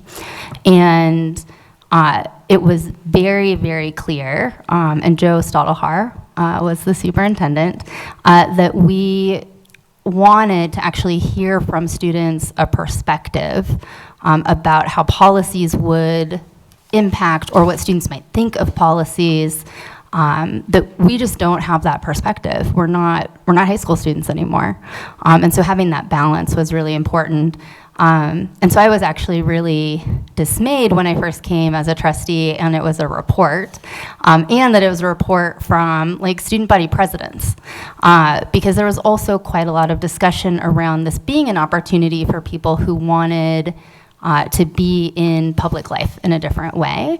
And that might overlap with student government, but that it really was meant to be trustees. So the initial proposal was to have a trustee from each high school. And then there were, I think, 3 meetings debating whether or not those trustees could vote. And at the end of that discussion, it was determined legally that because those students were unlikely to be 18 and could not have been elected to the board, that they could not vote on the policies which carry the weight of law. But every intent was that they'd participate actively in our discussions and help inform.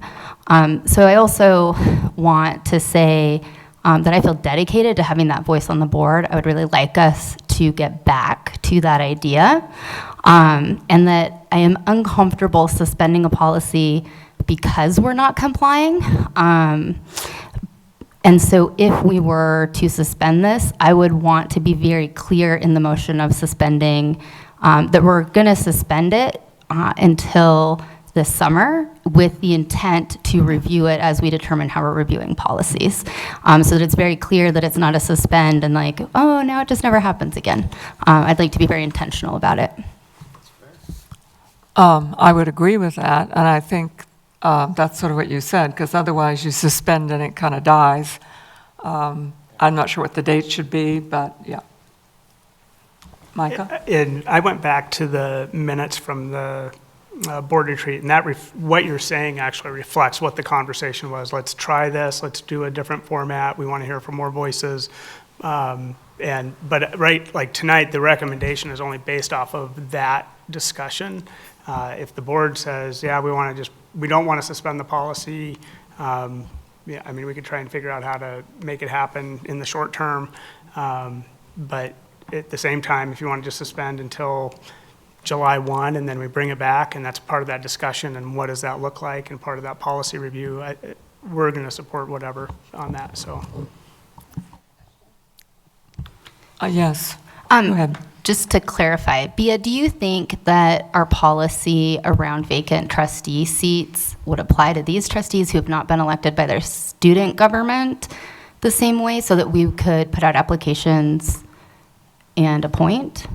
No, the policy, the law that surrounds a publicly elected official in Montana, there's a specific statute that dictates that. So what you do with student trustees is solely from the discretion of the board.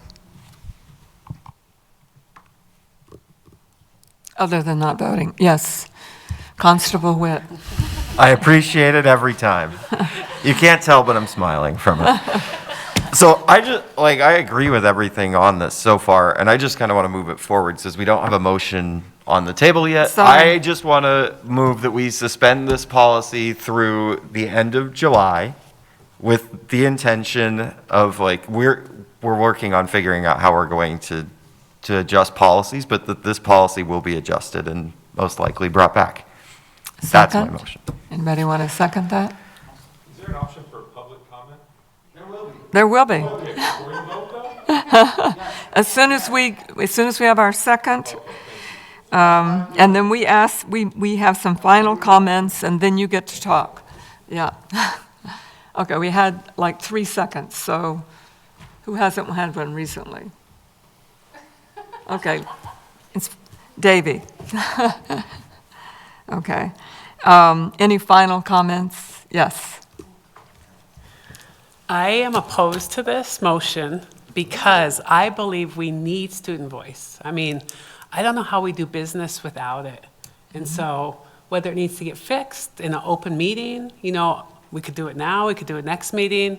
We need to fix it because us sitting up here without hearing from students is, I don't know, it's weird. And I think we can come up with a process that would suit this district and hear who we want to hear from or who we think is an important voice that doesn't get heard.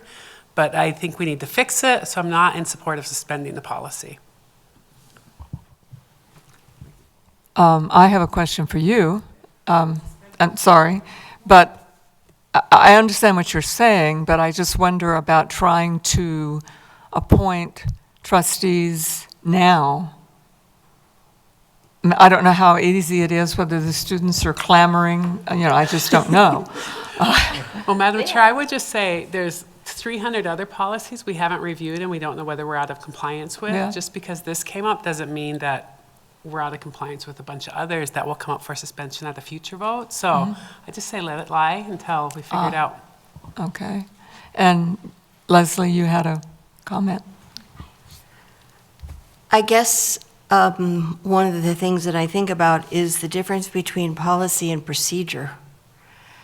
And this is very procedural as we decide what we want to do. And we had a procedural conversation in September that was like, let's broaden this so that we can bring in all the schools, not just the high schools. And I have to say that it's been very instructive for me to have all the schools coming in as we have done. And the idea that we have to have student members or we have to have this policy when in fact it's a board issue, it's a board procedure. And I mean, does this need to be a policy at all?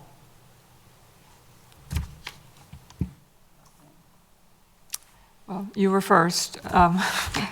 I would just remind us that it's not an either or. I have loved having the presentations from the schools, and I would love to have that procedure continue. So I would say, ¿por qué no los dos? And Hayes? I second Trustee that. Hayes? That's what I was going to say. Okay, Why can't and we do Trustee both? Walsh?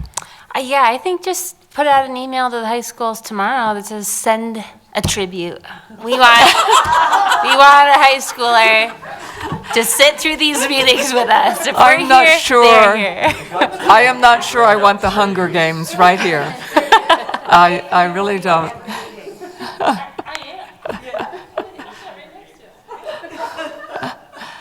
Are we can't, well, we're not voting yet. Are we through with our comments so we can get a public comment? I'd like to give our newest person a public comment opportunity. As a member of the general public, a few things I would point out. Are you timing me? Yeah. No, you shouldn't. Okay. A few things. In reading this, it says that the selection of the student non-voting members will be conducted when other student representatives are chosen at each school. That is this spring. I would urge the board not to table this till July, because then you're violating the policy and you're putting all these schools, you're hamstringing their ability to conduct the elections at the same time. So I would urge that. I also, as a general member of the public, would support Trustee Davies' comment of, why can't we have both? I think the presentations are great, but we need, I think it's an opportunity that we're giving the students. You know, my daughter is student body vice president at Hellgate. Her boyfriend's the president. They're kind of a power couple. But I get some, I get a lot of access to how student government is working. There are tons of students that will want to be here and join this. So again, as a member of the general public, I urge all of you to to not go with that motion.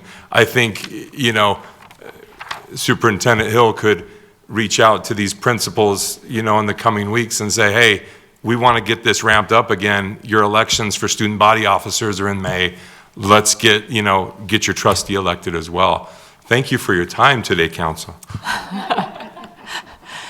I guess You did. You the did a question great is job. whether we want to amend the... Excuse me, we have one more public comment. I'm sorry.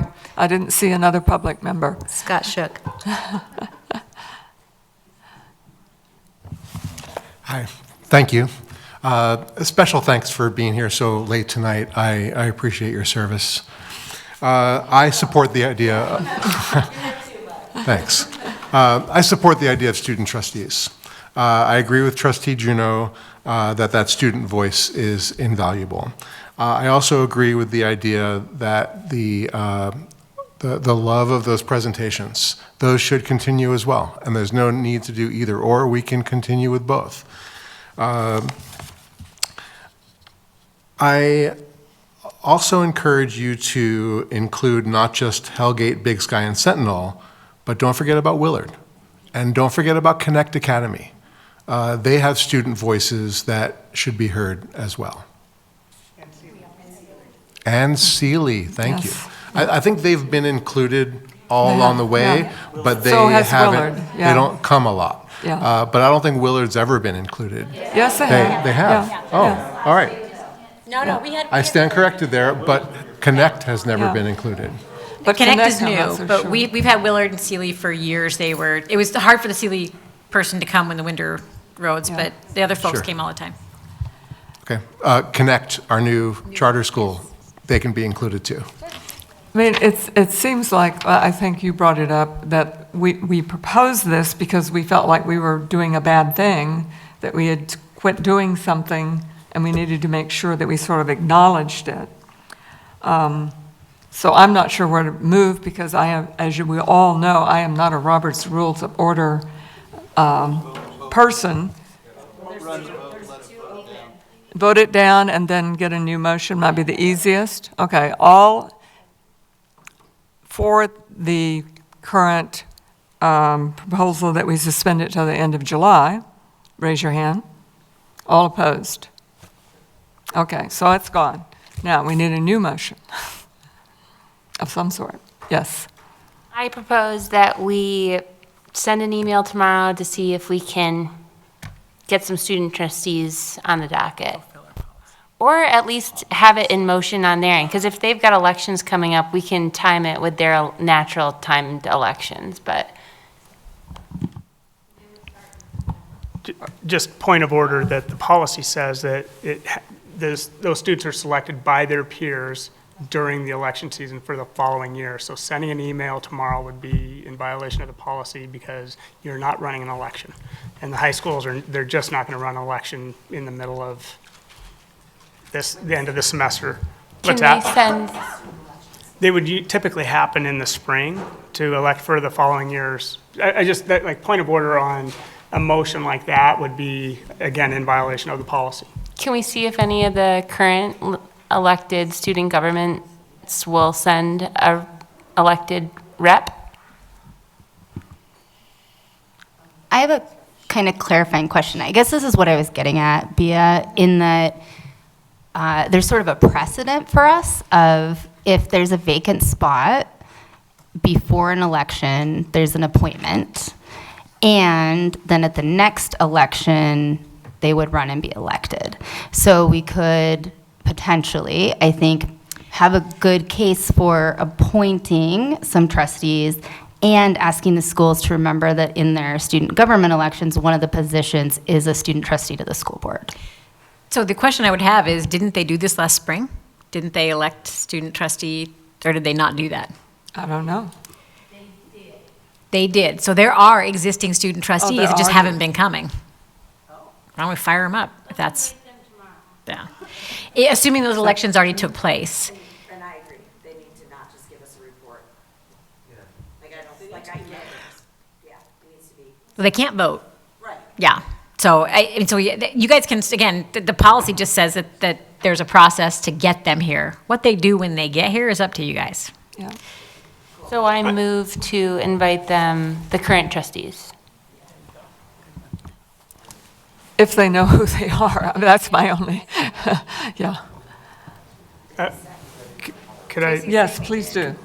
So, 100% support the idea. We can send an email. We are nearing the end of the semester. Getting them in, having a conversation, here's what it looks like. Like, there was a whole process that we used. It may not be for the very next meeting that we have them in and available, but we will start that process. But just, again, these are going to be really busy kids and super involved and doing all the things. But I want to be able to tell them and the principals to say, like, you're not sending them with a report about who won the basketball game. They're just coming to sit and be seated on the board as non-voting trustees, student trustees. I'm just wondering if we just need to eliminate this last thing, since we voted it down. So here's my thought, Okay. and on this is, all we need to do, I think, is just to have a motion to table this so that it's off the agenda then, like, 'cause we don't need to motion to Right, invite we could them. just We just take it table off. it, it's gone, we aren't suspending. And we move forward. We move Yeah. forward. So I motion to table this agenda We have a item. motion and a second. We can't. But is that a motion that's a? She motioned and she Okay. seconded, so we have to Okay. vote on that before you make a motion. And I think Okay. those were friendly amendments to get the motion to the place, yeah, before it was seconded. And since you guys know what you're doing, go right ahead. We have a motion on the floor. One of you repeat it, please. I move to invite the current elected student trustees to join our meetings as Okay. participants. And then there was a second, And then and then there was a friendly amendment. friendly amendment. Friendly amendment to table this, The suspension. the suspension and move forward. And so do you accept that? Okay, and then we can all vote for it? Okay, all in favor? Looks like everyone that's present. Thank you. Do we have a motion to adjourn? Yeah. Second? Okay, we're done.